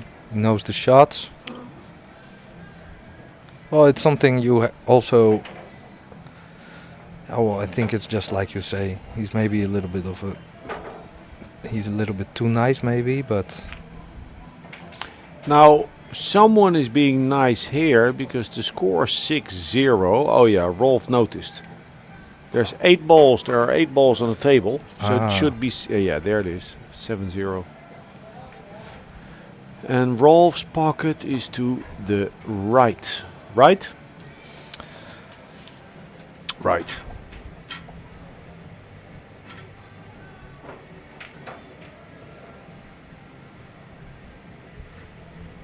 We had a couple of nice matches on other tables today. The best one for me was Kyle van den Bos, cue maker, Mariposa cues. Played against Sebastian Pochon from Swiss. Pochon came out the winner. It was a nice fight. Actually, I think Kyle was caught a little bit by surprise by how well Pochon knows the game. He used to be like one of the best in Swiss, Pochon, 25 years ago. And then he quit pool and became a game maker, like table games. Oh, you know, no, like really, yeah. Risk, Monopoly, all that Yeah. kind of stuff. He had some bestsellers. What's the Jaipur? One of them. We have it at home. It was fun. It's a two-player game. And Well, I think Rolf is left. Sorry. Has left? Right? No. Oh yes, to his left. Yeah, Yeah. He played the 11 before for the win. And then I was playing with my daughter on the terrace. We were playing the game, and one rule was unclear, and I called the Oh, maker. wow. Yeah, I that's called the great. maker. So I called Sebastian Pochon. I said, "Listen, we're playing. Blah blah blah." That's funny. I thought it was funny. So this is, yeah. What does Steve Booth need to win from here?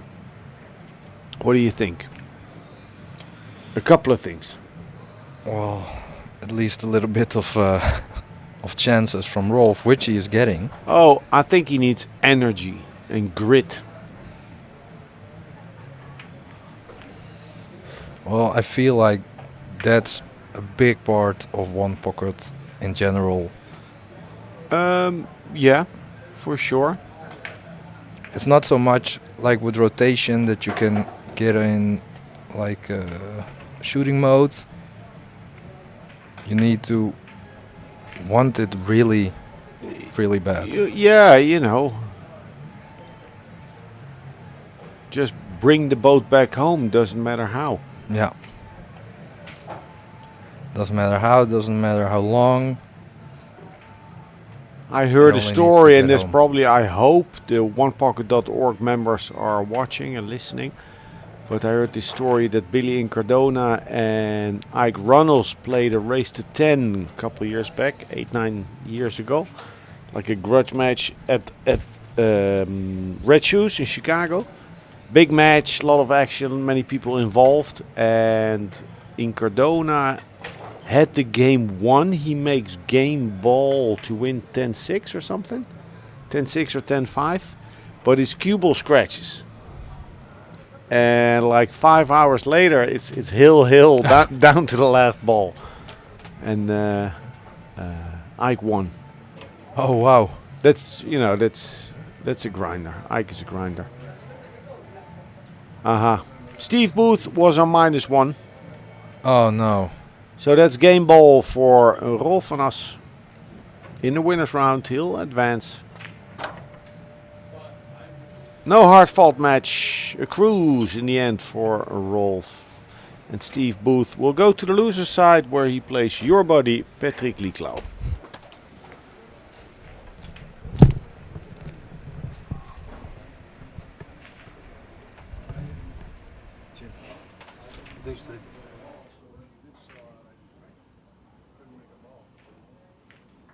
Well, thanks for playing. We'll meet again.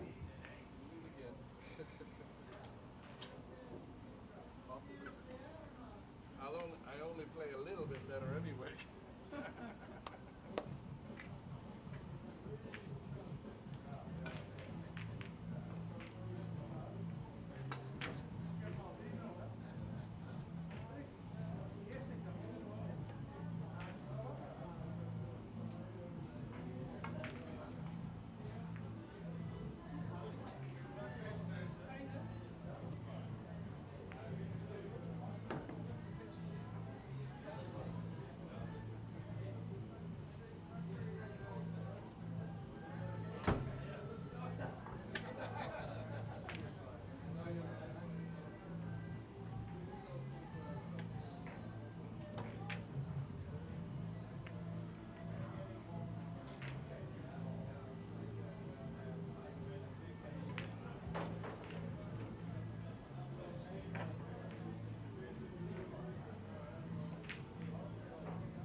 they stream it, they should put 20,000 on it.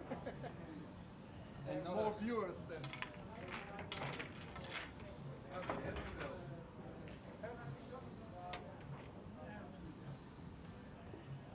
Angry.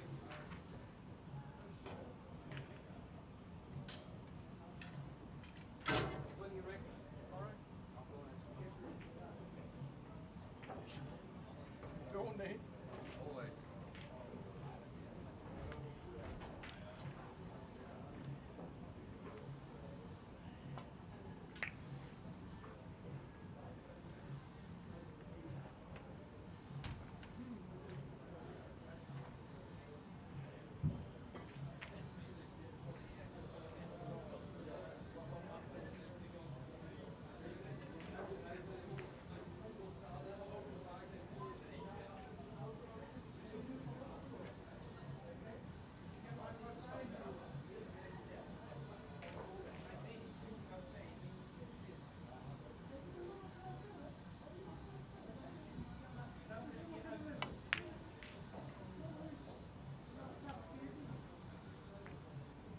Wat wordt er gespeeld?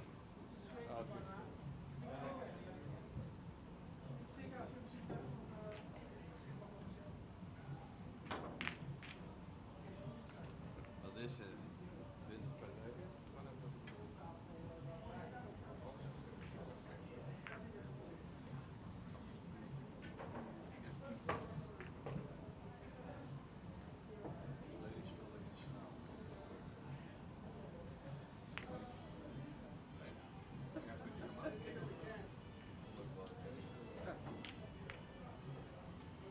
Only gave 5 balls.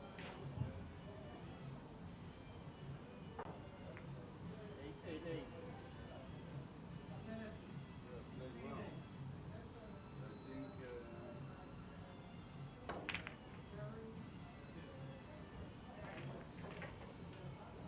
think volgens mij probeert hij me al af te leiden. Volgens mij probeert hij alleen maar af te leiden. I didn't foul, did I? I didn't foul so far. No. Dat is mijn error.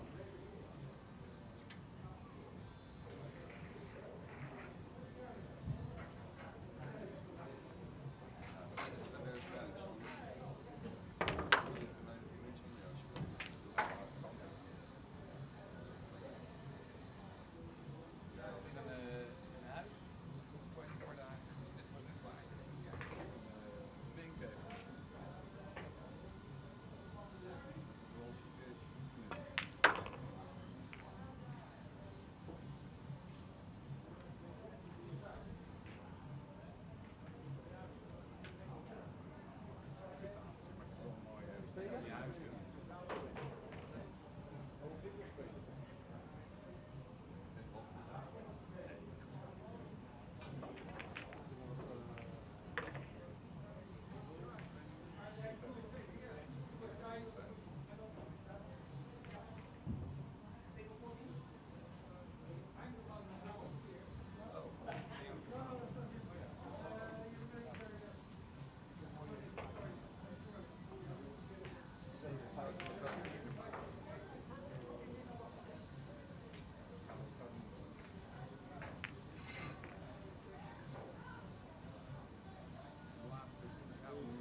Foul in de mis.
I knew that was a sellout.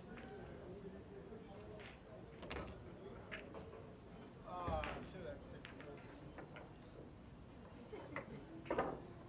Well, come back. I decided to play that shot when I was already down. That was a mistake. Yeah.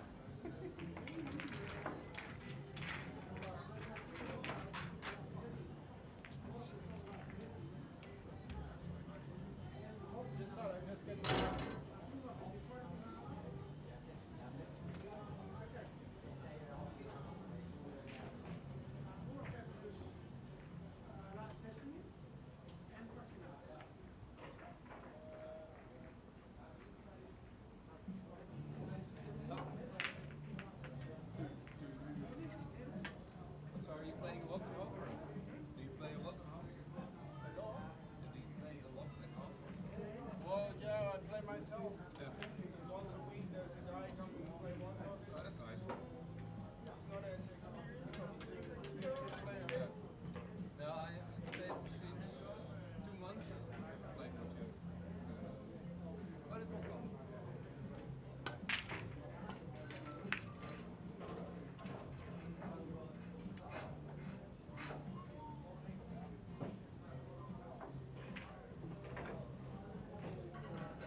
ook even commentaar geven bij de wedstrijd. Kijk, ik ga met mijn gekke foto's doen. Even zien hoe kijken. Bij. Ja.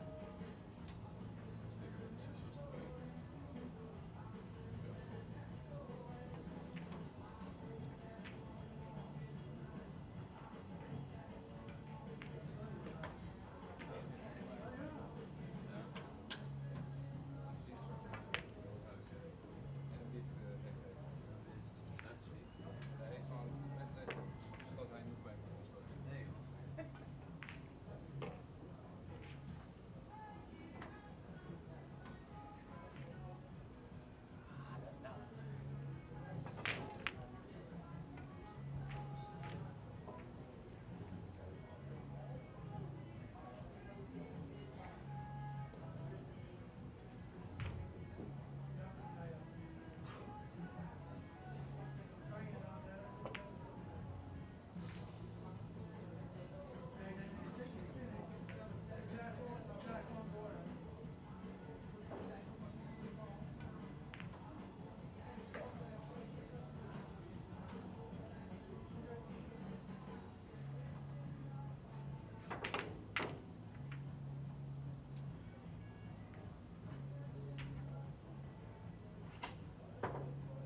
trap. Yeah. Well, first have to make this one.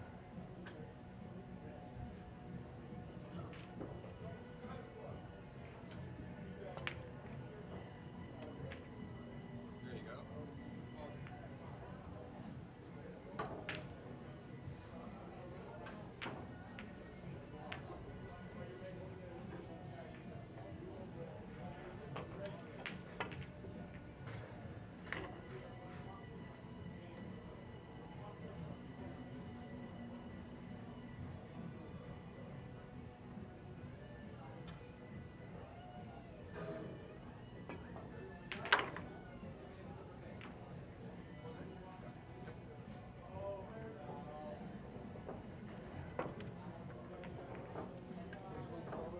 Last game.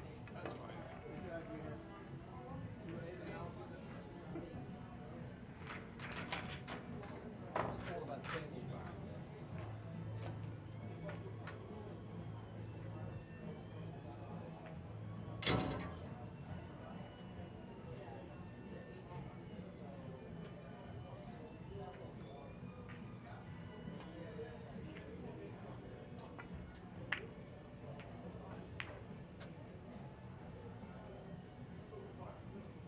So this me. Yeah. I'm just checking. I feel lucky that it's at least a little straight. Huh? Yeah, I'm probably gonna shoot with a white sewer in the ceiling there.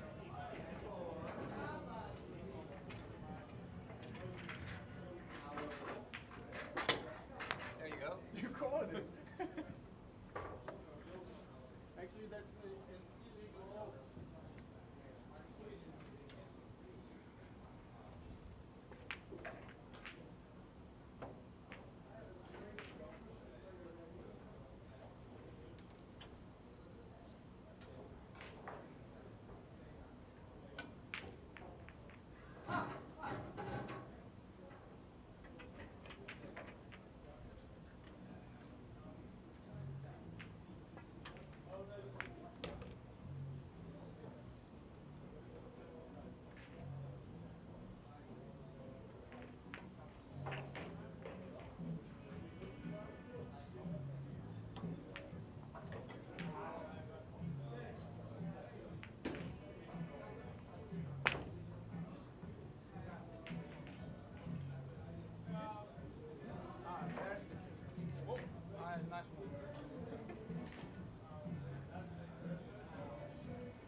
field where everything moves.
Ja, instructies, ik ben jullie weer.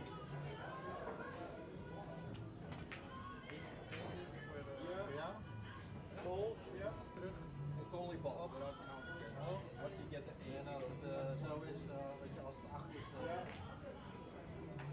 is dit daar vol. Oh, oké, ja. Ja? Ja.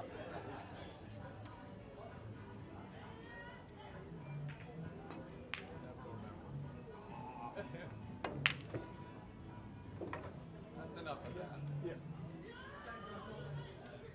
Do you use this truck?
Flip or leg? Whatever you want. You're our host. Tails.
Okay, welcome people watching the One Pocket tournament in the Hague 5. We're watching it, Alex Lely, one of the big guys in One Pocket in the Netherlands.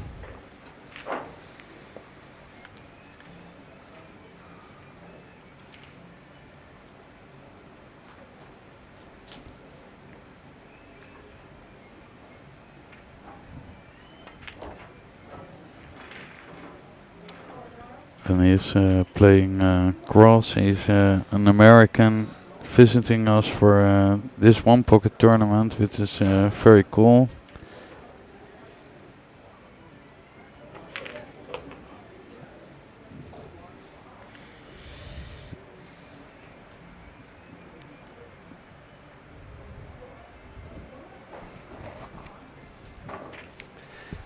Ja, joh, ik kan het jargon helemaal niet. Ik kan het Engelse jargon helemaal niet.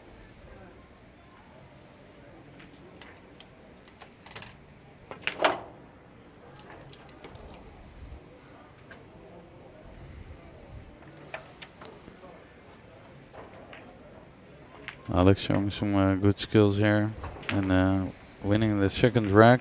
So he's 2-0 in front. Yeah, and you could say that Alex is one of the top favorites for this tournament. Yeah, you sure can say that. I think he's over 70% to win this tournament, maybe over 80. But Dave is trying to trick him up and win this match. So he's 2-0 down, but I hope he comes up with some great shots. So far, those tricks didn't work. Alex has come up with some good shots. I mean, I saw one shot, the 9-ball here in the left corner, opening up the whole stack. He was a little bit unfortunate, but yeah, he opened up the stack really nice. Besides, he's one of the top One Pocket players in the Netherlands. This is also his home club, so he has a home favorite, a home advantage, or not? Yeah, he sure does. And Lely is always favorite. How many times did you play him? Yeah, enough. And I know he's a dangerous player in this game. Yeah. So it's enjoyable to watch these great players battling at this game. Here he puts him right up in the stack. Dave has to come up with with a good shot to keep Alex to attacking him in the next turn. But speaking of good players in this tournament, you're doing well as in this tournament too. Yeah, I think you have two wins so far. Yeah, I got 2 wins, but I didn't get it by the first round, so maybe I got only 1 win if you look at it like that. But yeah, I'm doing well, so I'm trying to get into the next round and do well for to set yourself up for tomorrow. Yeah. Your next match is also winners qualification, I guess. Yeah, it's winners. I have to play Tom Penrose, one of the old school players in the Netherlands. So that's going to be an interesting match. Yeah. Tough cookie. Yeah, he can play One Pocket pretty well, better than most Dutch players. So I have to be aware and cautious. Then I have a good chance, I think. And besides these, the players we just mentioned, who else do you see, let's say, going through the quarterfinals at least? Yeah, it's hard to say.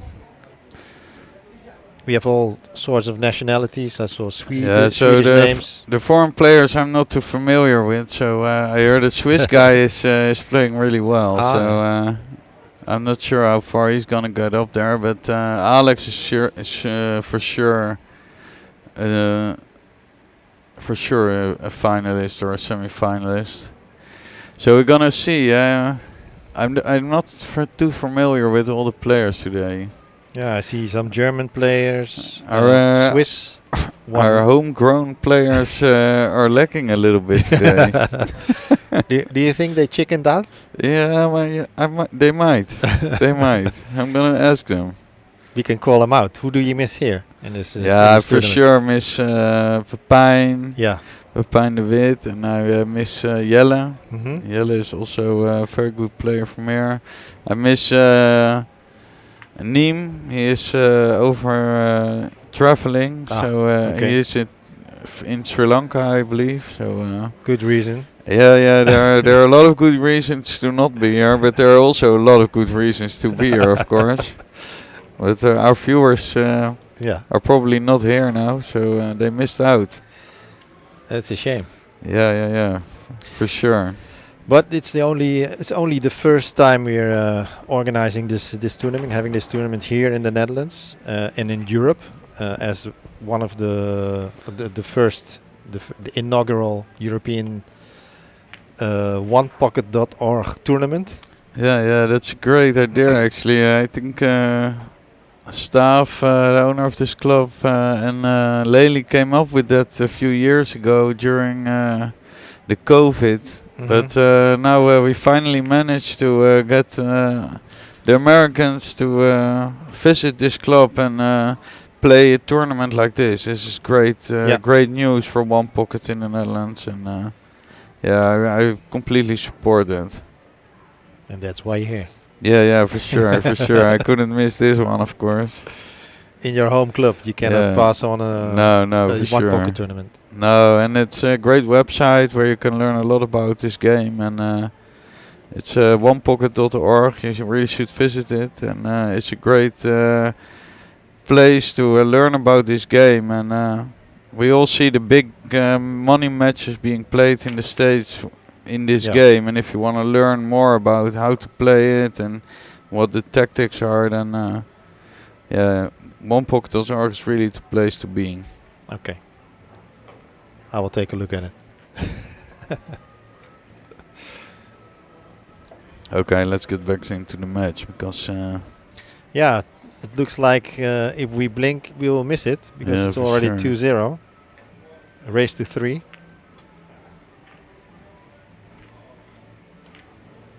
A race to 3 in games, although in the score it says sets, but it's just the scoring software. And normally you play maybe a race to 5 in games in each set, what, in a match? Yeah, most it's long matches. Best of 5. Mhm. So Alex trying to keep Dave from a attacking shot, but let's see what Dave does here. He can try to put a ball in front of his pocket and to get Alex some focus on that shot.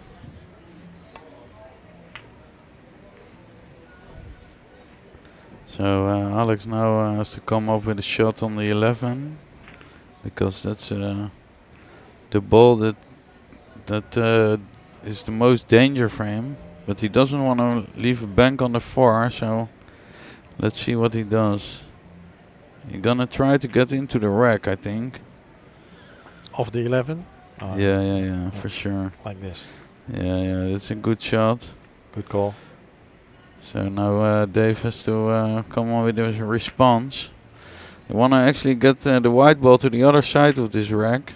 So let's see from which ball he can accomplish that.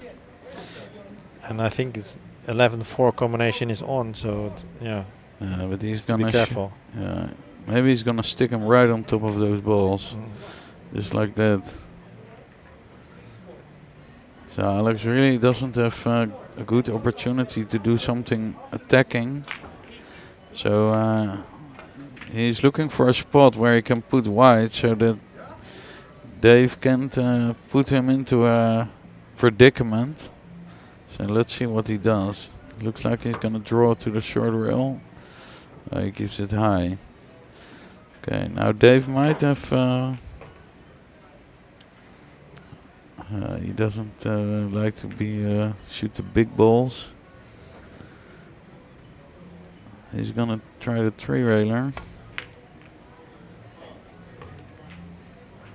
Oh, that's pretty nice. I thought it was a bit lucky if he would have caromed on the 6 and maybe towards the pocket, but yeah, he sure did. Yeah. But you know, shooting balls at your hole, you can get lucky always. Yeah. So he had to keep the white out of a position where Alex could hurt him, and he did that pretty well. So Alex probably is gonna try to bank this.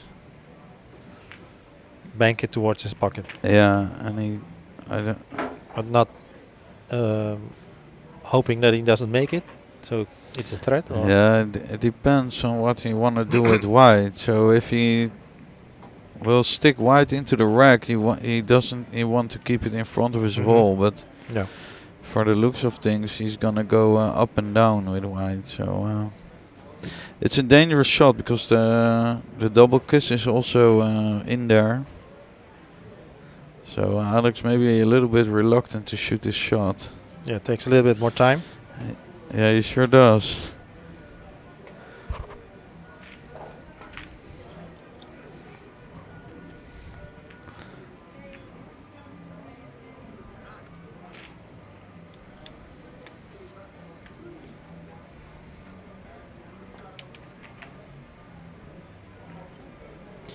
Okay, that's a conservative shot. So Bob has to actually try to put the white on the other side of the rack again. So you might see him follow through on the 9 and spin it up towards the second diamond, somewhere like there. He keeps it underneath, so he plays Alex real conservative. I don't know if I agree with the tactic against Lely, because you know, if you try to play like that, he always puts you in a spot where you don't know what to do. So yeah, but now maybe he can do something. I would like to push balls towards my hole now, but he's gonna try for the 9.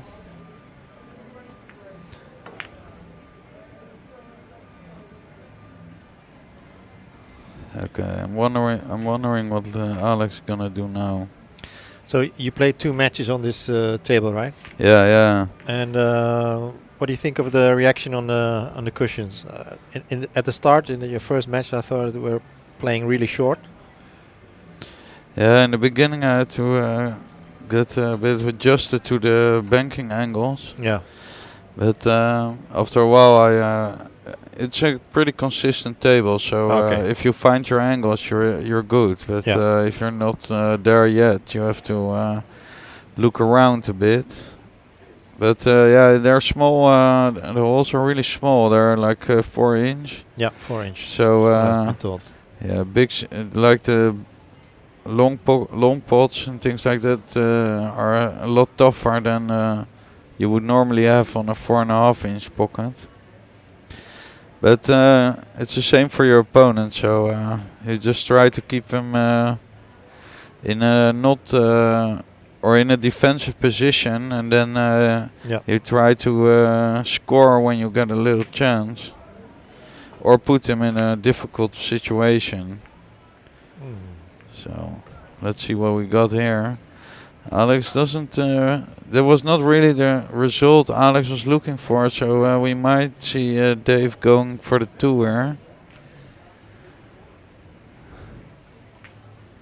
Not sure if it's on. No, I'm not sure if Don't it's think on. So. No. But then you would think he wants to push something over to his side and not playing him like this safe, because yeah, he's not developing anything. No, exactly. This is a good shot. He did really well here. Yeah. But Alex will probably. Yeah, he has the 10, but I might think he is gonna bank the 11 to his corner. Because if he does so, Dave got nothing. But let's see how adventurous Alex is feeling, because Is he going? he's trying. He's looking at it because he want to score, you know. But the safe thing would be to bank the 11. Maybe he's going for the quick kill. Yeah. He's looking like it. So maybe he might want to He's feel his arm a little bit, because he was telling me he didn't feel all too well. So it's tempting. You see him in doubt. Yeah, I can hear him calculating. For sure. The percentage. For sure.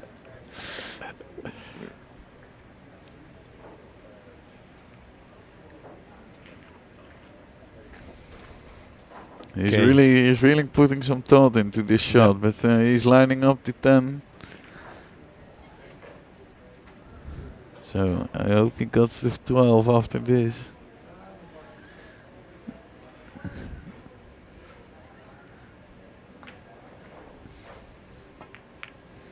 No.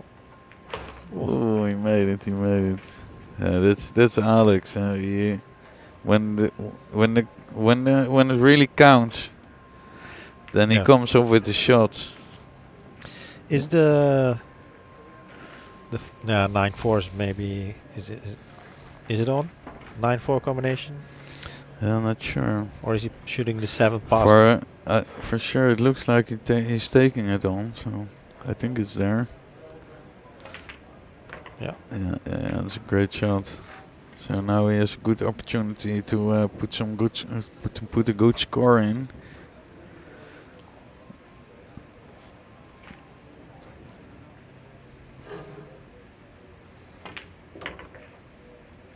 Oh yeah, that's a nice touch.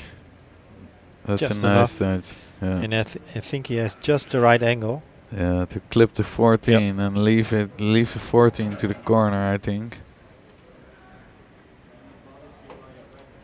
He's a little bit scared that he pushes it safe. Let's see a sweet touch here. Oh yeah, that's a good shot. Take some balls out of the pocket, just to be sure. Small pockets, your ball comes out quickly, I think. Yeah, if you get up there to the 6, you should get balls out, because then they start to bounce out the pocket. So.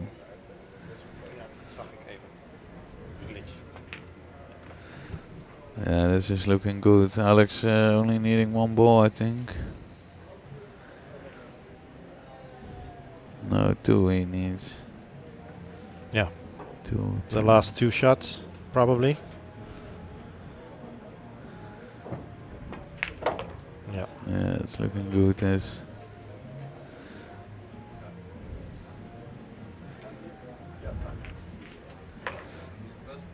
Okay, Alex is challenging this tournament.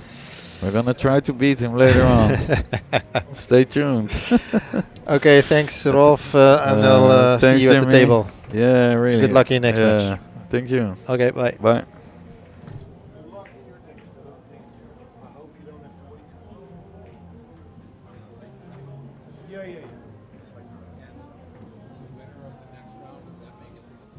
I think you need 1 win to get to the last 16, and then it's single elimination, races to 4. Let's see who you got.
actually play against each other.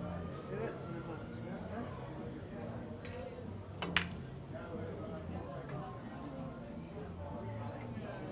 Whatever you want, man. Any tricks you can think of?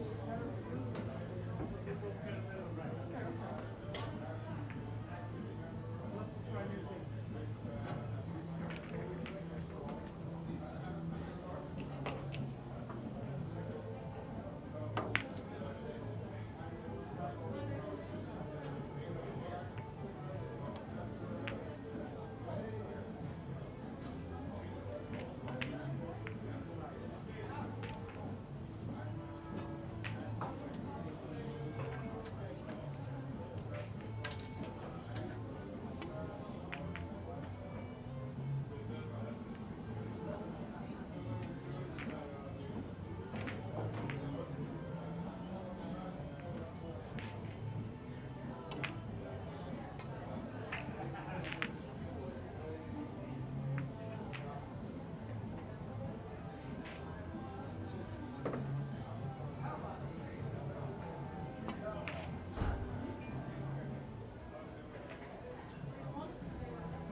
spelen toen?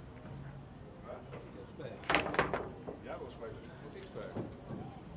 Ik moet even open blijven. Waar is mijn tegenstander?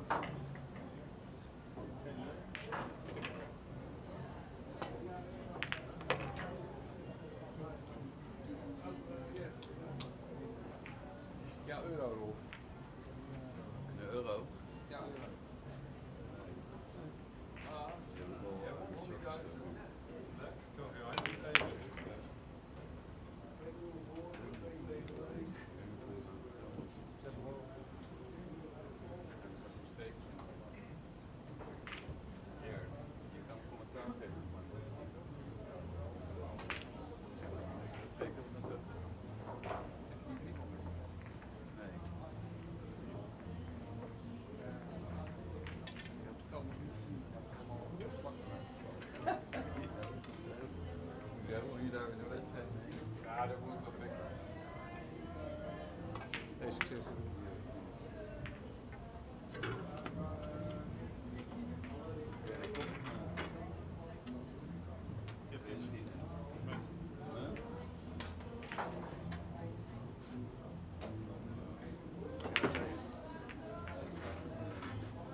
Sebastian.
Sorry, Espen.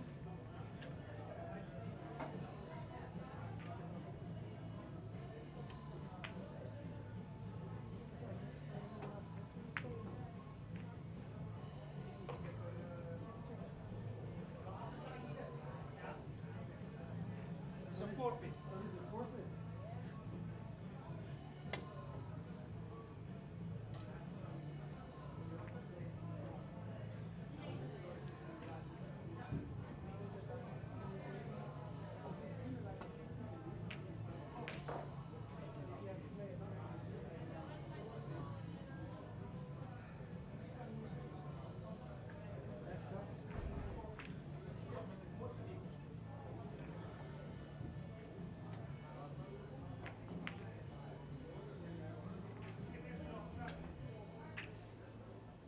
Tournament schedule is a tournament schedule.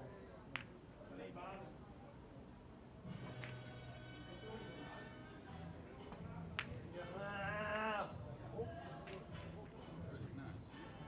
uur.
Okay, folks, this is the first European OnePocket.org members tournament. Every year, all the members of the OnePocket.org forum have a little get-together.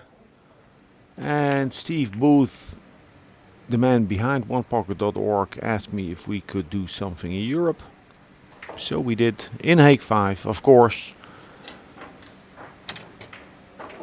A one-pocket room, bank pool. They love the game here. Still a lot to learn, obviously. But they do appreciate it. Nice shot with reverse. Tom Penrose. And how does he know that shot? Because he has a 3-cushion background. So he's very much a dark horse in this tournament. Player of all games. Banks good. Runs the balls decently. Plays smart. Who are the dark horses? Sebastian Pochon from Swiss. Maybe Lau from Germany. Definitely Thomas Kirsch from Germany.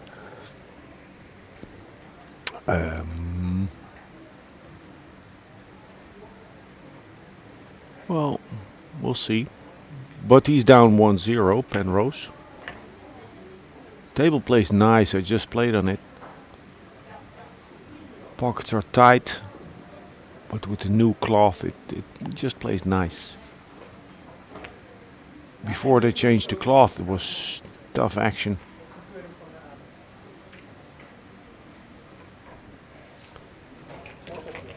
Maar moeten we vroeger beginnen?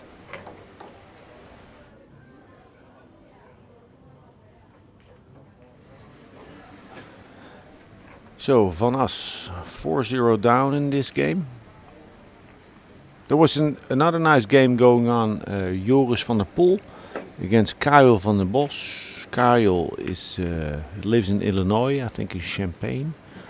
He's the maker of Mariposa Q's. He knows the game.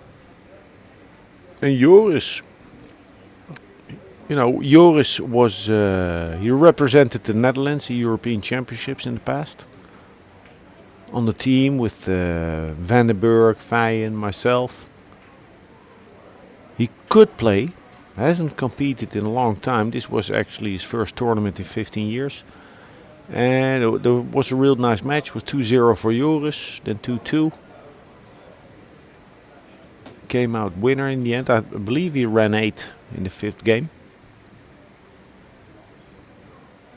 Pochon from Swiss against Lau from Germany. That went down to the last ball.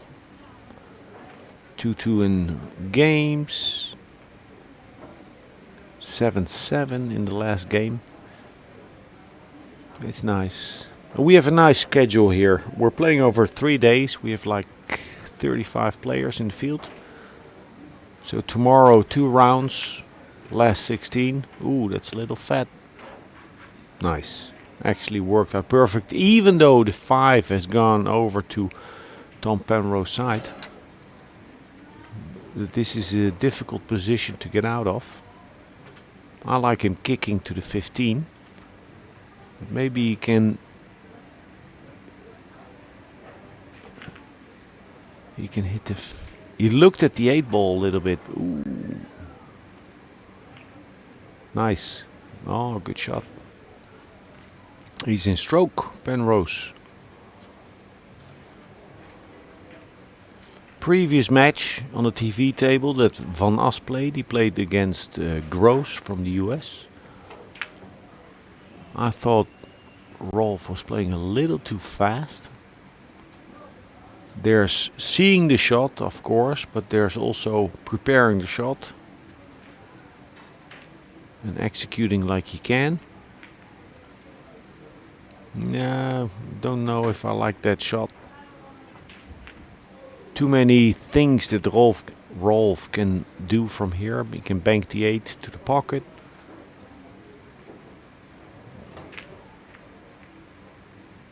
Or this. Shots like that where you're moving, where you're banking balls into clusters, into stacks, trying to get balls over your holes. Very much a feel for the speed that you play the shot with. When you don't feel it, when players don't feel it, they tend to overhit. And if you're on your game, if you're playing well, every time you hit it with the exact right pace. Now that was trying a lot. That was trying a lot by Rolf. So he let Tom Rose Penn out of the trap. Penrose has now got a clear sight on the 15. He can even back cut the 15. He could play the bank and run into the 14. Rolf again very quickly down on the ball.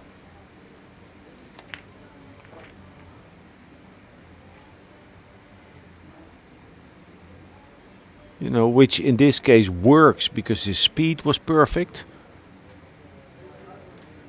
A little off and he would have left the bank.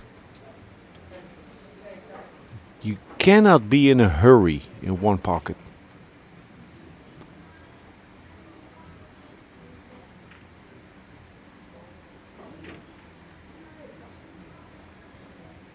If anything,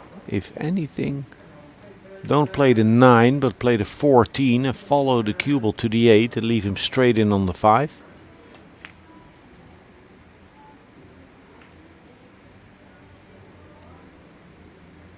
So giving Penrose a lot of room. Maybe the 5 in between the 14, 8. A little bit of a bank gap, a lane. He's looking at the 12 off of the 7 and stick him on the 10. I like that shot. You don't have to make the 12, just make it go anywhere in proximity of the pocket. A waiting game by Penrose. He's up 4-1 in balls, so that's a smart move. If you're down 4-1 in balls, you'd be the one trying to avoid balls going up table. By the way, we're using the Grady rule. Grady Matthews, the professor. A rule to avoid lengthening out games.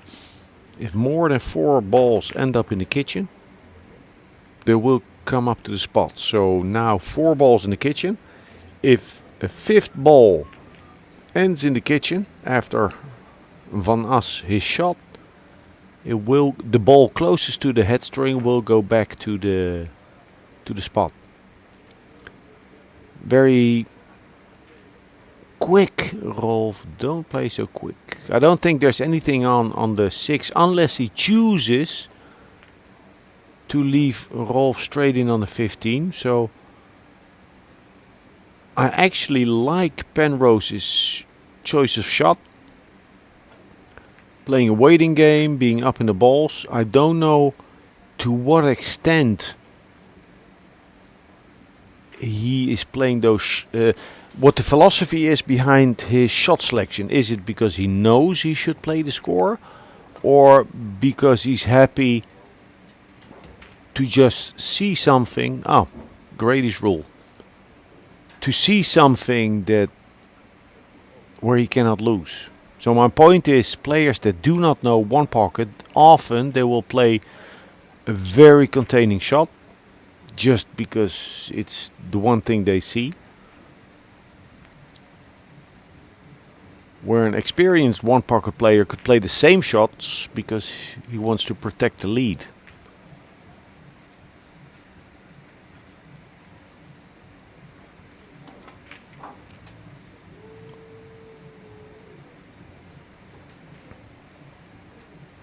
Yeah, I like this. Even though, he left the 14. But he's down 4-1. You can play ultra conservative or play daring shots, tempting your opponent to shoot.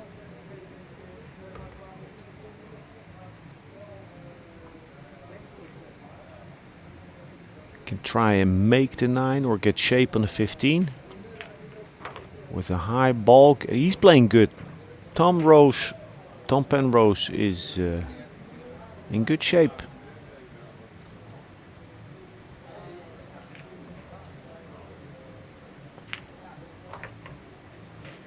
I drove down here.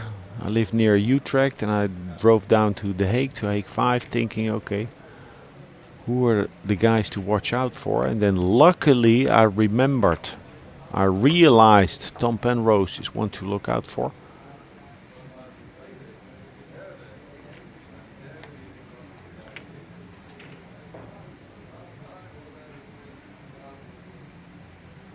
(7-1). Now let's see how much grind Van As has. Especially with the 9, 6, 8 and 11 in the kitchen. A game like this will not be won by Van As by 7 miracle shots. It's going to be a lot of hard work, savvy, smartness and good execution. You can cut bank it, spin it. Ooh, with the inside. I thought with outside. Jacked up over the 6. Is Penrose playing the shot? He's gonna sell out the 7.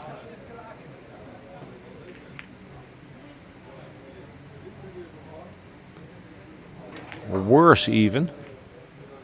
A straight in 5 and a cut on the 7. Now don't do too much. Stop the cue ball. Leave a cut with an angle to float towards the 9 with the cue ball. Just hold it there.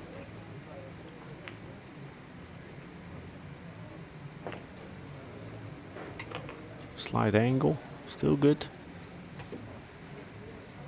Float it. In between the 6 and 8.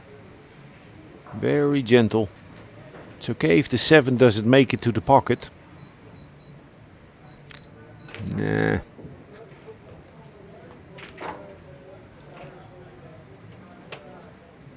So the bad hit for me is a consequence of Rolf van As actually trying to make the 7 instead of laying it up and possibly protecting the cue ball.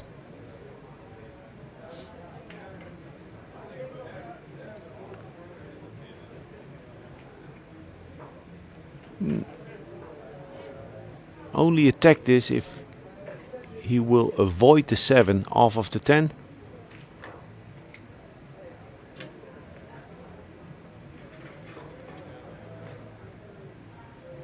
Take your time, Rolf. Figure it out.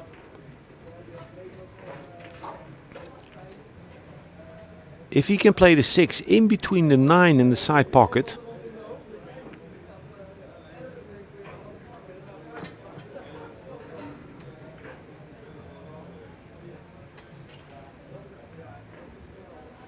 often, on most occasions, in one pocket, the balls aren't sitting ideal. So you would need to make a choice between object ball or cue ball. I think every time that we've seen Rolf not hit the ball nice, too soft or deaccelerating, it's because he didn't really choose between the two, object ball or cue ball. Good shot.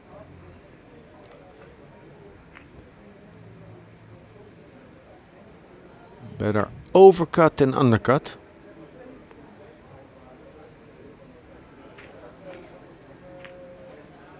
Shot. Okay, slowly he's finding himself back in the game. Now do you try to come all the way on the top side of the 6, or do you leave yourself an ideal angle for the straight back?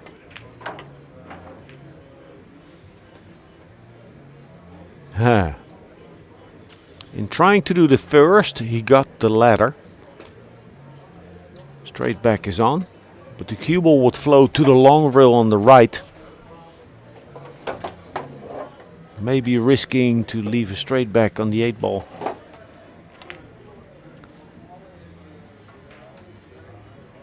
Good speed. Cue ball ended up close to the rail. And I'm joined by Niels van der Horst Volcano, who got the job done, right? So his objective was to play a little one pocket and lose so he can go to the Grand Prix tomorrow in Zandvoort. You managed. I don't admit anything. So what's going on here? Good match? Yeah. I still think Van As, whose game I know better than Penrose's, Van As is playing a little too quick. You know. But he fought himself back in the game. He was trailing 7-1. Now 2 balls out of play. And I say don't touch that 8 ball. You need 1, the other guy needs 3. Just play with the 6, and if you don't have a shot, just bank the 6 back to the 8-11. And preferably not all the way up there. Oh, wow. That's also good. Yeah, that's also good. There's no 2-railer on the 8 available, so, right? Only 1 railer if... Yeah, and it's difficult to not leave anything here. That's a smart shot. Yeah. He didn't remove the 6 from Penrose's side, but he blocked the bank on the 8 ball. 3-railer for Penrose. Oh, that's too sharp, I think. Well, that's a nice position to leave that 6 in. Outside? Oh, okay. Yeah, well, actually, that outside shot I like better. Because now you leave a bank, yeah? Well, you don't keep him busy. So if you would have hit it directly with outside spin, you know, you bring the 6 back to your corner and you're keeping your opponent busy. That was a slightly wild shot. Yeah. Take it easy, Rolf. Recognize this moment. You can. What would you play? Just bank it. Yeah, leave it for this. Oh. Yeah, but not that. No, that's a little bit dangerous. Yeah, that was very difficult to control. I think he could have laid it up with a bit of check side. So don't try to make it, but avoid this. Well, avoid that he ran into the 11, hoping for a good roll. Yeah. But it wasn't a controlled cue ball, I think. So don't go for 3. Just go for good position. So that's not in. He can bank that away. How do you not leave a bank on the 8? On the shot he played. Well, Penrose just played it to hang it up. Make it or hang it up. I'm sorry, I'm confused. Yeah, now I'm don't mixing up the pockets. Don't finish too close to the rail with the cue ball. Leave about a 30-degree angle, like this, and now play kick and stick. Right. Off of the long rail, Rolf. Off of the long rail with low left, and ideally put the 11 like a diamond in front of the side pocket on the left. That's a difficult position for Penrose to control. But people might think it's a little bit more tricky because the white feels like getting in the way, but he still played it. That's too soft, right? It wasn't a shot. Yeah. It wasn't a shot. It's difficult if he goes off of the long rail with low left. It's difficult to scratch. It's really difficult. You're not ever gonna scratch. Low left, no. But maybe I'm sure he was afraid of leaving a bank on the 8. So he played it too soft? He played the wrong shot. Oh, it was not the right shot. I thought you meant that shot. No, off of the long rail. Oh, the long rail, you said that. Yeah. Left. Yeah, left. That's stick it and bring it over to your side. Right. So even if there's an angle for the bank on the 8, right. There's the pressure of that ball on your side. And low keeps it from scratching. Yeah. Hey. So this is 1-1. 1-1 in a race to 3, and we have plenty of time, plenty of tables, as the owners of Hague 5, are keeping all the tables open for this tournament. So tomorrow we're playing 2 rounds, last 16 and quarterfinals. Then I'm going to be serving a delicious pasta, and then at 7 of the 5 behind the 8. Yes, at 7 there's going to be a 1-ball 1-pocket tournament. So that's the ultimate end game.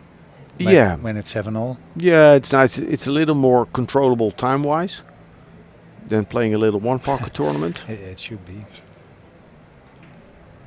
Nah. No. Well, he knew he didn't leave anything.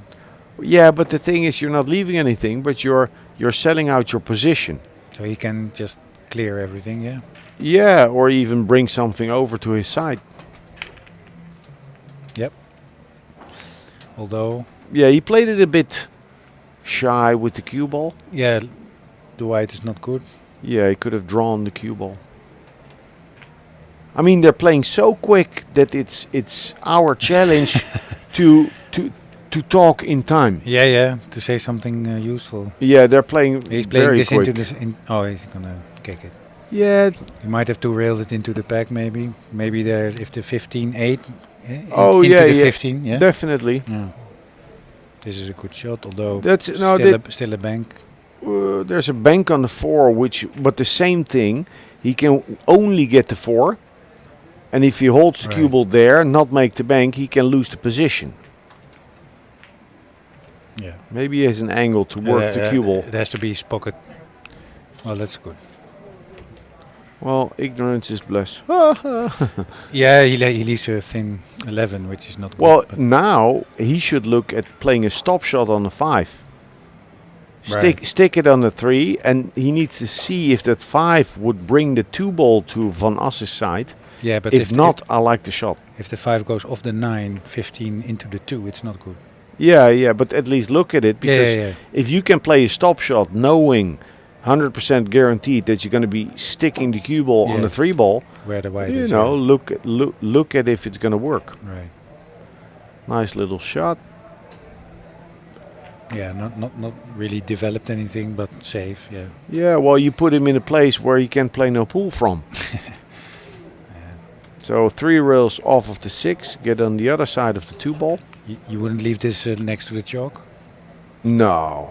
I think he does. Yeah. Yeah, but then Rolf can do the same thing easily again. Chip off the 8, land on the 14. Would you go high on the 14 or low, or would you aim for exactly the 14? Ooh. Oh, he's gonna kick? No. Ooh, that's not good. You see, that was not lying anything. Well, right? well, the thing is, his first shot was good. He throws the cue ball on the stack. Penrose plays a waiting shot, and immediately Van Ast thinks, okay, I need to do something different. Right. But it's not. It's You not should do set. the same. Yeah. Maybe the same, and you know. Yeah, if you play After 3-4 times, something might present itself. Or yeah. If your opponent shoots a simple shot, you should put him back. Well, yeah. Or you could put him back. I think if it's easy to do it, you should. I think now he has a bank on the 2. Right. But he doesn't want to underhit the cue ball, and he doesn't want to overhit the 2. So what do you do with the white? Well, then maybe if it's not on, maybe overcut it, bank it into the 8. Right. Then you can hit it thinner, and you have the cue ball speed to go through your rails. That's a strange shot. Well, he's playing too quick, so he recognized there was something on the 2, but it didn't lay natural, Right. so he didn't like it. But still, but if something is just about off, you're trying to look if you can manipulate it so where it works. Right. Well, it's easy from here, of course, and I have to admit I played a few of those as well earlier. Oh, he's playing for the 8. No spin. Stick it on the 2. Maybe Play the 10. Play the 10, and he can play just a stop shot straight on the 10, stick it on the 2, or try and play 2 rails, right, just past the side pocket. There's a sort of mitten, right? The 2, 15, 11. Yeah. It's a kind of mitten. Mid. The catcher's mitten mid. mitten is a cat. No, a kitten. No, I mean a mitten, like a glove. Yeah, They yeah. call it a mid or a mid. I It's think called a they mid? call it the catcher's mid. Right, mid. It's a Tom Worth. in his Catcher's book. mitten is if you throw cats around. That's not good. Yeah, catcher's mid, right. So, but the 11, 15, 2 Yeah. look like that one. Yeah. So that's very defensive. Put one away. Yeah, Penrose just he keeps doing what he was doing in the previous game. No, but He's- it was from us. He put one up. Yeah. Yeah. Yeah, but It's Penrose is up 4-0. So it's not He's just- logical to put one up if you're 4-0 He's behind, playing. no? He's playing a waiting game. He's playing, just whatever. I don't see a shot. I'll clip it. Put the cube on the rail. And you see how quick Rolf plays. You need to. He doesn't look, right? Find something. Yeah, he doesn't look at all. So instead of cutting it straight back, maybe he can play a 2-railer with speed into the balls. I'm not saying that's the shot, but at least consider. There might be. Nice. That's not a bad shot at all. No, he hit it well, but he came up from the shot, reassessed, and then he played it. Yeah, quick as well. Yeah. Oh, ooh, that was like how many seconds? Was that legal? I Yeah. think 3 seconds. Tom is sitting down. Now, Okay. Rolf has a 3-railer on the 1. Or jack up, stun it into the balls, or play with top. This one? Yeah, that's the shot. There was a combo. Well, but that's probably too risky. So brought the 2-ball over to his pocket. Would you go from the one behind the 2, or is that too difficult? Yeah, it's Too tough. passive? It's tough. I like, Tom. He's playing with a clear head. Like anytime he's in a bad spot, he takes his time. And he takes. Look, he's gonna put it on the 3. Oh no, he did that better. I like how he's playing. He keeps it simple and he executes. Yeah. Well, pretty faultless actually. He doesn't make many Well, mistakes. yeah, but I think That's not good. that's a trick in one pocket. You find something that's on, Yeah. that presents itself. So the execution itself, in most cases, comes sort of naturally. You mean the execution should be at least a little bit simple? Yeah, yeah, because it's a natural shot. That's what you look for.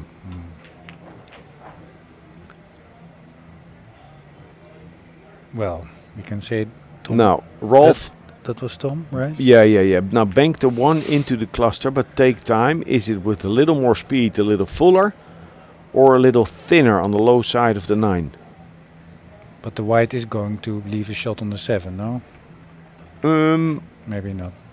Well, he came around the 7. Yeah, it's hard enough. Yeah. He could have good result. Maybe a little thicker and stun the cue ball over, never go to the long rail.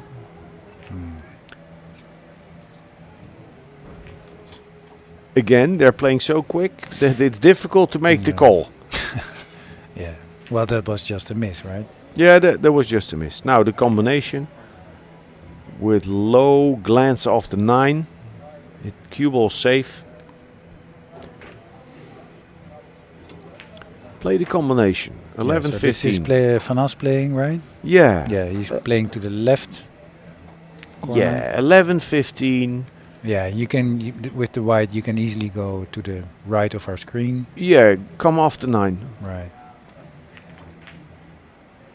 Yeah, if he played it that thin, it would be 3-9, but still. Yeah, well, he didn't recognize where he would go with a sliding cue ball. Still sort of okay. Yeah, well, he's not applying enough pressure. Yeah, exactly. It was not bad, but it's not aggressive enough. From where he was, it wasn't good. Yeah, he could have done better. Yeah, that's true. You know, Penrose is playing with freedom, partly because he's in shape. You know, he's in better shape than maybe 6 months ago. You know, he's in good shape, but he's also getting a lot of air. What was happening 6 months ago? No, I'm just saying. I can robbed him. I can tell like how he hits the balls that he's in pretty good form.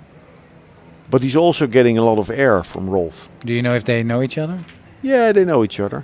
So maybe he's comfortable with him, especially because Rolf used to work at the military base near Tilburg, and Penrose is from Tilburg. So he might be comfortable not playing him. This is a nice shot. A 3-railer, so hit the top side of the 2, bank it to your side and go long, short, long, all the way down here with the cue ball. He's a 3-cushion player. Right. He might spot this. There's a very big catcher's mitt for the cue ball. Yeah. Very big. You don't have to go all the way to the pocket. Even if you miss the mid, it's okay. Yeah. I mean the gap between the 15 and 11. Yeah. Okay. Well, this is not what he wanted. No, maybe he saw it, but he thought, I don't need it. Yeah, the 2 would have gone to like the second diamond. Now bank it with speed. The 2 into the 1. You can do this. That's passive, but not a mistake. I think Van As needs to work harder to take away Penrose's air. He should do something, yeah? Yeah. Would you play it straight ahead to bank the 11? Well, if it's on, yeah, it looks to be on. Right. Stun run through, go to the second diamond with the cue ball. Right. The 1 goes to the 2, yeah? Yeah, he played it. A little bit soft. Well, better even. You know, he took a couple of seconds to assess the angle. Now this was a good shot, right? This was a good shot. Now rail first, off of the short rail. There. Good shot. Yeah, that was a good shot. Yeah. Would you thin this of the 10, put it behind the 15? Yeah, sure. If you feel good. You put a ball to your side, yeah? Well, a little bit. Or thin or a little thicker with a lot of left. Right. But behind the 15 would be good, yeah? You see, every time... This is not good. Penrose is thinking, well... I thought that shot was a little bit passive, right? Yeah. Often. But maybe he lets him make mistakes, yeah? Well, no, he left him in the pot, so that's not good. It's working for him, so why would he change? And of the 2, Van As is a more knowledgeable one-pocket player, but he's not grinding in that he's not thinking until he finds it. He just sort of plays the first shot that he sees. Yeah. Now bank the 5 into the ball, stun over towards the second diamond where Tom Penrose is standing. So the 1 is a blocker? Yeah. Right. Move balls. Soldiers. Preferably with the cue. Yeah, like he's high on the cue ball. I think he's going to play this week again. No. I didn't like that. Because the 5 is not doing anything. And, yeah. But he doesn't need balls maybe on his side, but still. He should have moved it to his pocket. He's down 4-0. He needs balls there. Yeah, but more to his pocket, right? He's making life too easy for Tom. Yeah. Now, come off the 5, land behind the 1. Right. Or he's looking at cutting it. Are you playing this with left or? I don't know. If he's cutting the 5, he's just playing for the 1 ball. And if he doesn't make it, it's easy for Tom to get out of the trap. Right. Maybe the 9-1 is something, right? Or is that too... there's also 1 shot, yeah? Yeah. That's also nothing. No. Yeah, bank this. Draw it back for the 7. No. 1 good shot by... Rolf needs one good shot. I think he blocked the 2. That's something. Yeah, so Rolf now is in a bad spot. Half of the 1. Well, not really bad, but it's... No, he's okay, actually. Of the 1, yeah? Behind half the 2? Of the 1. Well, don't scratch. Don't double kiss, don't scratch, and hopefully behind the 2. So don't kick it on the...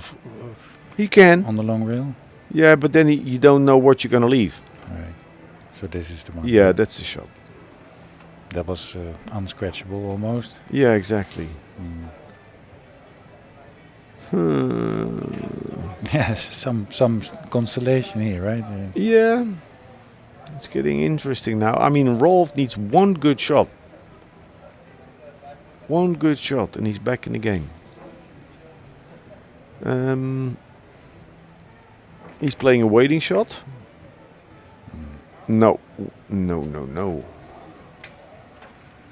Okay, so what can he can? Oh yeah, he can hit the 8. Open the balls up, protect the cue ball. That's no good. No. That's no good. He can clear. He can clear a lot here, right? Well, or maybe he should. No. He's straight on the. He's straight on the 13. So if he hit straight onto the 13, it would hit the 10 ball too straight and not move.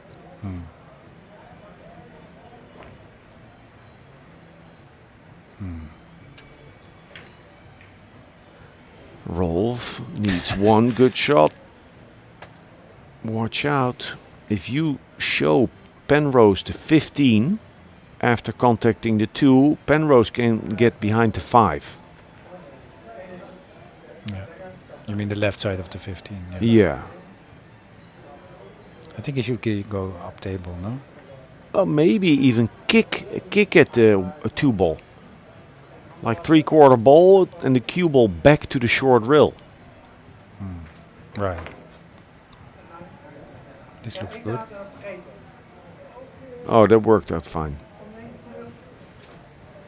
Yeah. So that's a good shot. Yeah.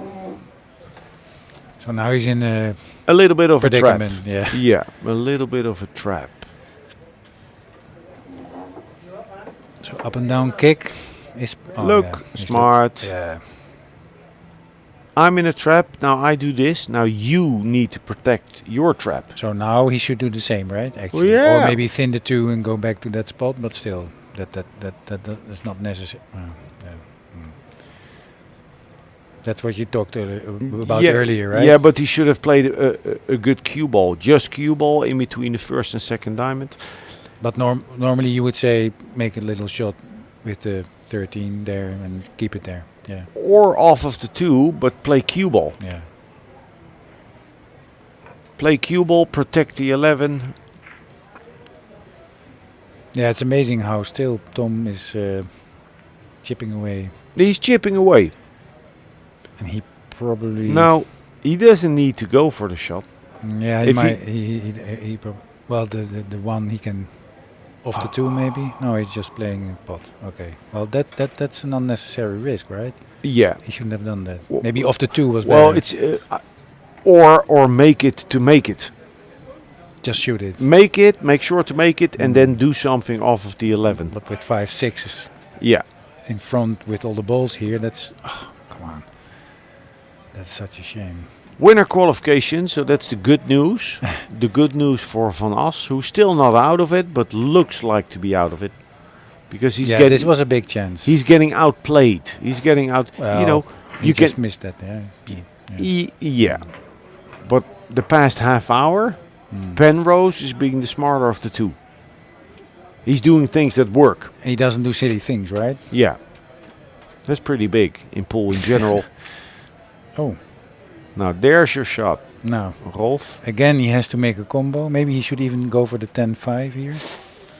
Because No, because it's too difficult to avoid it. If he can draw and avoid the 2, then yes. I think it's straight, but doesn't matter. Doesn't matter what I think. Oh no, no! Don't scratch. Shh. Oh. Somehow it's not in the books. Now, do you think? Oh, 2 balls come up. So a foul by Van As. The ball he pocketed doesn't count. Comes up and -1 for the foul. Yeah. So 2 balls on the spot. Yeah, but he doesn't have one, so he should be. There's no marker though. Yeah. Well. Now let's see. Could still swing this game with all those balls clustered around. Yeah, if he misses this one, but he doesn't. He doesn't. So now he should take care of the white as well, right? Go to the choke. No, you don't. Do Yeah, that? yeah. It's a natural shot. Right. 2-1 in favor of Tom Penrose. Lots of swing possibilities there at the end. The last 3 innings could have gone differently. Well, I hope the Hague 5 viewers back home who are listening are going to tell Van As how critical I am. I know he can play. You're not going to tell him yourself. Well, if he asks me. But you're going to charge him then. You know, he doesn't have to play perfect, but I just know he can play better, and I just think he's playing too fast. Nice little view here of Hague 5 with 14 tables, only 35 players, but all lovers of the game. And very international from representation, right? 8 different countries, 3 Americans, 2 Swedes, a Dane, a Swiss, Spaniard. A Spaniard who didn't show up. Yeah, he was on the list, but he didn't make it. Germans, of course. Yes. Never count out the Germans. No, lost to 1. And anything else? Maybe Norwegian? Or...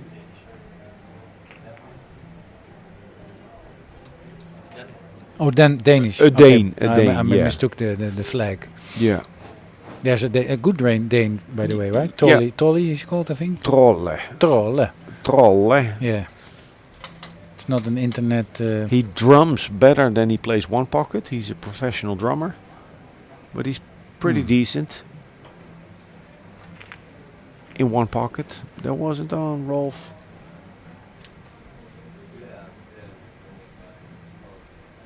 Yeah, he's not seeing it straight, right? He should just breathe. Well, but it's difficult to see what you need to play in 3 seconds. Hey, there Tom thought really that was in, but that's the table with the shimmed pockets, right? Yeah. 4 inch, or what is it? Something like that. Well, I heard someone balls. say 4 inch, but to me it doesn't look like 4 inch. No, the cloth is pretty new, so it's also forgiving, but yeah. Now needs to get around to 5. Good shot. To the long rail, left spin, come around to 14, preferably with an angle. Nice, look at this. You see? He's playing good. Playing simple and good, yeah. Yeah. Effortless, keeping the exact angle. For the 9 now? Yeah. Nice. So this is a critical shot? Right? Yeah, now he has a stun line, tangent line, to go into the 13. Right. which would go off of the 10 into the 7. But he's playing topspin, so he's going Yeah, nice. all out. Nice. He's playing I good. think that's the best shot because Yeah. because you move. He's playing good. This looks very nice. But it's only day 1. Is he going to be able to keep this up? Well, Give if a few more shots and he's qualified for the last 16, right? Well, and he, tomorrow we'll- it's a race to 4. we'll make sure he gets a couple of shots in. You mean the little drinkies? Are we talking about little drinkies? Yeah, no. How Good far job. are we? 5, 8? No, 7? he's This is it, yeah? He's out. Good. Ooh. Ooh. Well, never say never. He looks into our commentary booth. He looks a little bit like the dart player. Van Gerwen? No, the English guy. What's his name again? I don't know. I know one dart player. What's his name again? Nee, is not. Ooh, look at this. Boom, Ooh. boom, Oh. boom. We like that. Hey, 8 and out from here. What are the odds? The way he's playing, Well, 33%. Ideally, he runs 7, and then we get a little bit of play on the last ball. Yeah. Come on, Rolfie. Is this the best shot, the 6? I don't think so. He needs to make it. You know, from Oh, it here, doesn't matter? you choose what you like. Okay. Well, the 10 is there, but I would have gone for the Yeah, but 15. he's a little 13. bit straight. Little bit of angle. He can stun draw in between the balls or come all the way back or top spin for the 11. Looks like that's what he's The playing. last thing here. Oh. Watch your angle. Difficult. So now he might. Well, it's or smooth draw to the long rail for the 11, or in between the 11 and the corner pocket come 2 rails and out. I think he should go for the 13 here, yeah? Yeah, he's going for 13. Yeah. I was. Oh, that's not good. Well, he made it. That's the main part. Yeah. Mervyn King. Mervyn King. That's the one. That's the dart player I was referring to. You should look up, if anybody's watching, look up Mervyn King and you get, right? Oh, yeah. Looks like Tom Penrose, right? Yeah. Mervyn Penrose. Well, he plays like a king, so. All right. Missed opportunity by Rolf. Could have gotten a few more. Second one, huh? He missed. Yeah. 7-4 it is. Okay, so still match point. He lost position there, yeah. So I say Clip the 7 and don't clip touch the 13. Don't touch the 11. Could he clip the 7, clip the 13? No, just No? bank the 7 2 rails out. Oh. Go forward with Oh, the this cue is ball. Tom, I'm sorry. Yeah, Yeah, this is a good shot. Look. Yeah, that's good. He's playing good. Yeah. He's playing good. Good speed on many shots. Also looks like he doesn't get confused if something goes Yeah. wrong, right? And the other one is playing a little bit better. And then Yeah, now Rolf didn't protect the 12. And in so doing, he makes life too easy for Penrose, as far as I'm concerned. Because he can now. He has choice. Right. And he can take that 12 ball out. Which he does. Yeah, and he he doesn't get lured in trying to make the 12. He's playing good. Yeah, he protected the 12, which is on his side now. Good speed. So should he play the 7 onto the 12 now? Stop it? Well. Oh, he played it on the... Yeah, on the from here on out, Rolf van As is chasing the game because the balls are getting out of play and less pressure for Penrose. Yeah. Yeah, that's for almost... Because he succeeded in hiding the ball where Van As before him didn't even try to Right. protect the 12. Yeah, that's true. Am I being harsh a little bit? No, it's what it is, right? Well, it's okay if you don't see it, but he's not taking enough time. Sorry, guys, back home. That's a shame. We never like those. It's still a good shot. Well, he gets something out of it. He leaves a combination instead of yeah, for one the shot. win. It's a free shot. Yeah. Do you do anything with the white now? Do you draw it back? No. No. Just make the ball. Doesn't look really difficult. Yeah, and nice. it's not. Good match by Well, Penrose. He yeah. advances to the last 16 in the first European OnePocket.org members tournament sanctioned by EMOPA, European Ministry of One Pocket Affairs. Rolf van As goes to the losers round 1 match to qualify for the last 16 tomorrow, where we will start to play races to 4. Thanks for watching and have fun later on, guys. Niels, thank you. Have fun at Zandvoort. Ouwe. Yeah, I might come back tonight if there's more play. Oh yeah, you're more than welcome. Or yeah, or maybe you like somebody else. Bye guys.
play the kick card next time because it made my heart drop.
entertaining.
What a nice bonus. Bonus ball.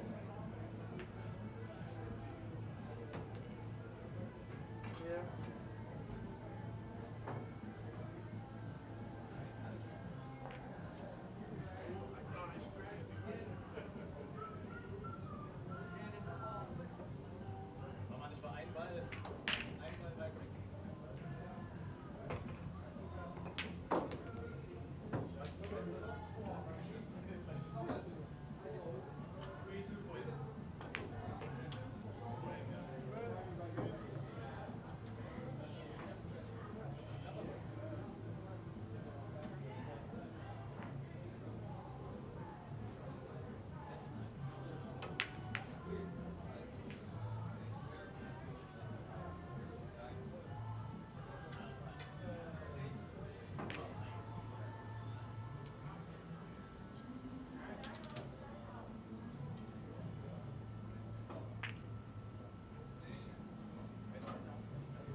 Thank you.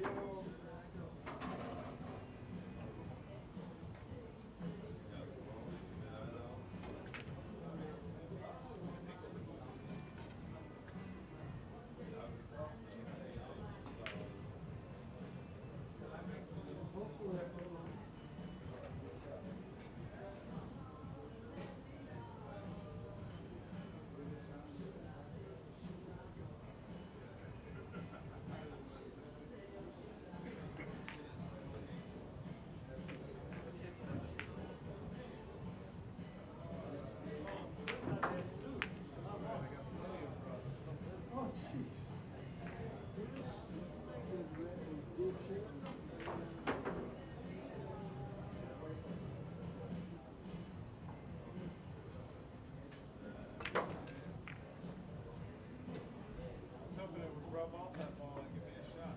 You need some just regular fingers. Ja, dat is ja. Op een lijn te liggen met de liggende een beetje. Dat is not a smart shot.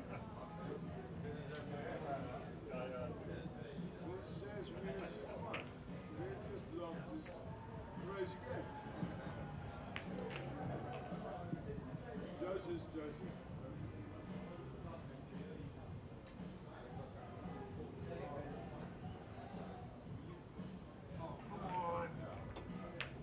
So you thought, let's go say, I've got my life, I shall do this, and after years.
it was here, and a lot of recreational players they want to play in the corner.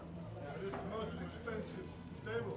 We charge €12 1 hour, and after 12 hours they still got balls on the table.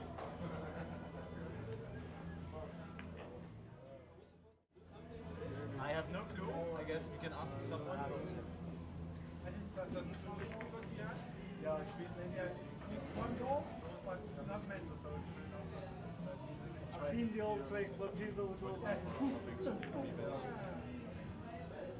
They actually did that against Efren when he played that Jamaican guy last ball, 8-ball pocket.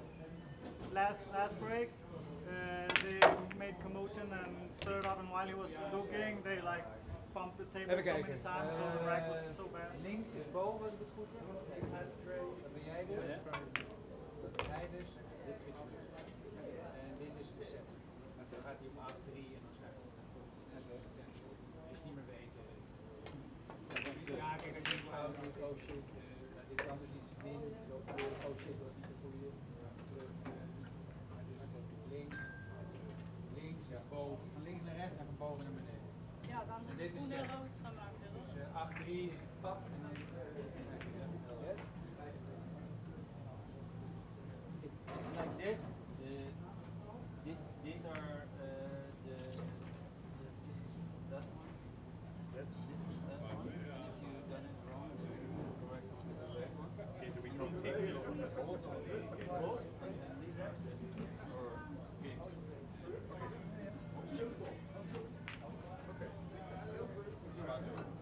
This is the score for you. For you order?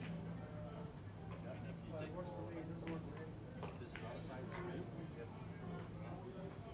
When the set is finished, press this one. Go to the next level. Okay. This is when you have your state. Okay, so this is set. So you just go to the next set.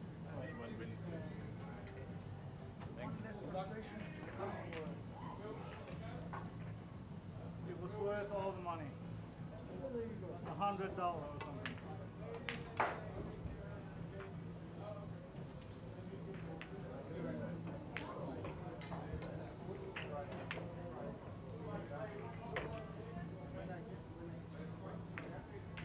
Ja, we zijn vader.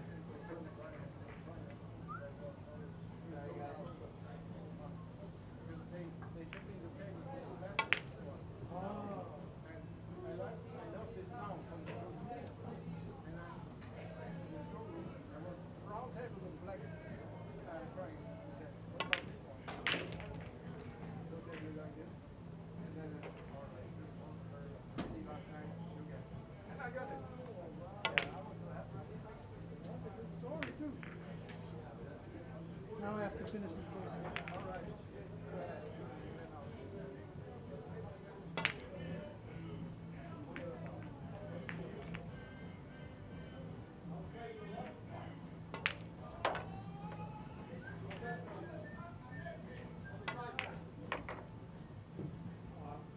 Let's start. Yeah.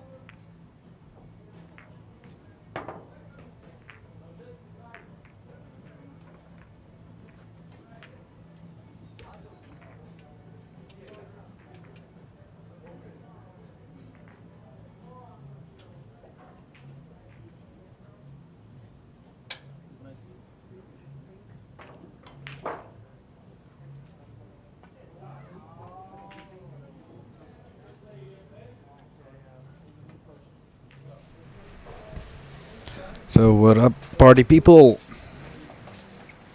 Live from The Hague. Hague 5.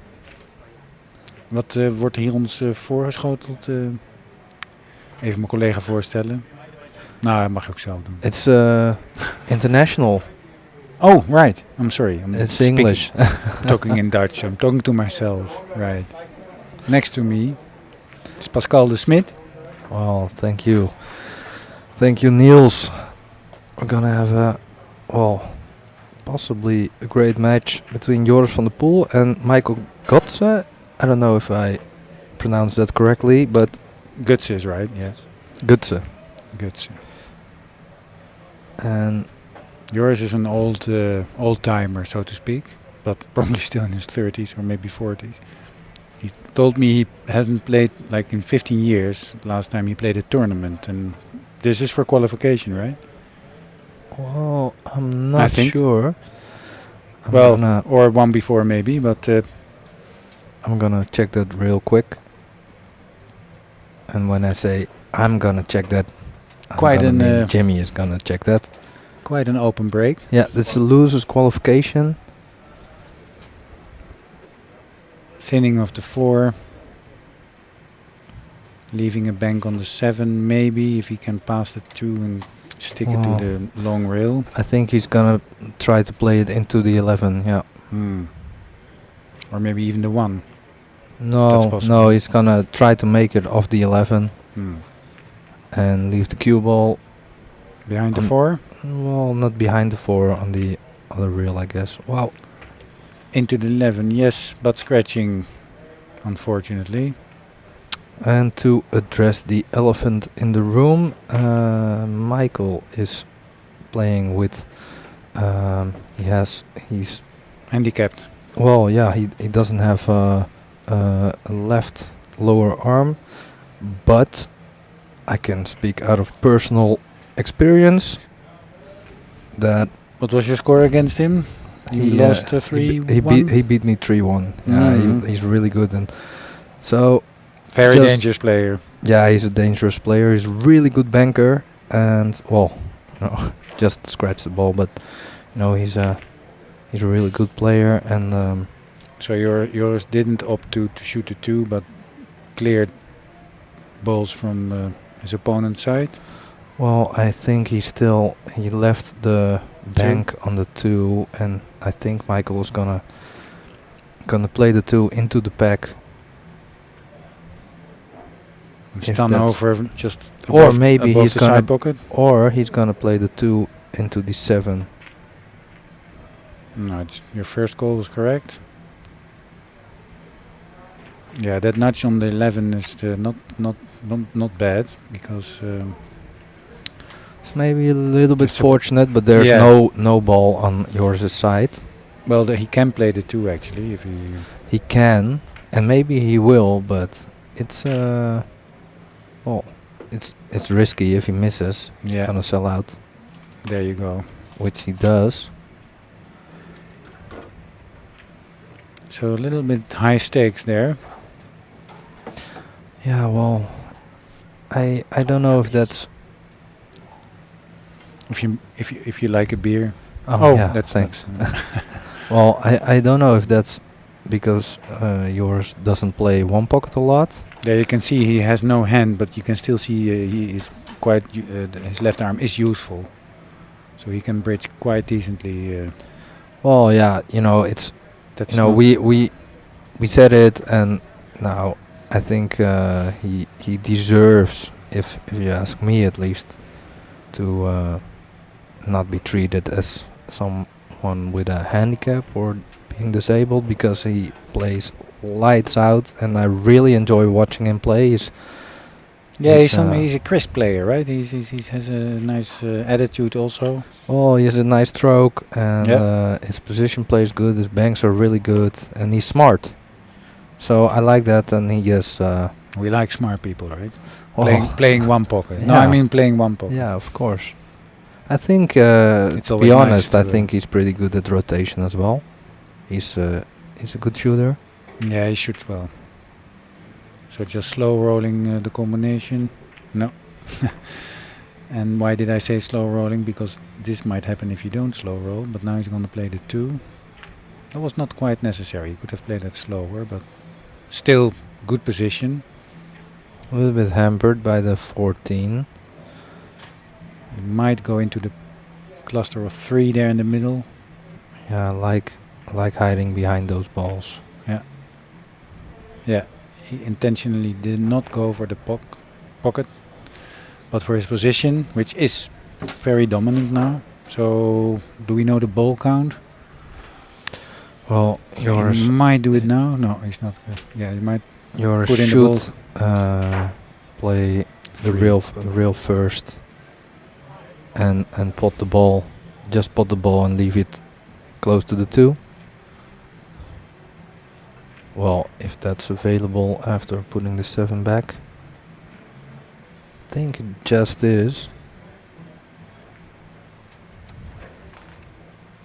Yeah, maybe it's a little bit more difficult because if it's thinner now, you might leave the 2. With a slight swerve, he might be able to.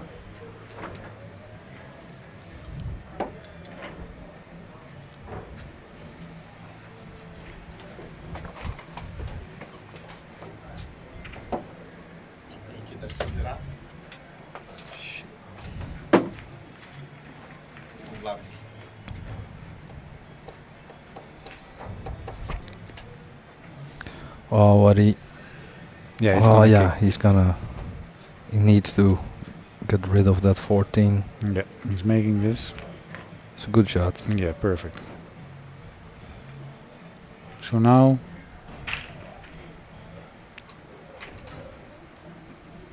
try and defend the position of the 2. So maybe. Well, and maybe like clipping the 11 on the right side, leaving leaving the 8, 5 and 3 as blockers.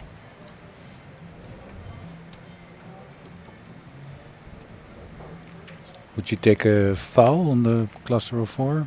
Is that a No, possibility? No? Well, yeah, possibly. That's a good shot as well. No, he's going to thin the 2, it looks like.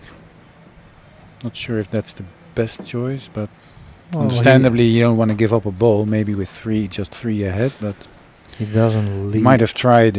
Well, he left the bank, I think. Do you park the white But yeah, above the 3? So, or he left the bank, but there's not really. It's pretty. You know, if you miss it, you're gonna leave the 2, unless you played with inside spin and top spin, inside left of left top spin. Meaning going to the 4 with the white ball? Yeah, with the cue ball? Kinda. Yeah, well, that's the shot. Yeah, but you see, he still. It was risky. You don't know exactly. That was actually too good, right? Yeah. So here I like playing the 2 into the 3 and try to make the 2. Well, that's also good. Didn't sell out. Lots of times there are more possibilities, of course, and this was a safe bet. Not to give away anything, just keep it simple. Although at some point he should go for something, right? Just to, well, you know, like a basic rule is you don't take on shots with a high risk. Right. Unless they have a high pay. No, in my opinion at least. Is this the combination he should be disturbing? The 7, is that...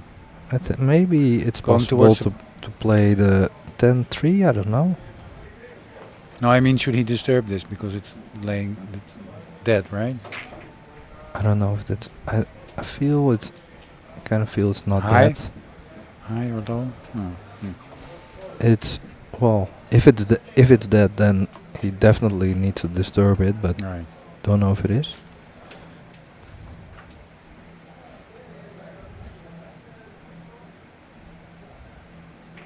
Well, that or not, he did disturb it. Still possible maybe to make it, I'm not sure. But now like 2 railing the 4 into the cluster, maybe even making the 7. Right. Wow. Like that. Yeah. Oh, that's a shame. Well, second time he scratched. Yeah, you should be aware of that. Maybe, I don't know, you know, he just came back from a loss. Don't know how that affected him. If it affected him or not. You mean he might be playing with a little bit less confidence? Well, yeah, I don't know. Maybe, but you know, it's a little bit careless to scratch like 2 times in 3 innings, yeah. Or 4 innings, but yeah. Okay, so yours probably is going to play the... Well, I'm not sure what is. The 8? Yeah. And then the 7. Oh.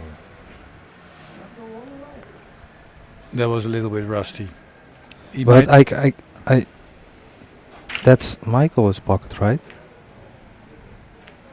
Michael has the left pocket, right? Then he might be confusing me. I'm confused now. But he didn't go for playing that away, did he? That's not. That's No, I think He I probably- think he tried to pot it, but Yeah, I you're think right. he's confused. I think. Look. Yeah, you're right. Oh. Yeah, he was playing for that pocket as well. They're playing for So both for the same pocket. So yours probably is scratching his head now, thinking, Yeah. "Oh man, I can see a smile on his face. From that's that was not. Yeah, he's laughing. Yeah. So, well, lesson learned, maybe. Don't know if the bank is on. Well, I think the bank is on, but I don't know if he can protect or play the cue ball in a way. Wow. Maybe inside, go to the right of the 4 and then go behind the 4.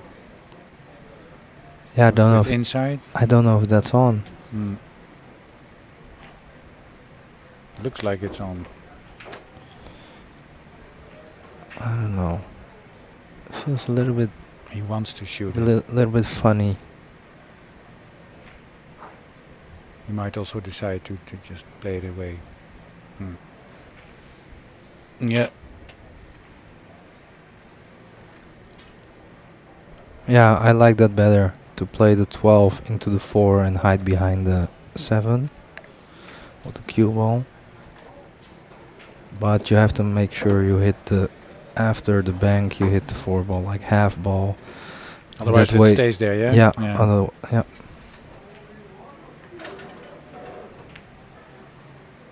Well, there's something iffy about it, because otherwise he... Right, that's the shot I thought, but he didn't play it. Yeah, it was so hard to... Yeah, I played it too not hard. sell and out. Not clean enough, but yeah. Should have played it a little bit slower. But it's easy from here, right, Pascal?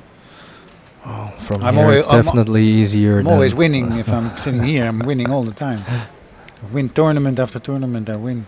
Well, I think One Pocket is actually the only game that the commentators are wrong a lot of times. Although some of them, like Bill Incardona and Jeremy Jones, are quite often they have it. Yeah, they're like accurate, right? Yeah, definitely. So good shot if he passes the 2. Yep. So now the 3. Well, actually, it would have been nice to 3 to the 9, I would say. Oh, yeah. Play it to hit the 2 ball. Yeah, or be really sure about your speed. But yeah, you're correct. Oh, maybe he's playing topspin. Yeah, playing for the bank. But it's not far enough, I feel. You should be able to play this with inside. Because if it's not in a straight line, there's no kiss normally. Oh, you even killed it. You shortened it up, really nice. Oh, that's... You could see it. Oh, nice perfect there. Execution. Yeah, the heart of the pocket. So, going for the 2-railer.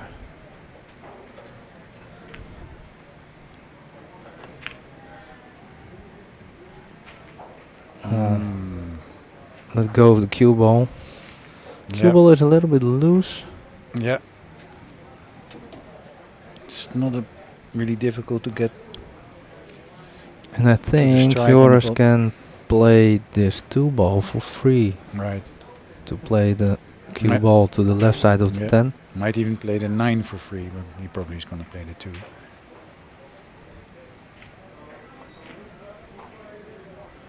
He should go from 2 to 9 and then maybe...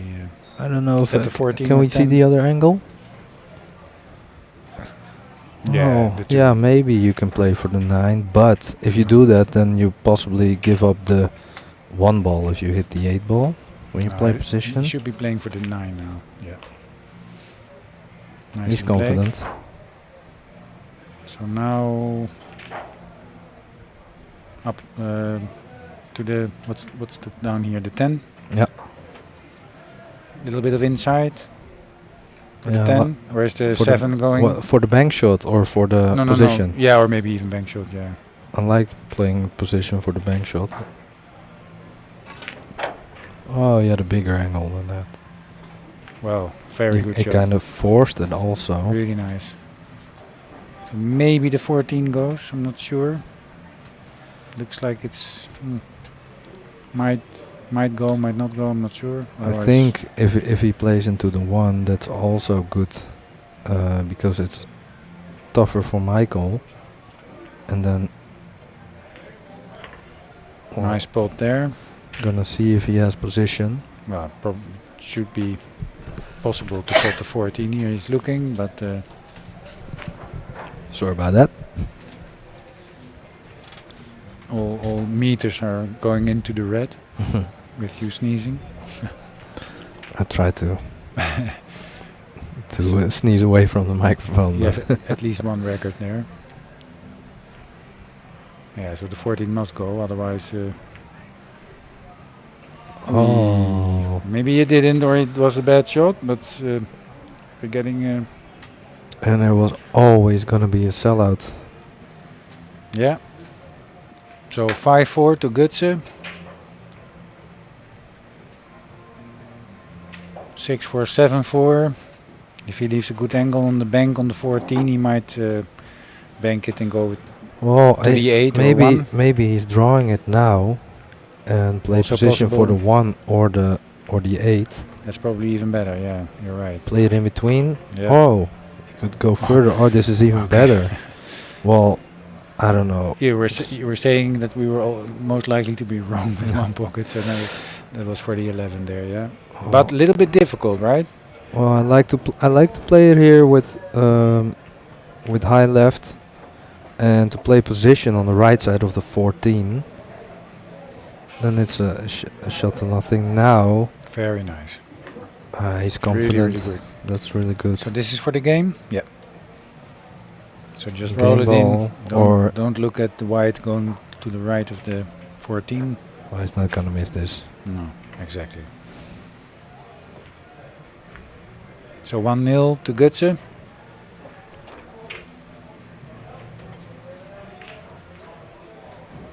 Race to 3. Race to 3. Winner qualifies for the last 16. Played tomorrow. Tomorrow will be played, I think, the last 16 and quarterfinals. Race to 4. Race to 4. And after that, I'm not sure if that's going to be broadcast, but maybe Jimmy can the one ball pocket. Maybe depends on how many sober commentators there are. No? Yeah. Right. Well, we have to see, but you know there's gonna be. Well, we hope there's gonna be a lot of action. It will be played, commentated or not. It's gonna be a one pocket tournament. Maybe race to 2 or 3 or. So that's just one ball. You start with the safety and then you play the end game as if it's 7-7. So let's see yours break. Most people just clip the first ball and then hit a fuller second one with inside. The hit was good, but way too loud, as we say, or too hard. Normally you want to go a little bit further than the second diamond to protect the ball, which is going to be near the pocket where you have to play your balls in. Nice spread though, nothing went to the other pocket, the pocket of Gutse. but it's not too difficult to defend this. Might be playing the 11. Yeah. Is he A going little to bit of play this? inside, not too loud, not too hard. I think he will play this just slowly. Yeah, exactly. Oh. Ooh, that was not as planned. A little bit careless to play it Yeah. into the 15. Yeah. Yeah. Too He thick a wanted- hit. Yeah. He wanted to leave it stick to the. He wanted to stick it to the 15. So maybe to the 3. First Yeah. chance now for Joris. Probably to the 3 here. No, to the 11. Or maybe still the 3. 12. Oh, 12, yeah. I think 12. I maybe also like to play the 4 here if he's feeling good, leaving maybe. Think inside stun 3. stun it onto the 2, and then maybe it's wide open. But yeah, this is Yeah. definitely the better shot. Yeah. Sorry, I didn't notice. Oh, it was the better choice, not the better shot. Yeah, It was the better Yeah, you choice. can see the 5 for the 12. But it's This is where you can see 4-inch pockets, people. 4-inch, and you have to shoot straight on 4-inch. The cloth is pretty new, so it is a little bit more forgiving, but that's on the straighter shots, right? Yeah. More along line the long cushion.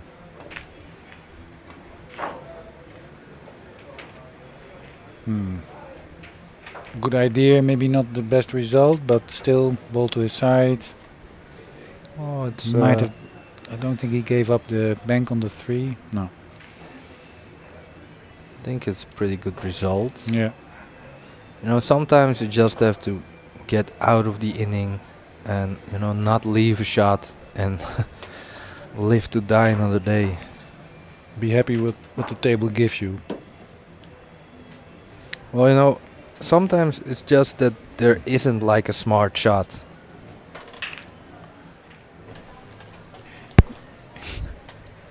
So my co-commentator is trying to drink my drink. Yeah, I thought you didn't want your beer, but it's just being moved. That was my mistake. I have to find another one now.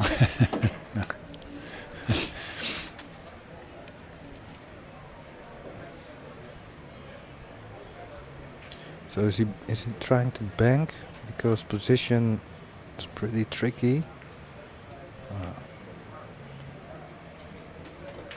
Yeah, sort of protected his 13 ball there, but not sure. Good clip from the 7 behind the 13. No, it's gonna go up table. I think he can bank the 12 to his pocket and leave the cue ball maybe on the left side of the 4 and the 5. Well, at least he's gonna try that, I think. Yeah, he could be going into the pack, just between the 4 and 5. Yeah, or even lower. So well, that's good, and a little bit too hard, but still good cue ball. Yeah, well, you're always playing with these kind of shots. You're always playing the cue ball, and you know, you see a lot of good rotation players going too much for the shot, and when it goes, it's, you know, perfect. But when it doesn't go, you're gonna give a sellout. Yeah. So in this case, for example, maybe he would have left, like, I don't know, like shot on the. Well, actually, he didn't go for the pocket, of course. He might have maybe gone a little bit thinner towards the 3. You're playing towards your pocket, so Yeah. when something falls, it's never like, it's never luck. That's the greatest shot in all mankind. No, don't be. Man, I wish we had that on tape. One of the Espen Falkenhaug is also playing. Couldn't be any better. I think his opponent had a lucky shot there.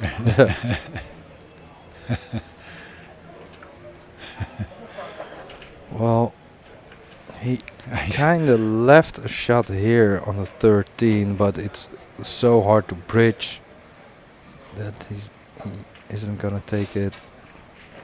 trying to nestle. Yeah, he did more or less the same thing as before.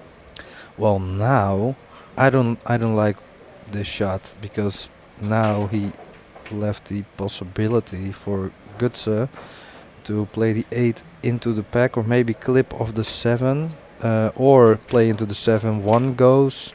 There's a lot of things can go his way. Ooh.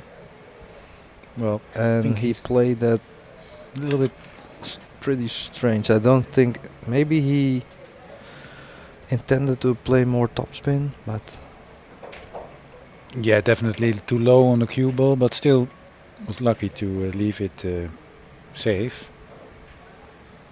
Well, now he left yours the possibility to bank or into the 13 with the 3, or into the 9 or the 10, and a lot of good things can happen.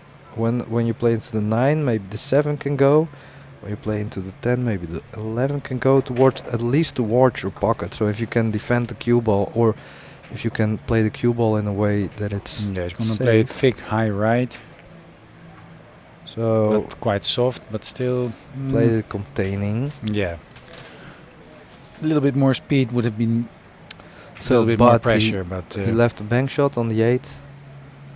So same, he's would gonna. you play it with inside and go around, or no? He's playing free. the cue ball again to the left side of the table.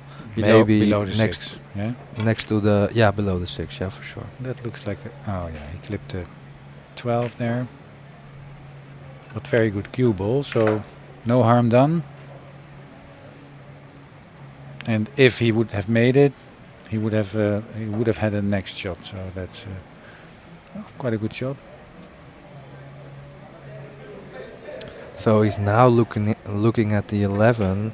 If he banks the 13 into the 10, I don't know if that's on, because I feel like the angle is maybe a little bit too big, and if he would go for it, then the cue ball is gonna go to the left side of the table, which isn't like really safe. Yeah, the 11 is not going, because the 9 is connected to the 1 and 7.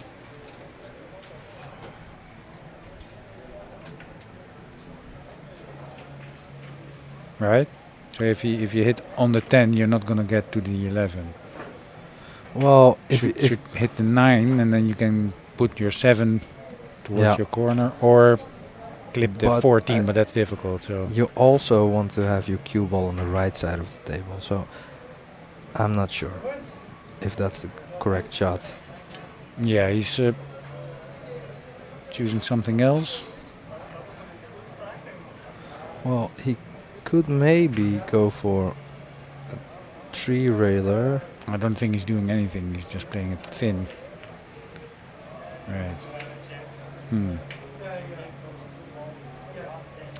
Well, he didn't defend anything, and he didn't accomplish anything. So no, it's but not the best shot. But he left a 2 railer into the pack. Maybe I don't think he can make it, but he can play into the pack. And when he does, maybe the 8. Maybe the 9-8 is dead, and maybe that's on, right? If you just hit the 10 full, no, he's not doing that. So he's gonna clip the 4 behind the 3, and we didn't clip anything completely. Still no harm done. Although the 3 might go off the 13, right? Yeah. Sorry, I was looking at the coin, because they put the always coin on the table, on the cloth, and not on the table. So that's a little bit hard to notice later, I guess. But you're always looking on the coin, right? Well, I try to look at the coin, but the coin is always leaving my pocket. I don't know. I don't know how. Lots of coins leaving the pockets. Everybody's robbing me.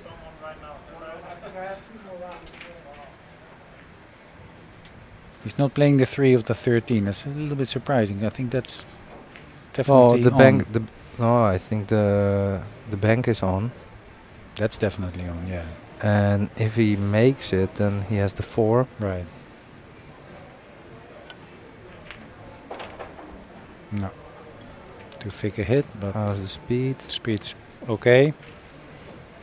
Maybe the 3 of the 13 was not on. If I look at the other angle, it's a little bit too thin.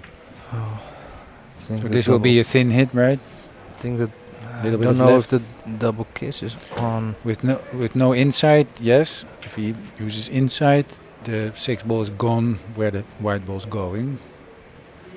And then no, but if he doesn't use inside, then it's gonna double kiss. Ooh, well, the speed saved him there.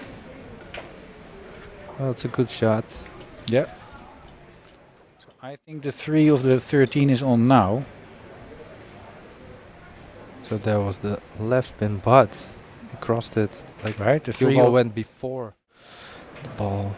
That was kind of fortunate, I feel. I think it's on. Sorry, what's the up? 3 of the the 3 of the 13 here is on. Well, you have to shoot it like really hard, I think. I also maybe like you don't have to make it, right? clipping the 4 and let the cue ball bounce off the pack a little bit to the right side of the It's not bad, not bad at all. Maybe even play the 4 into the 5. That way you can hit it a little bit thicker and, not disturb the pack in a way that you play balls towards your opponent pocket. The 7 is not going towards his pocket? No, it's going a little bit down, right? So clipping the half 10 maybe. Oh yeah. Yeah, sort of the shot you proposed. Well, I would have liked to play like the 4, then you putting pressure on your opponent by playing a ball to your pocket. Now he basically, can try whatever because there's not any, there's no ball. No. At his pocket. Little bit the 8 he developed, right? Okay, so that lucky with worked the out really good for him. Yeah, lucky with the cue ball there, double kiss. Although it's in the shot, of course, the double kiss, but he was going for the bank. They're playing a little bit tight, right? Passive, or not passive, but tight. Cautious. Yeah. Try not to make mistakes. They probably respect each other. It's a match for the qualification for the last 16, as said. For tomorrow. Yeah, I feel like they should play like this in this stage of the tournament. It's do or die at the moment. Loser's qualification, so loser, well, probably not goes home because it's a 3-day event and we have a lot of side events and action. So, but at least you're out of the tournament, and that was a cue ball first shot. Rightfully so. Protecting the 6 with the 8. Yeah. Appreciated by Gutser. That's always nice if they recognize the good shots of the opponents. Yeah. It's a nice thing to do. I don't know if it's well, it's better than the middle finger, right? Yeah. What would you do here, by the way, Pascal? Oh, I think the tapping on the table was... You were disturbed by the tapping of the table? No, I think it's... Okay, so he's going to leave a straight shot on the 3 here. I like this. Yeah, this is what I like. Although he didn't defend the 8, it's easy to get rid of the 8 and park the... Well, he's leaving the tempter for Joris. Yeah, so why is he not playing this for somebody, if you're watching and getting to know the game, start learning the game. This is a straight shot, so the white is either going forward or back, and then there's no next shot. So that's quite risky, and if you miss... There's no reward in taking this on. There's no follow-up, and if you miss, you're going to leave something good for your opponent. You know what I do like? Which is perfect, to hit the 8 full in the face, like really hard, play a stun shot, go just below the side pocket, go 3 reels into your own pocket. That's the shot to take on here, I feel. He just took it away, but he could play that for free. because the cue ball would have stayed in pretty much the same place it is right now. Only the 8 ball would have been close to his pocket if executed correctly, of course. Yeah, it's not an easy shot, but quite safe, definitely. Yeah, well, it's not easy, but if it's the cue ball, you only have to stun the cue ball. Exactly. So it's not easy to make it, but it's easy to get it safe. Yeah, correct. This was not the best, I think. Bank on the 9, if I'm not mistaken. Maybe on the 3, probably not. But on the 9. So this is definitely a shot not to make it, but to get to your pocket, right? Maybe play it on playing the 6. I would like to play the 9 here, 2 reels into the 1. Is that possible? I think so. And to stun run the cue ball to a little bit above the first diamond on the right side. Okay, so he's not taking that on. No, he's playing for bank, and then the white maybe behind the 8. Or is that too much of an ask? Well, I think he's going. He feels the shot. I think it's the speed of the 3 ball is most important, which is pretty hard. Very nice shot. Very nice. But yeah, it looked like he felt it, right? He was going for it as somebody who felt it. If he look where the cue ball ended up, if he didn't make it. That's true. He left the shot. I figured he would apply a little bit of right hand side to go to the right, where he's now. So I feel he was kind of lucky that he made it was of course a beautiful bank shot, but I feel he was a little bit lucky that he made a ball. If he didn't make the ball, then the speed was also that it would have come back. It was the white should have been way more to the corner pocket, so he had a shot on the 8 and not leave a shot, and that was so on hindsight you could say that was not the right shot, or he didn't apply enough right hand side. Yeah, but then the bank shot would have been like totally different. So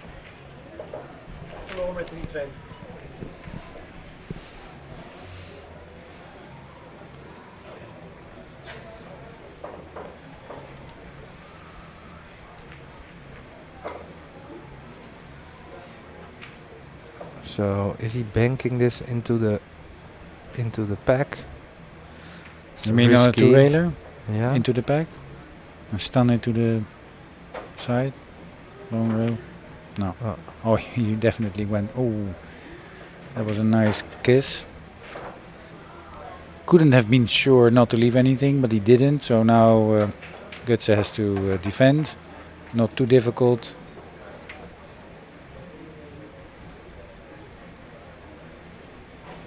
Maybe he. What do you think? Maybe he could play the 6 and then get away, or getting rid of the 8 ball with the 6. Doing 1 drill. Yeah, that was the safest option. Yeah, that was the safest option. But it was a little bit of a loose shot, but no. Well, at least my option was a little bit of a loose shot. Yeah, but it's nice to look at it that way. So the 9 is not hittable from this position. So maybe probably thin or thick of the 6 and then into the pack. Well, I think he's trying to go below the 9 and just leave it on the right side. I think that's what he's gonna try. Yeah, he likes that. He played that before. Yeah, correct. He likes to just. He thinks 1 ball is enough, and it's not a bad shot. But with just 1 blocker, you always have the possibility to get rid of both balls. Well, I don't know if Joris has a lot experience in 1 pocket, but kind of feel like he maybe lacks a little bit of knowledge of moving into the pack and stuff like that. Yeah, like now, if you would place the cue ball near to the side pocket, then it would be a lot safer, way more difficult to get rid of that 13, which is not really a danger ball, but still. No, but I feel like he is doing you know, the things he knows, and I think that's smart. Definitely. So he's not gonna experiment with stuff. He's just playing the shots he knows are not gonna give a sellout, or I play a lot of shots which, on hindsight, I didn't know. Right?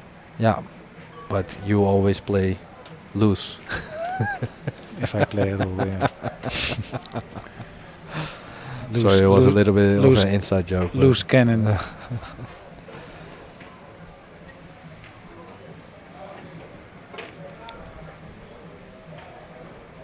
So, getting inside of the head of Joris van der Poel, what is he going to do?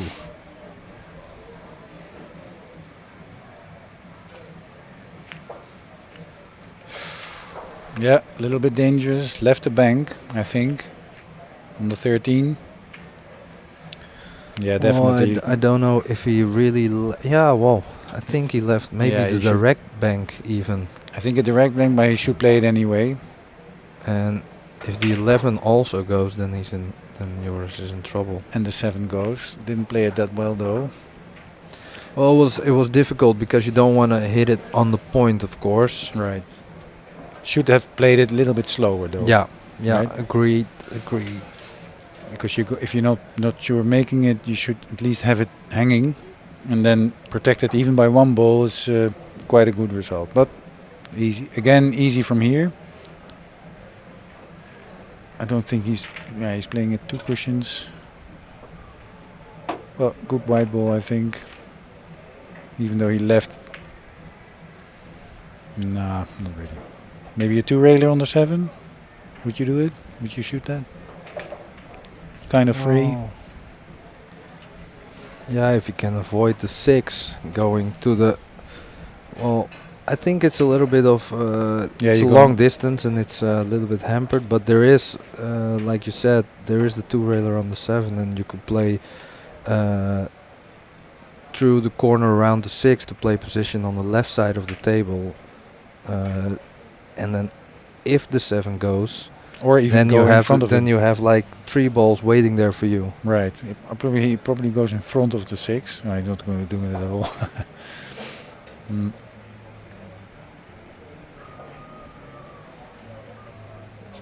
So now there is the option to play the 7 ball 2 rails, or at least through the corner, into the, I guess, the 3rd diamond on the right side, and play it into the pack, and he could draw back the cue ball to the right side also.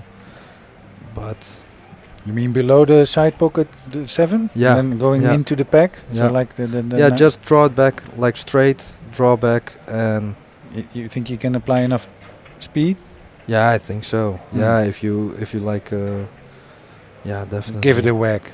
Well, not to make a ball, but you know, to develop a little bit of a like shot, and it's kind of free. The 2-4 is going a little bit in a good direction there,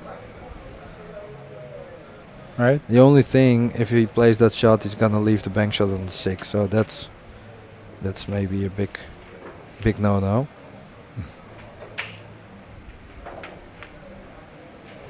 Okay, so somebody on the neighboring table is finishing his or her shot, his shot.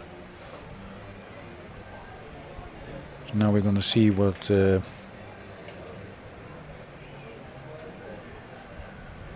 Joris cooked up. Yes, I think he's just gonna play some containing shot. Maybe I like if he's playing off the 6, I like just play it to your side and leave the cue ball into the pack, so play into the 2-12 or maybe. near the side pocket. No, he's banking it towards his... Ooh, that's a scratch. That's a nasty result. So, but nothing easy for Gutse to pot directly.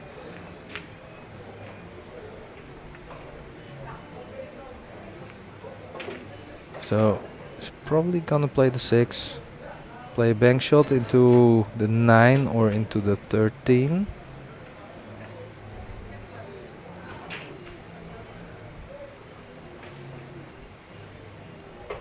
if there's a possibility to do something with the 5 into the 1, that looks dangerous enough. But then you have to, or even the no, that's there's not possible. no way to do that with the cue ball. Correct. So the cue ball is gonna hit the 11. It's gonna be really tricky. He wanted to hit the 13 full, clipped just off it. Didn't do anything to protect, but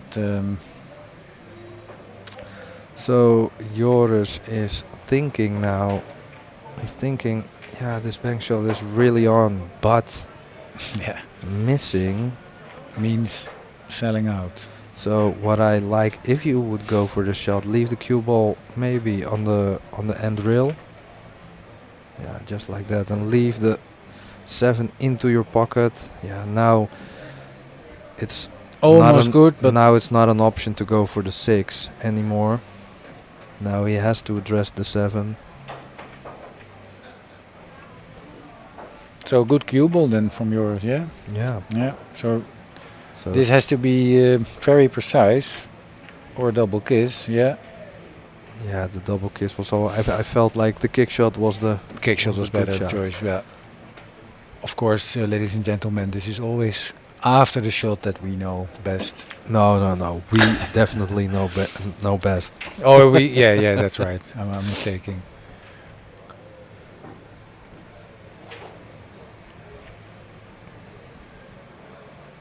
So yours is thinning this 9.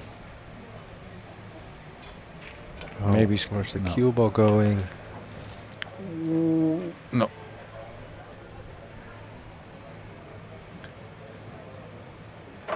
Well, bank on the 6. Yeah, I think that's on. But yeah, then he has a shot on the 7. It's hard to reach.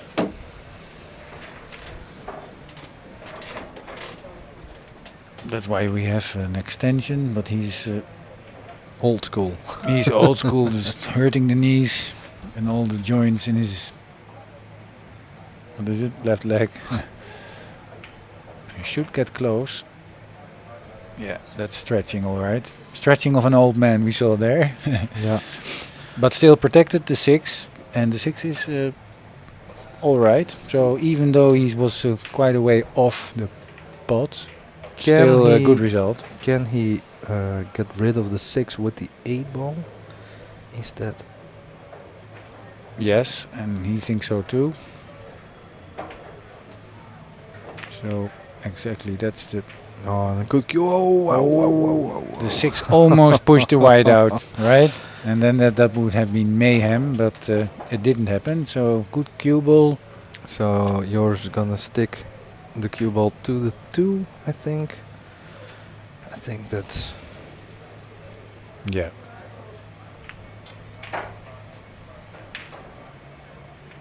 Or banking it. Yeah, you might go with cue ball to the right top corner, right? Oh, I'm not sure. I feel like playing. No, he's not doing that.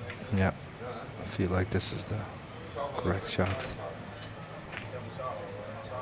Just pushing the 6 to his side, protecting the 8, although there is a kick shot on, and actually. Yeah, I would have liked to be a little bit higher, or stick to the to the pack. And this is the awareness you were talking about, right? So that's maybe experience or just game stress or whatever. It's not bad shot, but it's nice that the 6 is on his side, and if the cue ball is close to the rail, that's also right. No, definitely. But if you hit it correctly. 8 is going to. That's a little bit too hard, actually. It's not a bad effort, but it's a free shot on the 6 or 7. Yeah. Would you choose the 6 or the 7? I like the 6 and leave it on the 3rd diamond below, above the right side pocket. So you have a good shot on the 7. Yeah. Right. Yeah, and go a little bit back to the middle again to maybe develop something, but just make it and make sure you get to the right side of the 7. A little bit too loud and too thin, but protecting the 6, so that's a good result. Doubled up with the 7. Would have liked to make it, of course, but. So for all the people who are not really familiar with one pocket, when we are speaking about protecting the ball, then we're talking about the 6 ball is in this case really close to Joris's pocket, which is preferable, and you want to protect that ball, and you can protect the ball by getting a blocker. So in this case, that's the 7. Yeah. So he can't shoot your ball away from your pocket. You can still easily. kick at it but it's not like but that's more difficult. easy. Yeah, exactly. This could go close to his pocket. If he would have hit it. Still a little ticky on the 6, which makes it a little bit less dangerous position. Did leave a bank on the 11. Might be tempted to shoot it if he stuns. Well, I think he even can go for it and play between the 4. Pack, yeah? If he plays the cue ball in between the 4 and the 7, right. There's Towards the 8, right? If the speed is good, then the 7 might be a blocker. If he doesn't fancy it, he's 2 ahead in this game. He might not choose it because he has to elevate. Which is there's not a lot of risk. He can, no, if the speed of the 11 is good and you don't hit the pack, then it's pretty free. Let's see what he does. Well, out of all shots, this is for me the wrong. And why is it not shot. a good choice? Because what you're seeing is happening a lot. If you just mishit it, you're gonna leave. Lots of times you're gonna leave a bank. It's not a risk-free shot, but I think he can. If he would have made it, that's too then bad. there was no reward. So it was kind of It's not a one-pocket shot, right? It would have worked if it was like 2 rail. Maybe he attempted that, but I liked the bank on the 11. I liked that way more. So now you're not gonna make it, but you wanna get it close, and he definitely protected this. Well, this one is nicer. It's a lot better. But he shoot the 6. is gonna play the 6 into the pack and try to leave the cue ball on the left side of the 11. Might not make it to the pack, the 6, but or at least against the rail. Right. So the 11 is not available.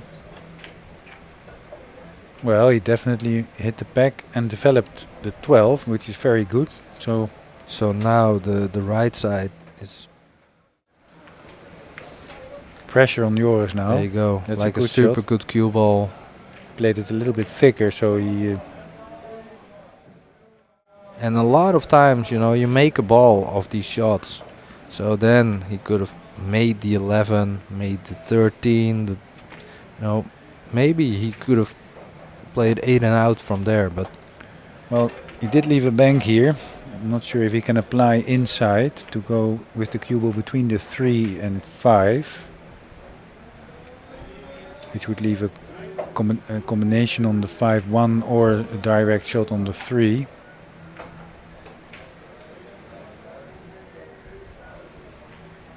Sorry, this is not a. We're not really sure. This is not a money game. Are we being hacked?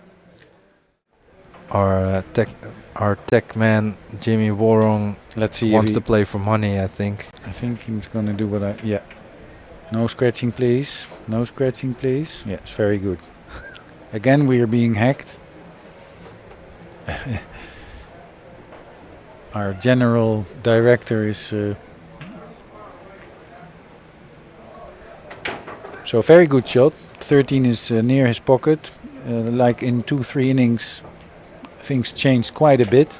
all balls now are pointing way more to the pocket of Gutsen than Van der Poel. Yeah, I think, and you see it in this shot, Joris had a few possibilities to play a kind of similar shot, to play a bank shot into the pack, and didn't took those chances. So now he also has a opportunity to again, play the still not doing the pink ball into the pack. So off the 3, maybe below. So and the thing is, really dangerous, but it can be okay, but again he's leaving the 3 ball bank shot. He can again play it into the 5, maybe making the 1 or the 13. You can even thin it and double up on the 2-7 you see there, right? Maybe he's going for the 3 itself, yeah. He Yeah, felt like he could hold the cue ball. A little bit in between, but still good enough, because the 7 is definitely not free. But because of that, and Gutsen is playing those shots, and he's playing better one pocket, right? Yeah, I think so. So that's why I feel Gutsen has a so now just better chance. Maybe so a kick shot on the 13, just simple kick shot, move the 13 to the 3. Yeah. Or would you go all out thinning the 7 in? Maybe playing the 10 into the 13. Also possible. Looks like it. No, I played. Oh. Wow. Oh. He might be lucky there. I think he left. He left a 10, but nothing more. Maybe the. Think he left a 12? I think he left a 12. Well, if so, then that's a if he big sellout. If he doesn't left the 12, he left the 12. The 6-12 combination, and you could play the 6. That's a free shot, right? Yeah. No, I didn't think it was on, but cue ball was good. Yeah. So it was a free shot, or he played it as a free shot. He's probably not too happy about it.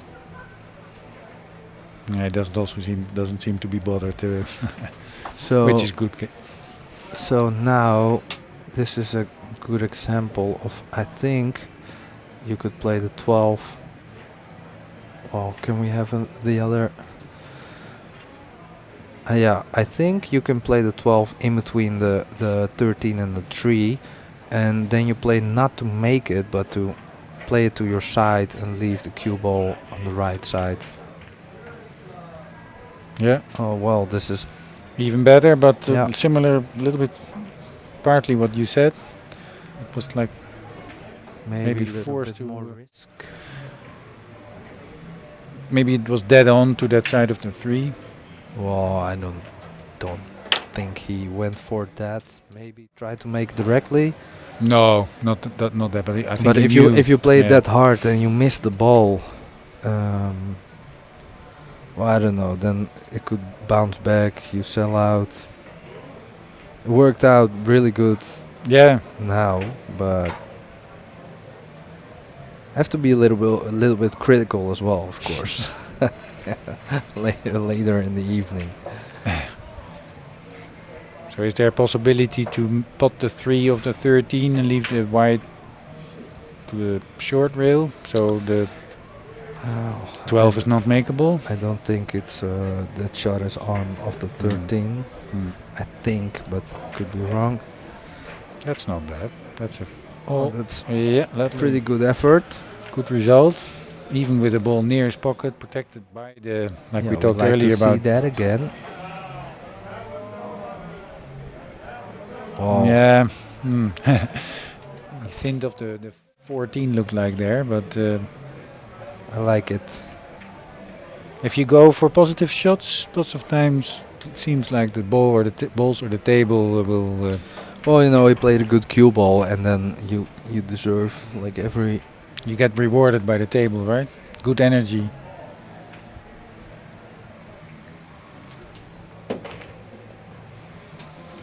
Well, we often say that to ourselves. Well, it seems to be like. Wow! We might have cornered on the 4, which is not that important, by the way, but still, he's looking at it. Playing Should be playing on the clip one. it of the one. Yeah. Just.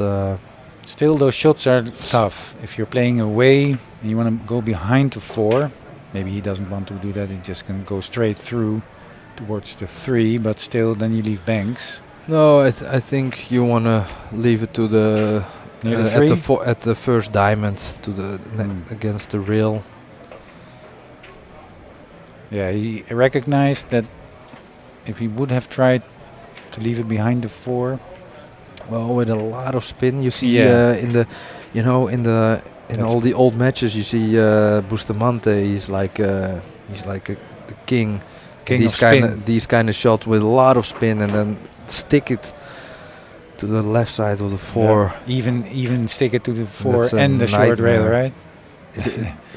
Imagine being to the stick to the rail and the 4 now. Right. Oh. Yeah, then you have to just ticky the 4 and leave it there somehow. Yeah, that's difficult.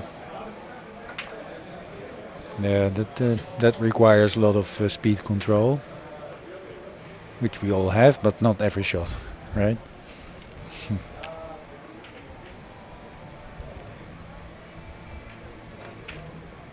So what should he be going for? He could do the same thing, just with the right-hand side of the 1, going behind the 13. Well, either 2 rails or 1 rail. One of the balls, I would like, if he could, that he would get rid of the 6. Because that's a dangerous ball for him. Was maybe not the right moment, but the 6... This also happens a lot, by the way, right? You want to be behind the 13. You play it sort of too well and then go behind. He's actually low of the 3. looking at making the 4 of the banking it, playing it real first.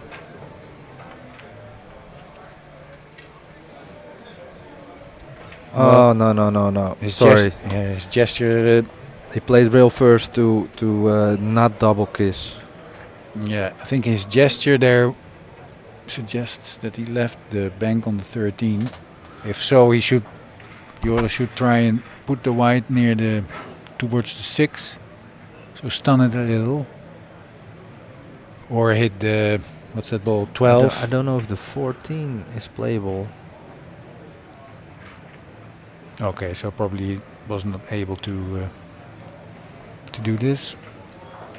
So he got the 12 out of play.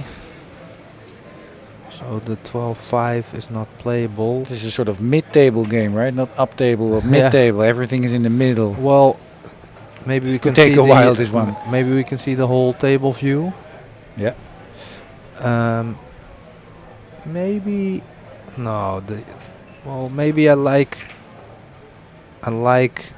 banking the 8 ball, not towards your pocket, but somewhere a little bit to the first diamond where he is queuing right now. Yes, you can see the 10, 11 is blocking, the 7 and 3 are blocking. So he's doing what you said, although there's a double kiss here. But the place where he there's not a real danger in that area for the cue ball. But higher up would have been better because it would have been a little bit more difficult to do something now. Yeah, now and the 7 is available. If he would have banked the 8 ball slightly more to the left. Yeah, next to the orange ball, to the 13. That way it was a little bit more danger for Joris. Yeah. But still not really dangerous now, so maybe the 7 is an option. Just to play it towards the 13. Maybe if the 3 is not in the way. Maybe yeah, if you can leave the cue ball to the long rail, then that's a good shot, I think.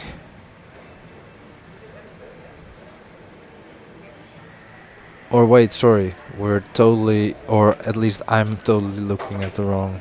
Yeah, I think I was as well. Yeah, so because otherwise he would play the 6. Yeah. Okay, so he has to play to the left. I actually like playing the combination on the 11. I think because I think if he stuns it, he doesn't leave a shot, and he can just play position for the 10. See what I'm? But he's leaving the 10. right? He's leaving the 10 then. No, And the if he 3. just stuns and leaving the cue ball where the 2 is right now. But the 2 is somewhere gone around. then, and the 11 is gone. Yeah, that's okay because that's his pocket. His pocket is the left. Yeah, but then you leave the 10. If the 2 is gone and the 11 is gone, and If the cue ball would be over at the 2, yeah, at the place where the 2 is, then he would have missed. He would not leave a shot for Gutse. But if he made it, then he had a shot on the 10. Yeah, might have worked. Oh, is there a combination there, or how do you call that? Off the 4. Looks a little bit high, but the 11 might be going off the 4, right? Or either anyway close. But yeah, he's not able with this shot to go there. He's looking at it, I think now, maybe, or looking at what he's leaving. Still like getting rid of the 6. Yeah. Why you can you explain why that's a good shot?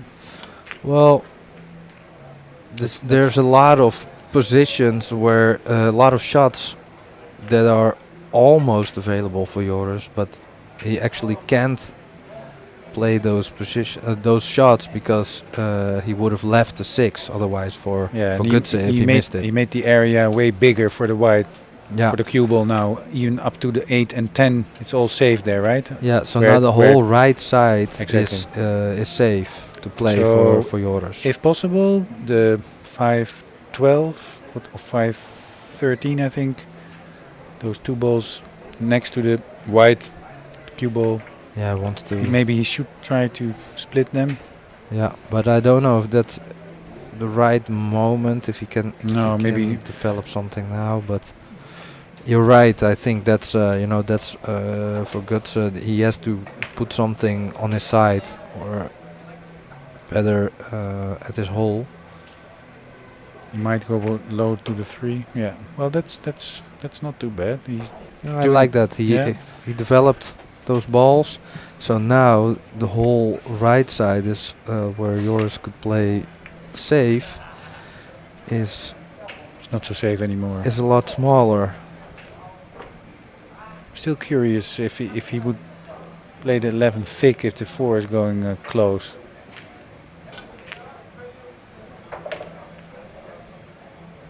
And then also now I'm curious if the 4 is close off the 4 off the 11.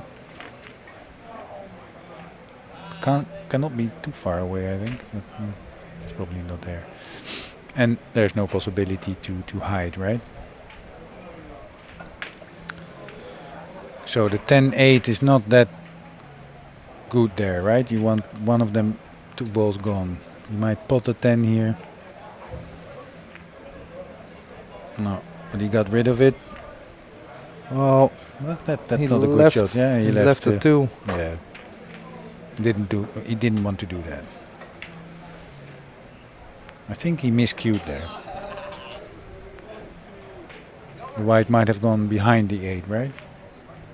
If he potted the 10. I'm not sure what he tried to do. Maybe he miscued. I don't know. I think that shot went wrong.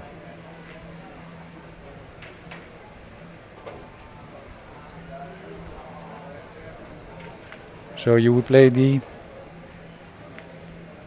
I would play the 2. Maybe even roll it in and try to maybe hit or stun it one in of the balls. Position for the 4. I don't know if the 4 goes at maybe the 11 goes when you bump the 5 again. Well, that's a safe shot, but still. Oh, that messes up the 11-4 possibilities. Or maybe the 11-4. No, that's all gone now. So did they keep? So when you respot the ball, then it needs to be touching to the ball above. There you see Gutse playing it, just laying it touching. And if you play, if it's the cue ball, if you respot the ball against the cue ball, then it doesn't need to be touching. very sharp on the rules. My colleague here. Actually learned that today. Well, the cue ball part, that is. I'm still curious about the 11-4, but probably the 2 blocked this, right? Not the best shot of Gutse.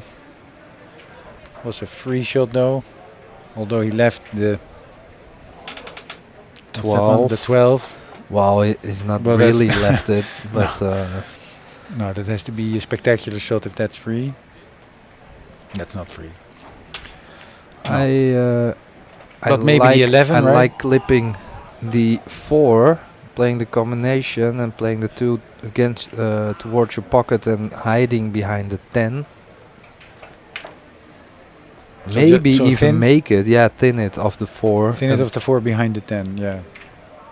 Yeah, it's not going to be in, right? Because you. No, it's probably not going in, but you know, well, but if the speed is good, then you're applying a lot of pressure. Yeah, if you don't scratch and you thin it, then the speed will be good, I think. And the throw is the wrong way because it's going to drag the 2 down, but that's still going to be ending up close to the pocket. Might be a little bit difficult not to scratch, but well, maybe he should be able to do it. Maybe. Oh, he's not going for it. No, he's going to say just play the 10 near the middle. Yeah. And yeah, well, and this is the part where I think Gutse would have played the 4-2 to put pressure on, right? Yeah, well, try to, you know, now Joris is only playing the save and not playing something towards his hole. You might have figured that since the first game where he so he doesn't want to make a mistake. Yeah. And so he's playing. Wearing Gutse down, right? He's playing he's playing a shot which he knows is not gonna leave anything, but every time he's not gonna put something close to his pocket, Gutse is gonna you know, trying to develop something to put something to his pocket. I feel. That's or how at he least he should do that. That's how he look. That's what I was talking about all the time. It was a gutsy shot, but it was gutsy, really gutsy shot. Yeah. Oh wow! Didn't even do that on purpose, but I would have loved to do that on purpose. So no, straight on to the 2, I think. Yeah. Okay. Okay, so we're playing with the Grady Matthew rule. And Grady's rule is that if there are 5 or more balls in the kitchen, then the 5th and higher up balls are gonna be respotted closest to the closest to the line. And let's see if they see. Otherwise, yeah, we're just alarming them to do this. It's not our place to do this, but I did it anyway. Well, no, it is. It's because, better, right? well, we're just explaining the rules, and then they don't play. No, we in the players' meeting we actually they said, like, if you see someone, you know, in that situation, just say to them if they don't see it themselves. So there was a 5th, maybe even 6th ball in the kitchen, and the Grady rule is that there should be only 4, and that's to speed up the game a little bit, because sometimes you get 10 or 12 balls in the kitchen, and then that means that the game will be really long. So now I think no, it's going out again. So that's what we alerted them. So this is gonna be, or this could be, a long match. This game it has been 2-0 for a while now, but you know, to be fair and to be complimentary, to make a compliment to the players is they don't make that many mistakes, so that's also why it takes quite a while. Yeah. This is also a little bit too passive, because at least you could play the white onto the side. Now there's more possibilities to make a draw shot, which he immediately does. Probably going back with a little bit of left hand side, right? Yeah. Didn't want to pot it because that's ball closer, which means it's easier to play the same kind of shot, which probably will happen now. So again, I think that, no, that was not a Grady rule, but it was a potted ball, right? Yeah, and one of the Grady rule. Oh, still, okay. So there's 2 again. So yours might be playing off the 4 again.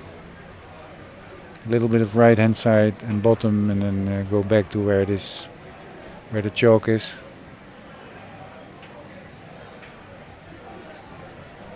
You always have to look, of course, if you shoot this, that the 13 in this case, so the second ball is not going to be flying back to the danger zone. You might feel that is the case. So the 13 might be going in between the 6 and 8 and back to where Joris is. He might leave a shot. So he's going to do something else.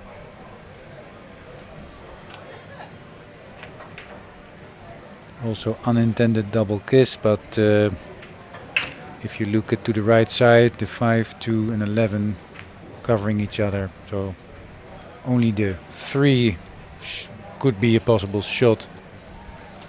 If he can play it thin enough to hit the 14 full, the 14 is also, if hit hard enough, can go towards the pocket of Gutse. Yeah, but he's probably going to play a safer shot. If he plays it hard, he could go. Yeah.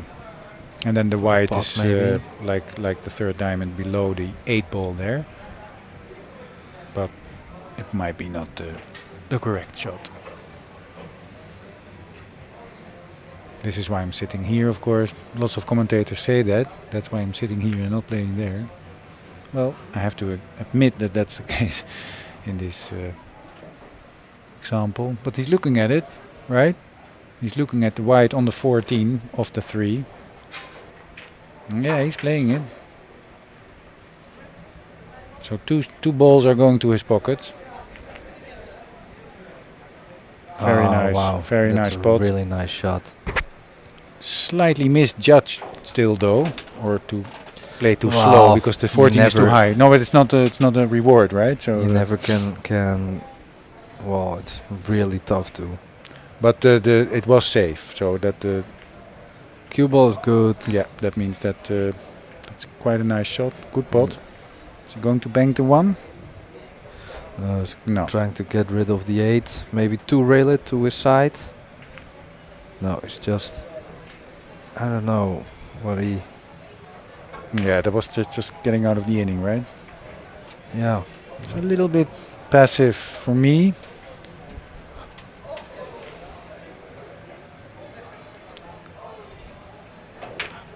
Yours might be going. Well, the bank shot is. Yeah, so the banking the 14, applying right hand spin and go behind the 5. Well, actually, right? the bank on the 10 is if he would have hit it straight on like hard, Oh, then right, it's like a yeah. perfect banking line Yeah. or almost perfect. Yeah. But if you miss it, then the 10 is going to the other pocket, and then you maybe give a sellout. So depends on how he feels. And don't forget, we're playing on, or they are playing on 4-inch pockets, so Yeah. it's not like Tight pockets. really forgiving, especially when you play it that hard. So how about the shot with right spin, banking the 14 and going with the cue ball behind the 5 over 2 rails? Well, I think. No? I think the double kiss is on for the 14, or at least no, it's there's no double dangerous. kiss. The white goes. Oh, if you go with right side spin. Yeah, 2 rails that's behind the 5. Yeah. Well, He's I playing think your then shot. He's going to get this with speed. Yep. Oh. Yeah, you see, the line was on, but yeah, a little bit harder. It was in. There That's a you have shame. it. That's a shame. It's, just slightly harder, it would have been in.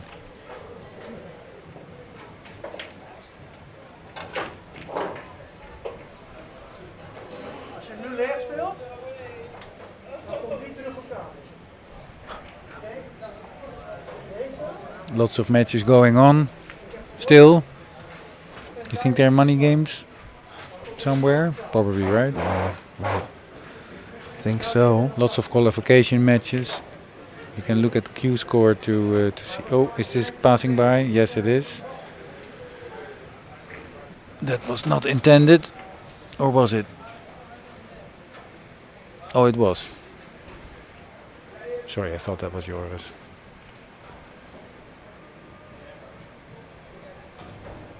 Probably wants to leave a bank on the 3. Is he looking if he can draw it behind the 2? No, he's gonna leave the bank. No. Sorry. Yeah, you were right. I tried it. He can It still. was a little thin bit it difficult to see where he aimed his tip on the cue ball. Oh, I know players who aim high and just shoot low. I know one person who is maybe sitting left to me doing the live stream here, who is the master at aiming like in the middle of the cue ball and then playing power draw shots and all kind of English. Are we talking about Jimmy W? Jimmy Warong, of European champion. He's a legend at doing at hitting the cue ball in the center. Yeah, he's also being a legend doing this production for Orange Forks. Right? Yeah, is that correct, Jimmy? Yeah, Jimmy says yeah, and he's very tired and just wants me to shut up about it. So, bank shot. That looks good. No. Wow. It's not in. It looked like somebody lifted the table there, right? Drifted a little bit, maybe. Maybe there was some side on which I didn't see. Maybe a little bit of dirt. Yeah, I it's think possible. he put on a little bit of right hand side. But or just bad luck, or my eyes were fooling me. That looks like a good shot. Yeah, so only 1 point though. So maybe if he is really feeling really naughty, he could play the kick shot and try to bank off the point. There is a shot like that. He's looking at it. You see? Yeah, he's looking. He should look at it, but this is not rewarding. I think. I think he can. If he succeeds, it's very likely that he will. Jimmy, put your finger on the replay button. He is gonna do it, but that's not good. It's very good. Wow. Wow. 1-0 to my co-commentator. Well, how close was that? It was even also almost making it, right? Very well spotted. Very nice. Yeah. And there you see, that's, you only learn that in one pocket. Yeah, that's something special. I like that. And that's because you don't have to make it to apply pressure and to get a result. Although in this case, of course, it's not too difficult to get that 5 out of the way, but you force your opponent to play that shot and do nothing for himself. So that's also a result. So also, I don't know if we talked about it already, but we got a few sponsors. Really? And maybe it's nice to address them. Of course, we have the stream, Orange Forks, Jimmy Warong, putting on this high quality stream with very lousy commentators at the moment, but that's nothing to do with Jimmy. No, well, maybe he didn't choose you. Yeah, he gave the So microphones to us, so that's being maybe his fault. But I'm being called lousy now. That's.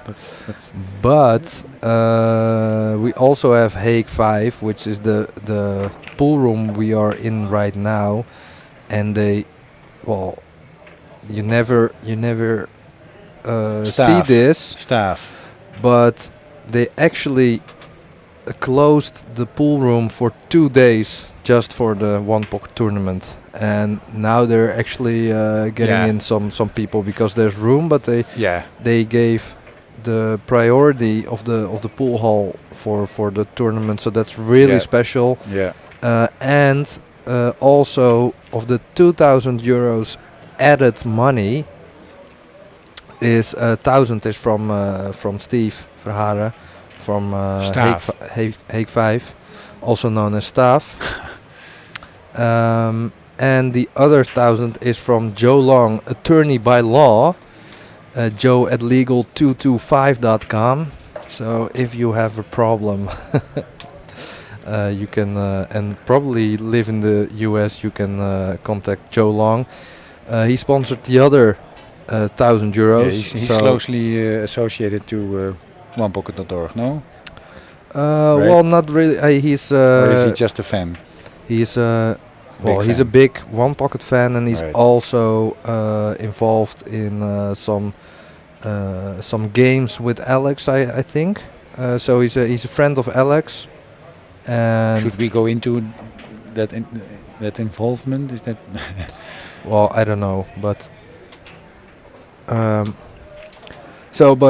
anyway, super nice that he sponsored, and many thanks to Joe Long. And of course, the stream is also provided by Mescues, and tomorrow there's a raffle for a Mass Power Break G Break Q, and it's on the Facebook page of Orange Forks. So go to Orange Forks Productions on Facebook and get yourself some raffle tickets and win yourself a Power Break G Break Q from Mescues. And this means that you have to buy a ticket naming the winner?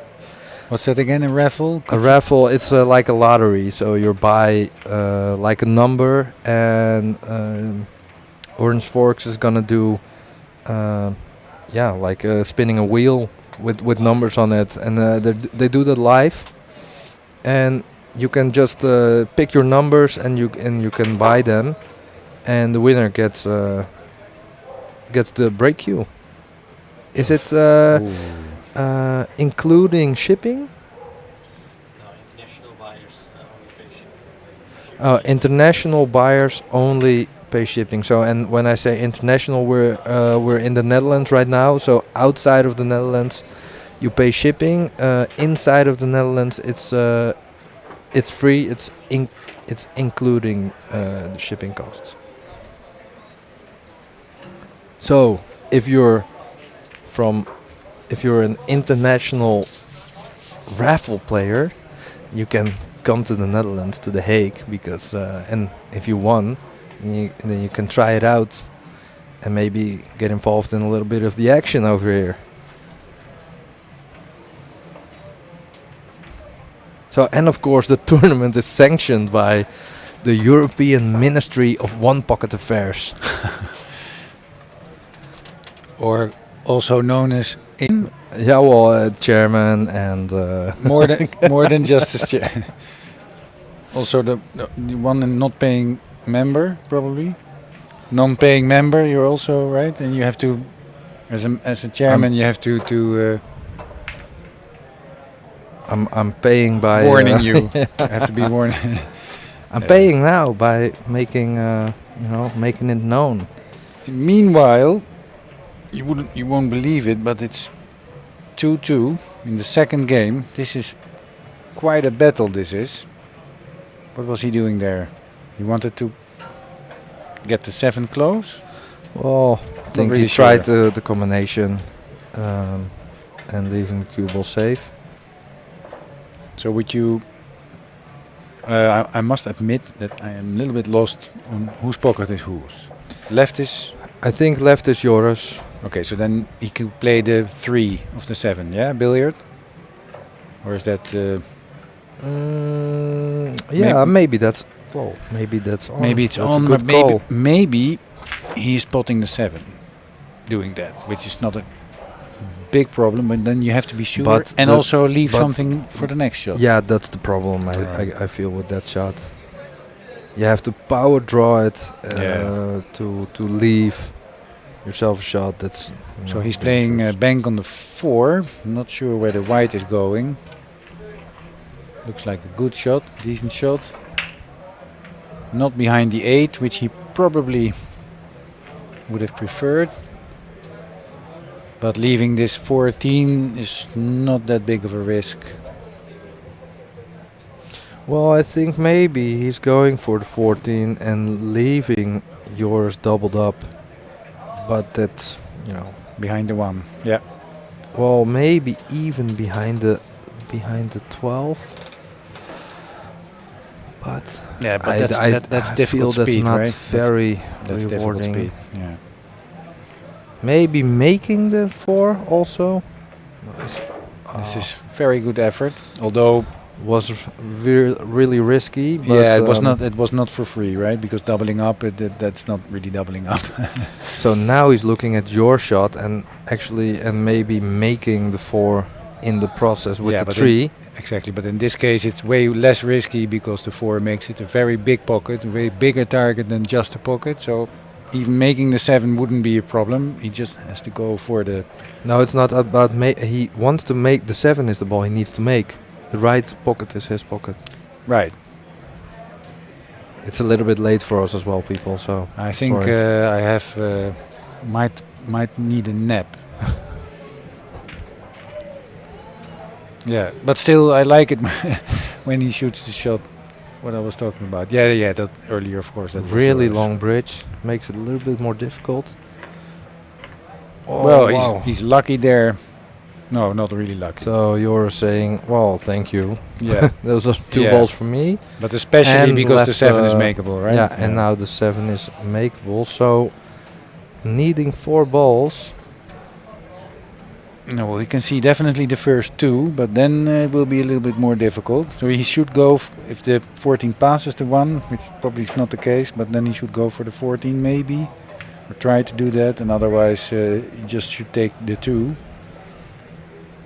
Make it 6-3.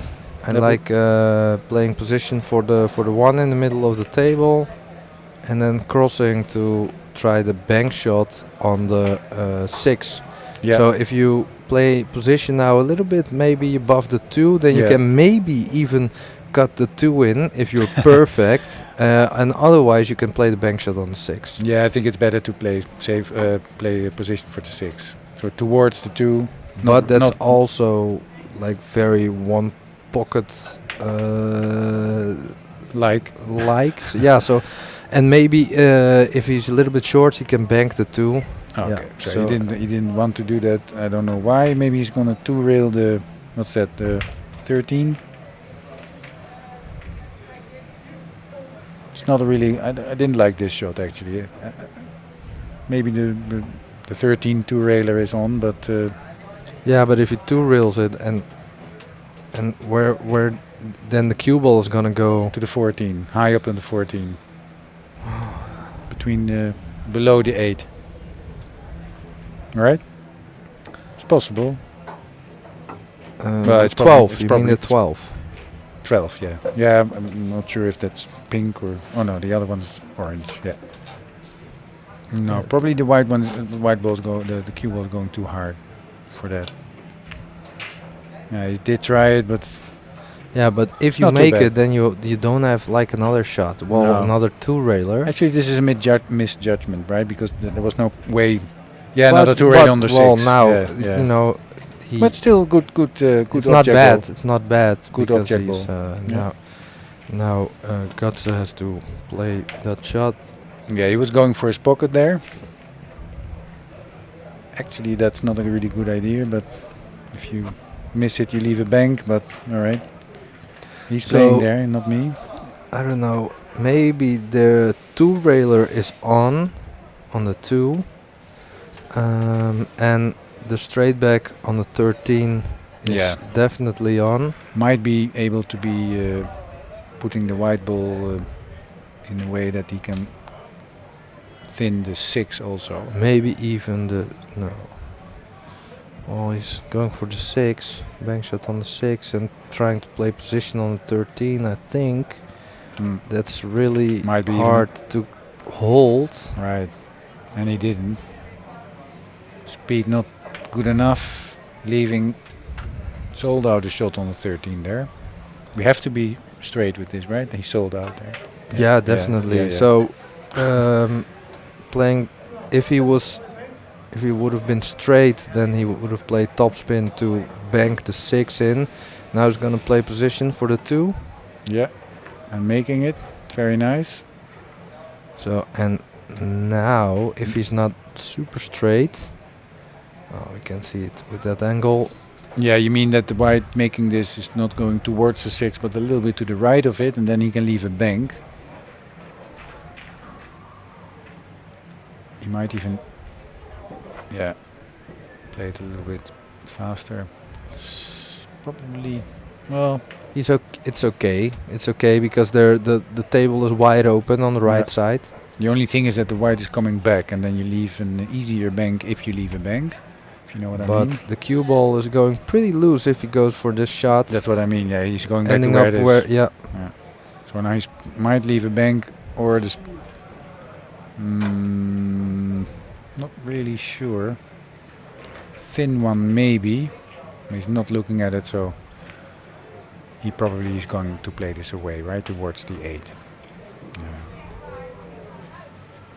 That's the easiest shot. What I also like is if it's possible to play the 3-railer with the 12 and go to the end rail with the cue ball.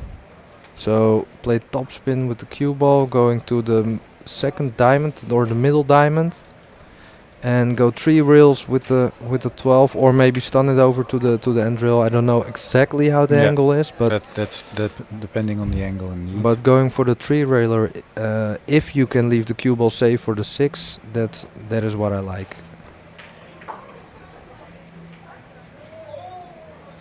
And otherwise, just play the 6 away. Yeah. Oh.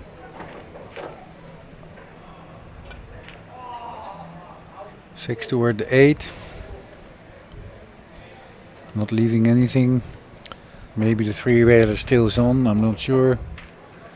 Probably clipping the 6. Maybe. No, I think he's gonna take on the bank shot on the 6 straight back. With the white going into the 8 ball, but if he makes that was a little bit tricky. If he would have made the 5, then he would have left. Oh wait, sorry, wrong pocket. Oh wow, sorry, it's late, guys. Wow, I'm really into it, but some people are playing one pocket. We tend to play wrong pocket also. Yeah, yeah. We're very good at that, by the way. We're playing wrong pocket, definitely. We're one of the best playing wrong pocket. Okay, climbing on the table, hurting his knee. Yeah, this is not Buffalo, so you have to keep one foot on the ground. So that's in. Okay, so playing for 1. We might be here for a while, if we're gonna. Yeah, we might. Nobody is interested in taking over, maybe. Well, we'll see. So he might be. No, he's not doing anything here. He doesn't want to make the ball because then the ball is respotted, and that's near the pocket, also near the pocket of his opponent. So you're gonna leave it there, which makes it 7-5, being a game where Gutse has to win 3 battles on 1 shot. Gutse wants to make balls, right? Wants to make the 5 now and maybe stick it to the 8 ball. Right. Ah, okay. That's a little bit of the same. Yeah, I also like but this. He didn't make it too difficult to shoot this away, so we're gonna probably see Joris shoot the 12 towards the 5-8 and leave the white in the middle of the short rail here at the bottom.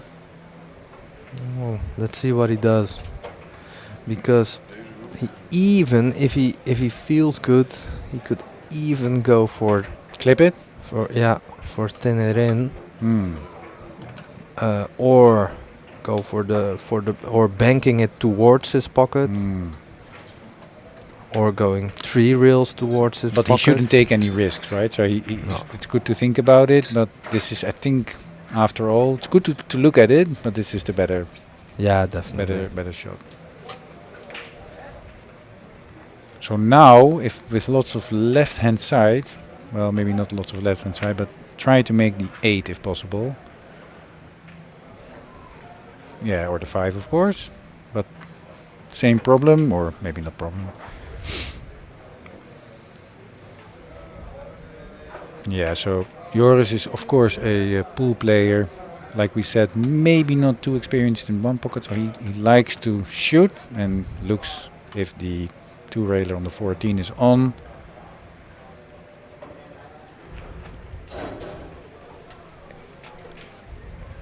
So he's probably going to shoot the same shot, although it's a little bit different because now he might leave something on the 14.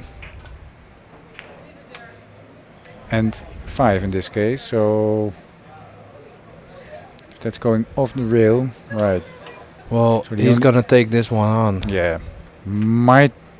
Would you prefer the two-railer? No.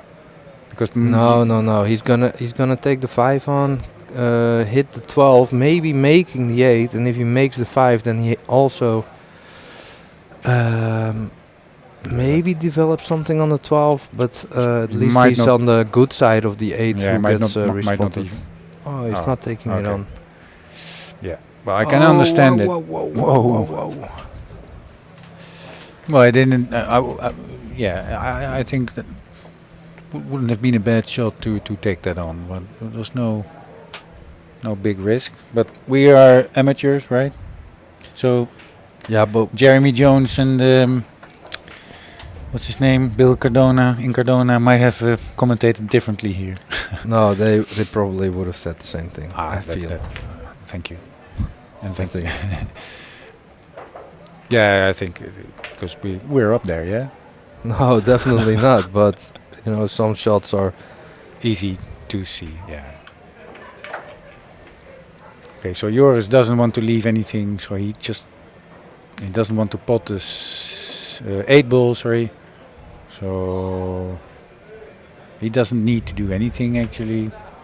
So he might just really slow play the 12 in between the 5 and 8 and just leave the white ball. Doesn't take any risks. No. Otherwise, he could have go for the straight back, stunning into the 8. But well, he did. Wow. Go for the straight back. Well, leaving 2 balls up table, we cannot deny that might have been the best shot. This good result. Götze has to take care of this. Yeah, trying to put the white behind the 8 ball, which would be very good if he succeeds. Wow, that's a very, very good shot. Yeah, it's maybe one of the nicest shots of the match. Wow. 2 choices for Joris. He could ignore it and just put his 8 ball in or very near his pocket.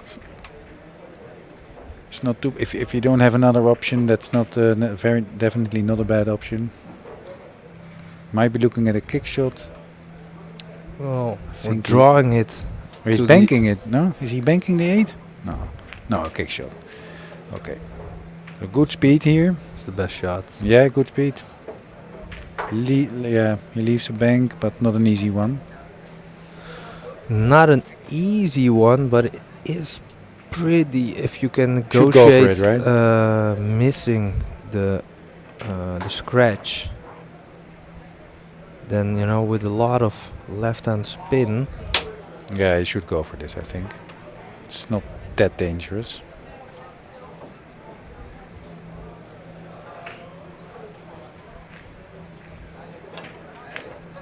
Oh wow. That was super dangerous. He might have felt that he should be moving the 5 because that was he needed that ball as well, but not a good choice there. No. So this should be out.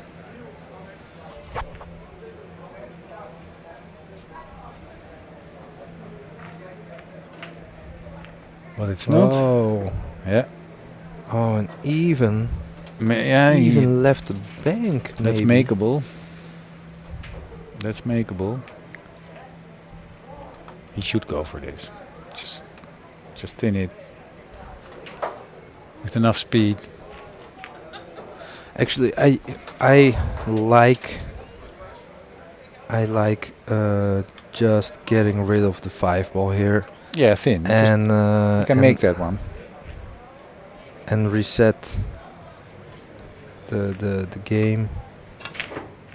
because wow, he double kissed that. He might be behind the 8 here. No. But if he double kissed there. if he didn't double kiss, the cue ball would have been pretty good. Yeah, and I think also he might have made it, right? It was close. So second chance. Is he gonna shoot? He well awaited 8th point. Yes. So tight game at 1-1. Tight game. I'm gonna tune out for a moment. Thank you guys for listening to me. I'm gonna be back or tonight or tomorrow. And have fun watching this game. Yeah, I'm gonna stick around for a little while more. Maybe be joined by somebody else. Thanks, Pascal.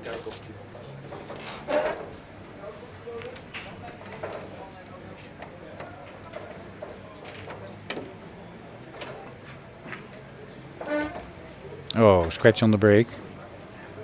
That's not how you want to start. It's not the worst thing, but it is when you leave a shot on like the 10. So something went wrong, hitting the first ball too thick. Or not at all, I mean.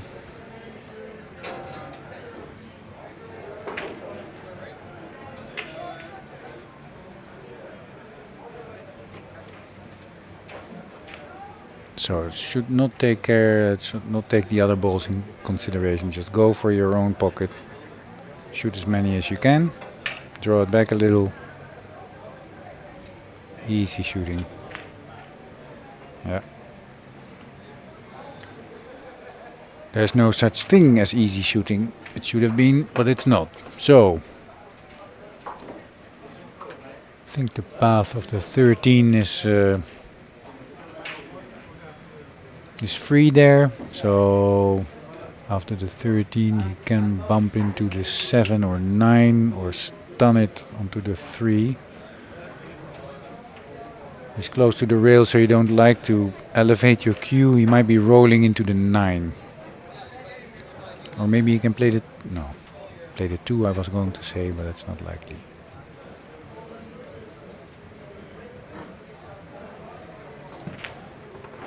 But he's playing something else, maybe...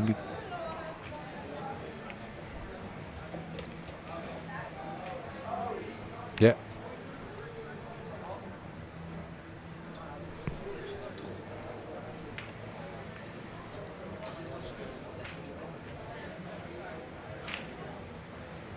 Sorry, I'm sorry guys, I missed something there. Switch pockets. I thought yours was playing. Well, anyways, it's late.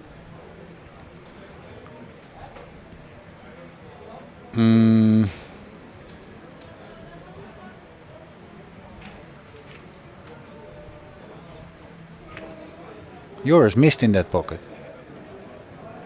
Yeah, the ball was spit out. Left corner pocket, and he's shooting in the pocket now, so that's not good.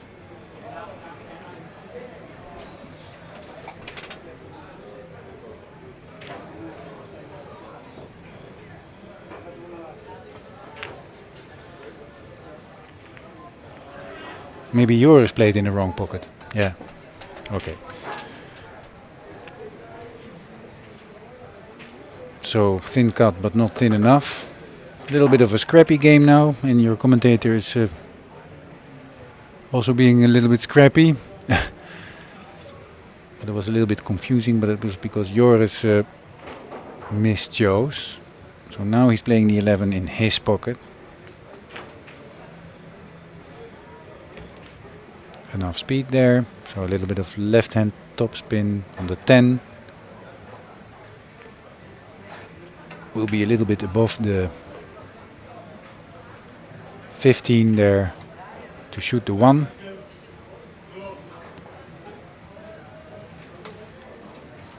Just easy shooting does it here. No, didn't like easy shooting.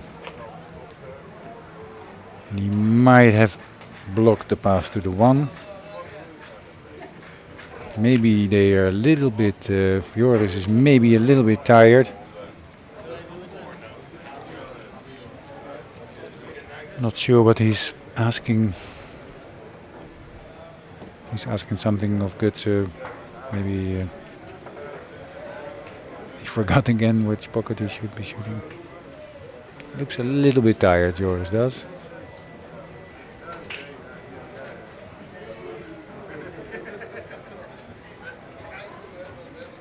If he's looking at the 14 banking, he should have enough angle to stun the white over towards the 14, but it doesn't look, maybe. But he's playing it too hard then to leave the object ball near his pocket, so he's shooting for something else. Not sure he succeeded there. So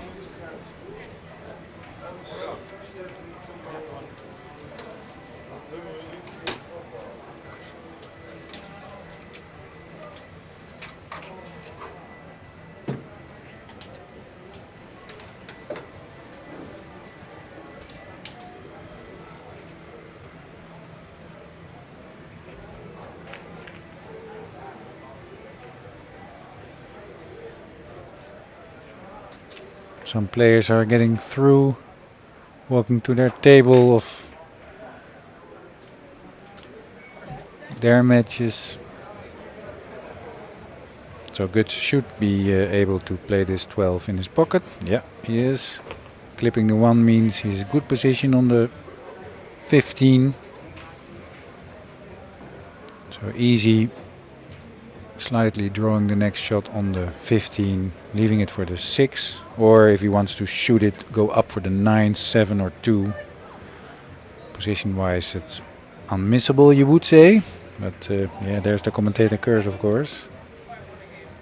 Yeah, no, position wise he's alright, but the next shot will be a little bit more difficult, so he might be choosing to go for the 6 here. But then he must shoot it with a little bit of inside or outside to leave it. Oh, maybe he wants to try it outside and go for the 9 or 7. A little bit difficult, but very nicely done.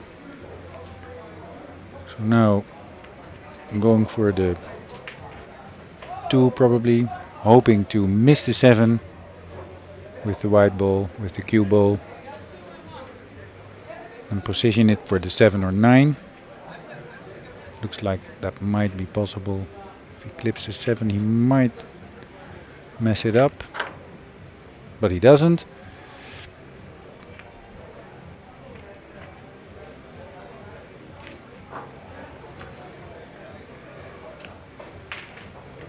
Didn't need any position any further. Yes, he does. Let's see how many balls there are on the table. That's 8. So he's on 6 probably.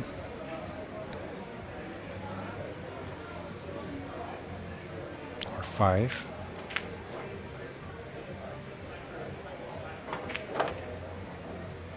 Yeah, he doesn't want to be straight here.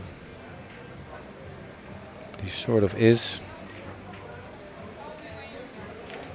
So either leaving a bank or trying to screw off the long rail where the white is now. Go back for the 3, but that's a little bit of a tough shot. So might leave it just there for maybe a bank on the 5, but he has also taken into account where the 1 is. So is he top spinning it 2 rails? Oh wow. Nice try there. Yeah, there's only one solution now. Making the 1, getting rid of that danger.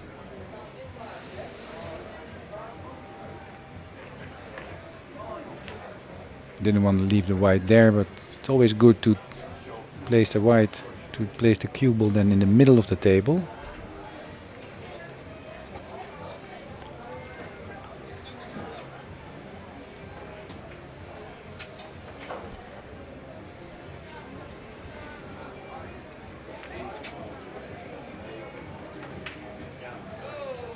So the German only needs 1 more.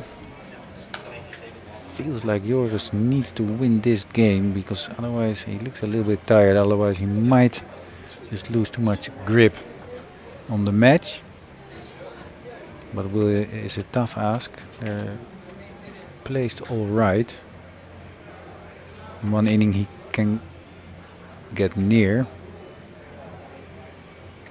He's definitely looking to shoot something where also he might look for good defense.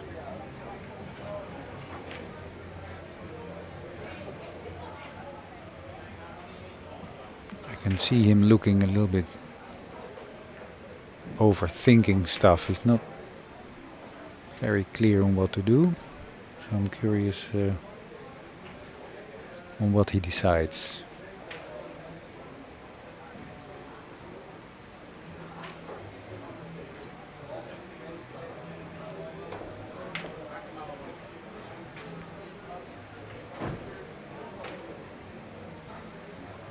Two railing maybe? No, just simply one railing. Almost good speed, and he might be lucky. Yeah, doesn't leave. The 5 is blocking the alley for the bank on the 13. And it's blocking the 5 as well, so good result. Fortune favors the brave, they say.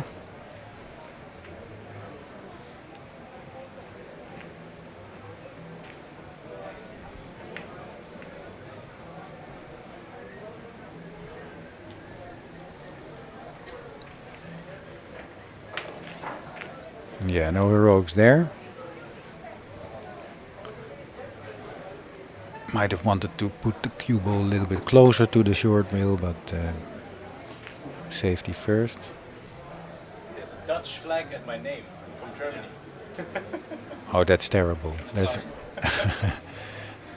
Gets is telling us that there's a Dutch name, a Dutch flag attached to his name, but he's definitely German.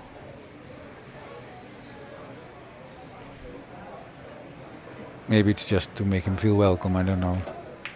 Honest mistake they call this. So what's Joris going to do? He wants to put more balls to his side because he needs to catch up. But can he do it without any danger? He might try to play the 13, but it looks a little bit... because he needs to pass it on the left side and it doesn't seem he has enough angle, but let's see. Oh, he plays a 2 rail on the 3 ball. Very nice shot. Yes, beautiful. Wow. Somebody in the audience paid attention there. I heard clapping, applauding. Nice. Very nice shot, very nice shot. So this might get close now, making this 13. Draw it back a little bit. No, going forward for the 5. Yep, good shot. So top spin, maybe without any side, maybe at least trying to go between the 4 and side pocket there, looks like. Or if a draw shot is better, then he will draw, but it looks like top spin. Yeah. Probably no side at all. Good speed, just let it go. Ooh, yeah. No scratching, no scratching, no scratching. Yes, scratching. Ah, that's nasty. That's a blow for Joris. A punch in the stomach. He has to deal with breathing without air for a minute there.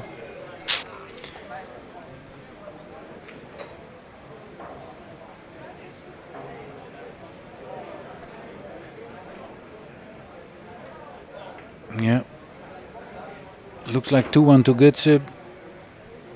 You would figure that this is going to go in.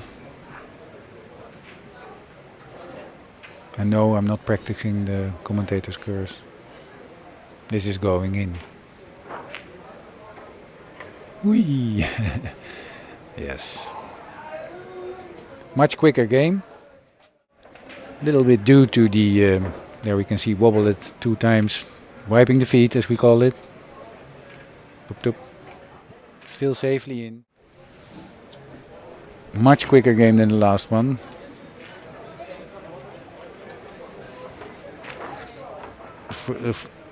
Yeah, the last one took such a long time. That might have worn them out a little bit. So, a few mistakes, and therefore probably a quicker game. I think Guts is taking a toilet break or some kind of break.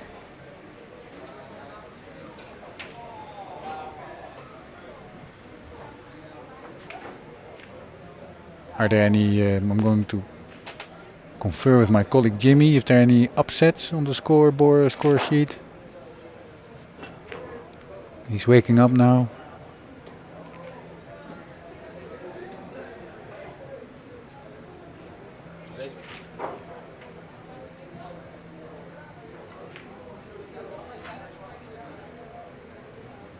Well, the owner, Staaf Verharen, just lost 2-3 to somebody who took the effort to cross the Atlantic. Russell tuning, yep. And there was an American battle also between Steve Booth and Dave Gross. Gross won 3-0. It's a good player, Gross, by the way. He might go to the semis, but that's far away. 2 matches to go for that. What's being played now is Koop's Lau. Is that on somewhere? Yeah.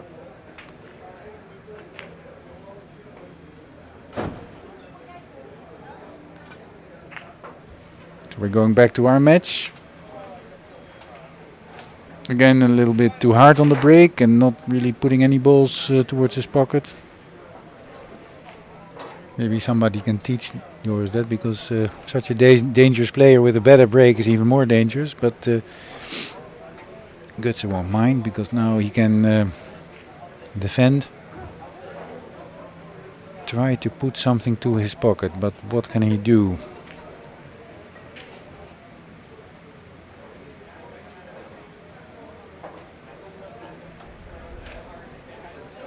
Should try and put something into the stack with a little bit of speed. And if not possible, just leave it safe. Yeah, it was not possible, so he left it safe.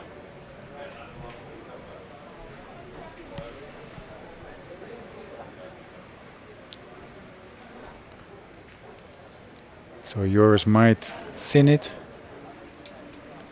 I'm being accompanied by Espen Valkenau, one of the, well, organizers of the tournament. The schedule. You just played, didn't you, Espen? I did. I did, he says. You lost or you won? I won, and I made it to the final 16. Nice. I have to forfeit my place. Right, because tomorrow we are going to the Grand Prix of Zandvoort.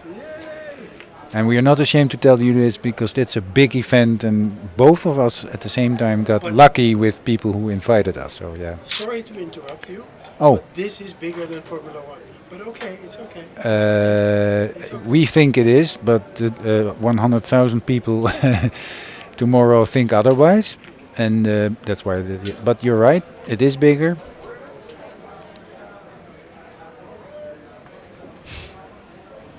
So what's going on here? Actually, I think Gutse, is that his name? Yeah. He's actually a pretty decent player. Definitely a decent player. And ooh, that's a nice shot. But that might be a foul or in. Yeah, if it's in, it's not a foul, of course. He has a shot on the 11. So very nice going there. A little bit of a spring in his step. Check out the rerun here.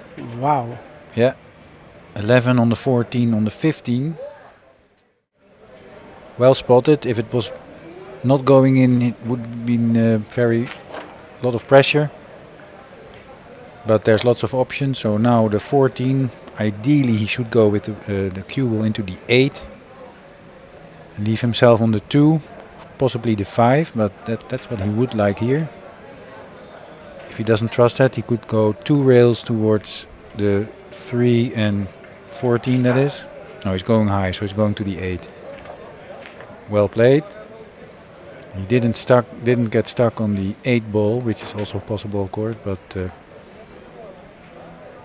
so now it's not bad if he hits the 5, as long as the 5 is going to the rail or down to the pocket and the white is going a little bit up, so he leaves a shot on the 5.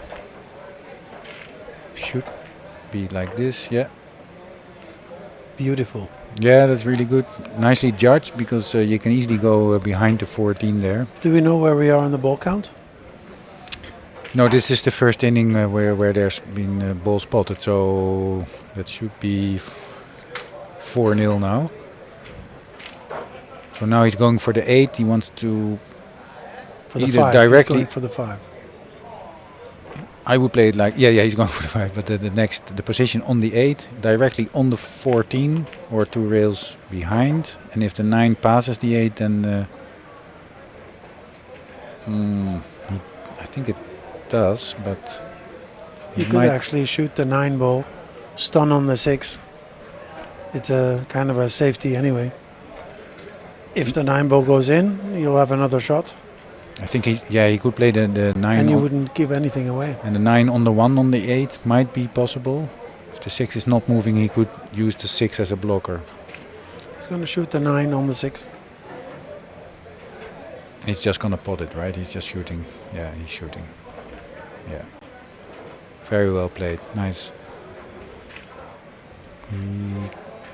I'm actually quite surprised by Van der Poel. Didn't play a tournament for 15 years, he said. I haven't Any seen tournament. him at any tournaments. And here he shows up and playing one pocket like he's an old-timer. a professional. Yeah. Do you know him? Since you are an old-timer yourself? Yeah. Oh, you knew of him? Yeah, definitely. Yeah. Joris van der Poel.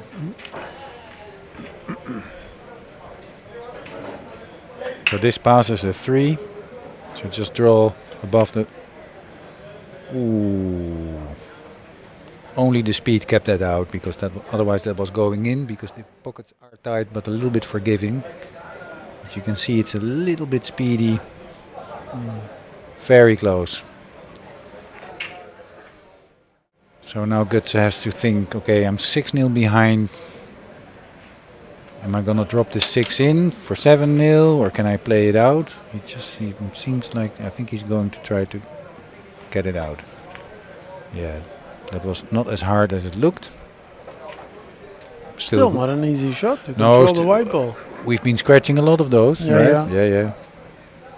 We scratch our balls a lot. I mean... no comment. The white ball.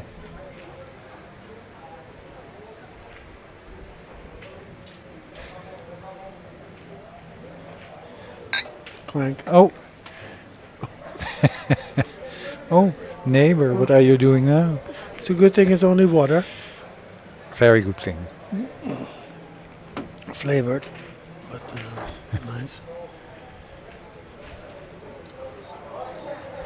Wheat water. He still needed.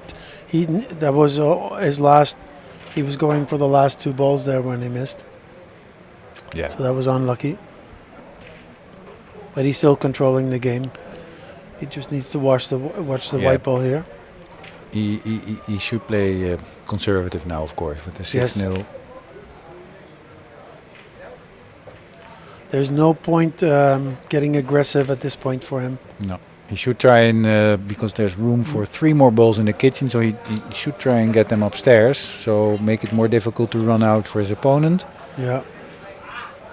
In this case, you could say there's only 2 balls sort of safe, the 6 and the 10, I think that is, above the 3. So what's your opinion on the Grady rule, the 4 balls in the kitchen? Do you think that's do you think that will speed up the game, or is it... Well, depending on if you see how many... Well, yeah, a little bit.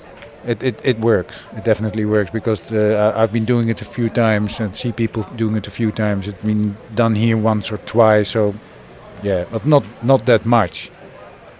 But you prevent, like Alex Lely said, that you prevent games from going all the way upstairs. And then if that's in the beginning, you have 10, 12 balls upstairs, then the game can go on for a really long time. And yeah. I suppose you are right. And that you want to prevent that, I guess, as a tournament. Although I did have a really long match, completely not my fault, of course. I played like Speedy Gonzalez, but no, you can still have a long match, but we've had matches to go on for all day, 2 hours and 45 minutes today, actually. Cannot remember those. That's a dangerous shot. If you clip it too much, then. Yeah. But the cue ball is that good that it's not that dangerous. Cue ball is fantastic. He played cue ball here. We didn't see that, so that was still a good shot. But he shouldn't be playing for. He should be playing tight. Because there are way too many balls there for Gutse, right? Yep. He only needs 2. Gutse needs 6, and they're lying 8, and they're lying 6 downstairs. So he should just be playing. He's got to have a bit of guts to go for the ball now. No guts, no gutsy, no glory. Wow. Wow.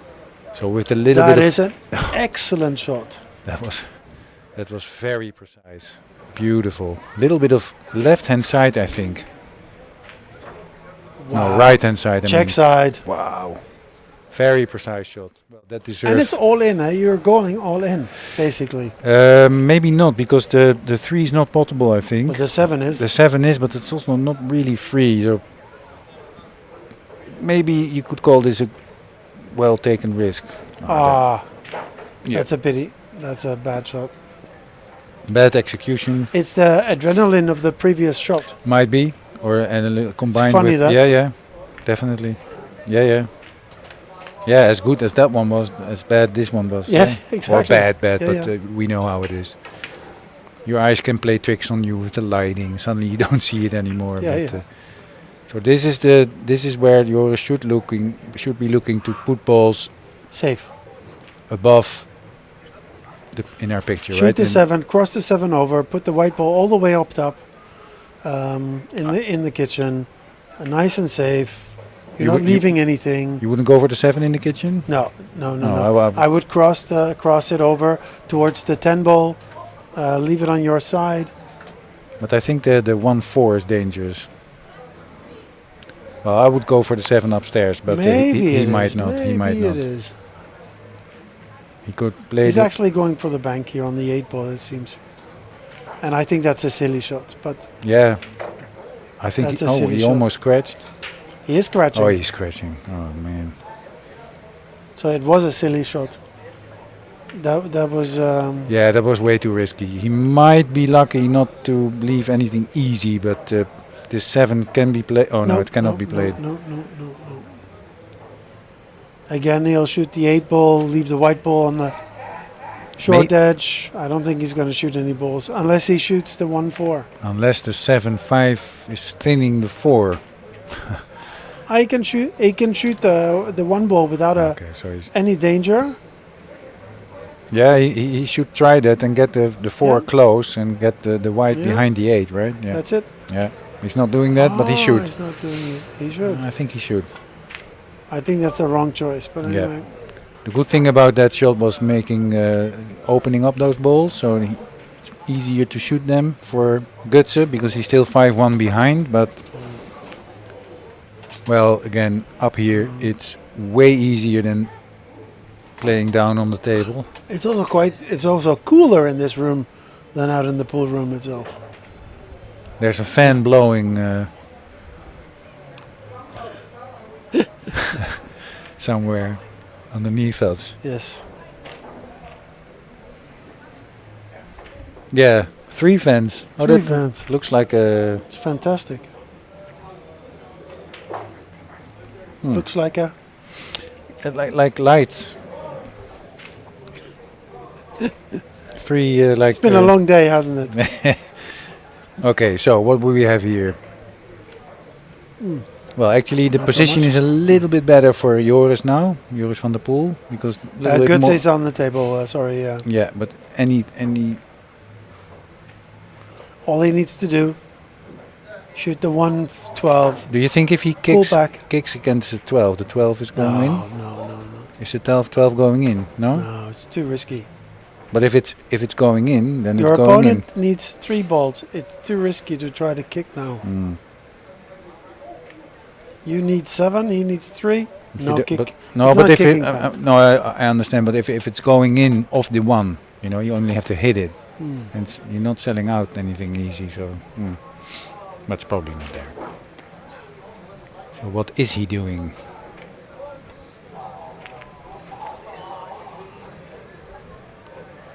I think he gave away his game here now. The 4 ball is a pretty easy ball. He can run over and maybe get to the 5. Yeah, with inside English, he could cross the table and go. Or the towards top, the 5. he doesn't have to worry about anything.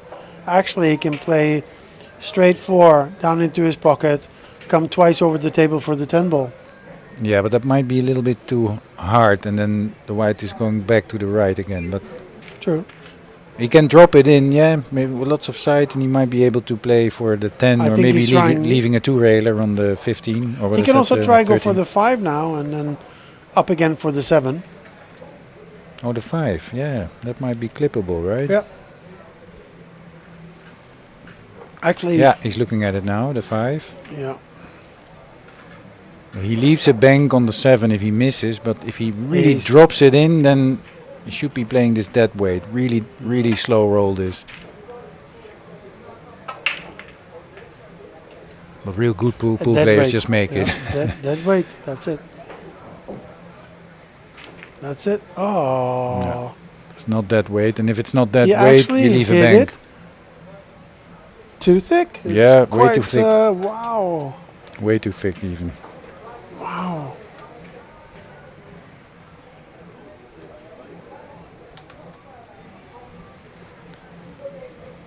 Yeah, he should be going for the bank. Maybe not even to make it, but get close. What is he doing actually?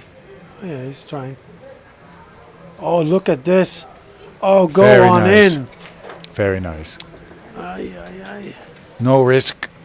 Didn't leave. No. Don't think he left anything. No. The So- 112 is open for Guts's pocket and not for Van der Poel's pocket. Yeah, at least one of those is going. He's going to try and Do you think shoot his way out. is he playing off the long rail, 5. clipping the 7? I think 5 short rail off the 7.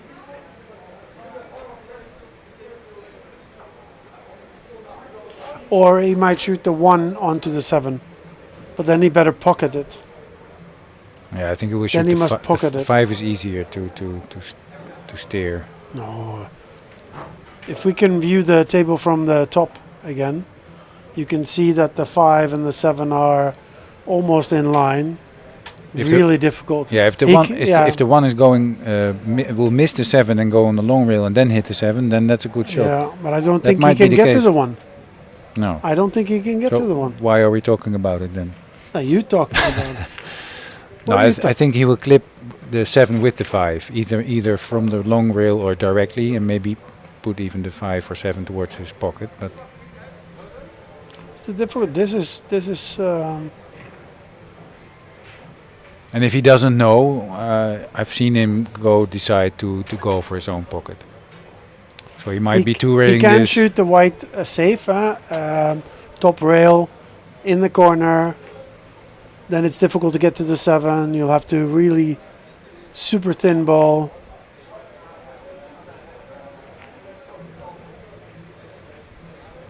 I don't know if this is a difficult shot. The choice is. I'm glad it's not my choice. He can actually 2 rail the 13. He's 2 railing the 13. But here he's got to play the white ball. He should be playing the white ball near the 8. 8? Yeah. I think he should stay in the other corner with the white ball. Oh. Dankeschön. This looks almost good, but it's not. No. So sold out. Was 6-0 in front. Now it's going to be. Well, let's say maybe he can the 7 and then bank on the 13. That's what you should be shooting for. Don't think you can get the white ball up to the 1 and the 12. I don't think that's possible. He might shoot the 4 onto the 7. Oh yeah, that's good work. It's a big pocket. It's a big pocket. Off the rail even, yeah. It's a big pocket. And if he's doing that, he's got the 5 next. It depends how he can he will lose the 7 though. place his arm. He will lose the 7 though if he does that. Or he might want to do that because he wants to go left of the... I don't think he can lose the 7. Wow. Very nice. No, he didn't lose the 7 because the go up again speed for the was 5? right. Yeah. Very nice shot this. Nice shot. Very nice shot. He cut it a little bit too thin. No, he's fine. He's fine. Or I mean, sorry, too thick actually. It could be. No, he's fine. Come up for the 5. Yeah. And then back down again for the 112. Nice.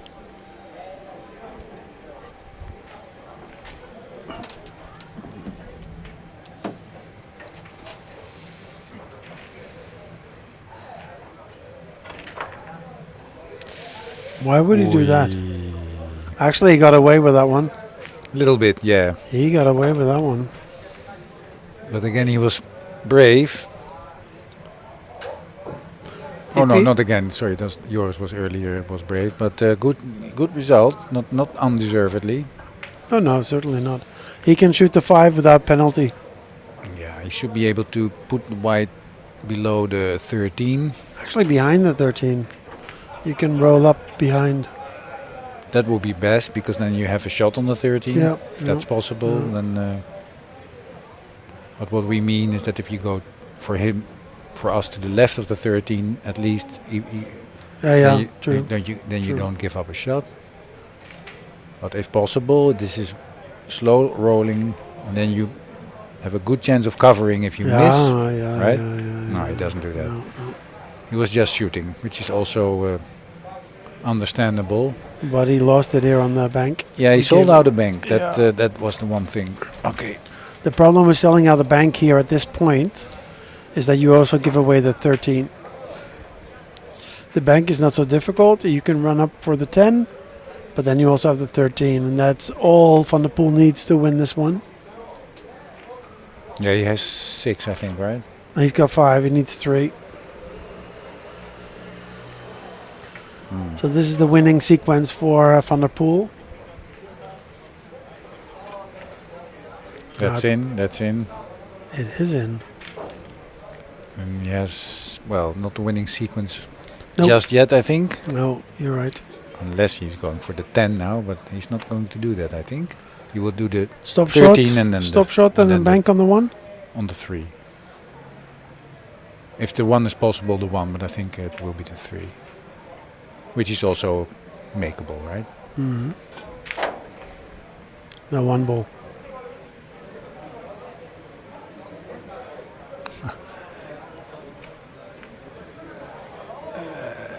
This might be the game then, no? No.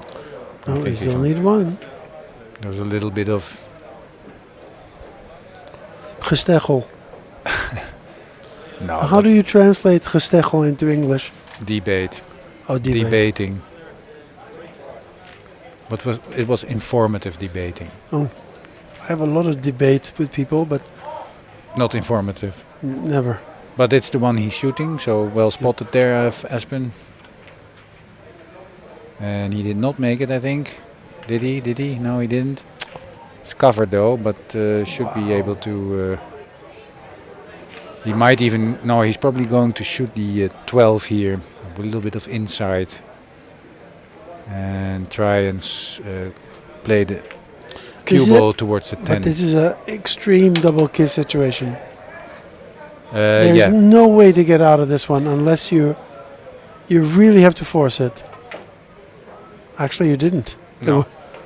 There was not I said it was very easy to. Oh, what an amateur! No. My lord.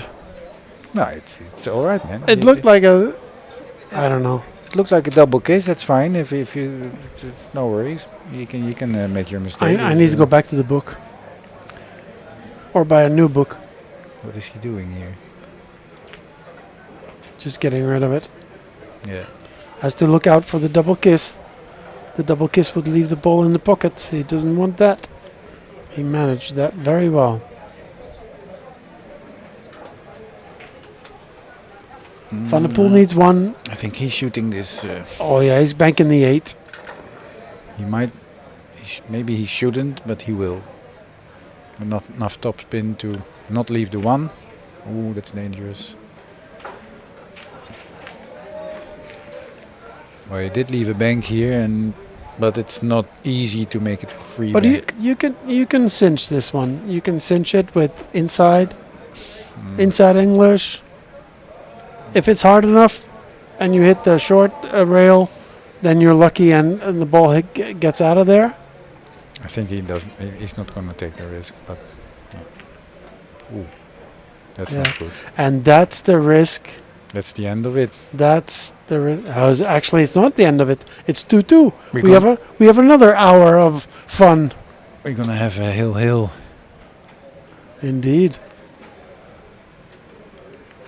No. No. Fuck me.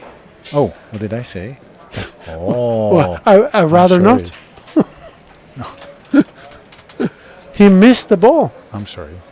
Yeah, I was just stunned a little bit by the. Wow. I'm stunned by that miss.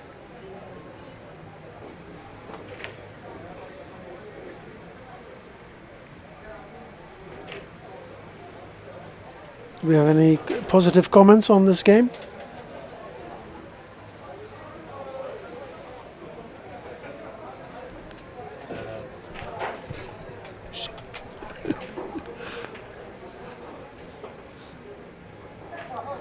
How many people are watching the stream, Jimmy? 22. 22. Few Americans. Oh, that's a nice one. Oh, that's a nice one. Good shot, yeah. I wonder if he can get out of this one.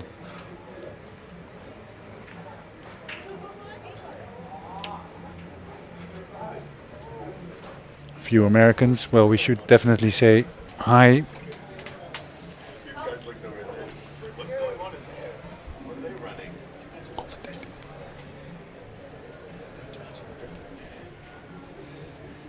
You guys are judging the tournament. Oh, look at that. That's an awesome takeout. He left it. Oh, he left it. He left it. Yeah, he got it close to his pocket. It's a shame that he Yeah. is not rewarded a little bit more, but still. We got rewarded.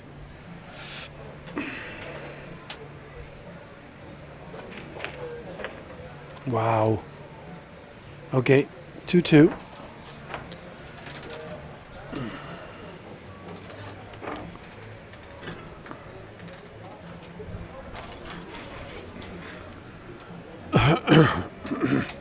Well, I think we should stick with this one, yeah? Yeah, there's not. I think. So let's see. So actually, if we're looking around the room, of all of the tables, our table is still playing, and table 12 is still playing. On the other side there. And no, those are all just customers, right? Customers. So with the last, this is the last 2 games for the final 16 for tomorrow. And the final 16 tomorrow will start at, I think they'll start at 1 p.m. to play. 12:30. Okay. Race to 4. Race to 4. Single knockout. Last 16 and the quarterfinals. So definitely some very good games going to be presented by Orange Forks again in our beautiful pool hall in The Hague, Hague 5. Sponsored by Joe Long, attorney at law. Joe at legal225.com. Yeah, email him if you have some legal issue. What kind of legal issue would one have to call Joe Long? That would take too long.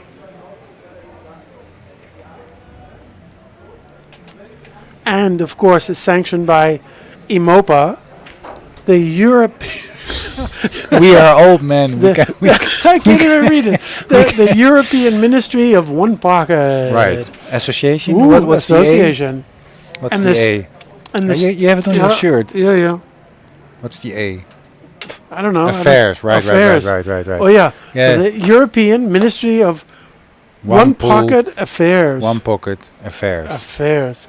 And the stream is provided by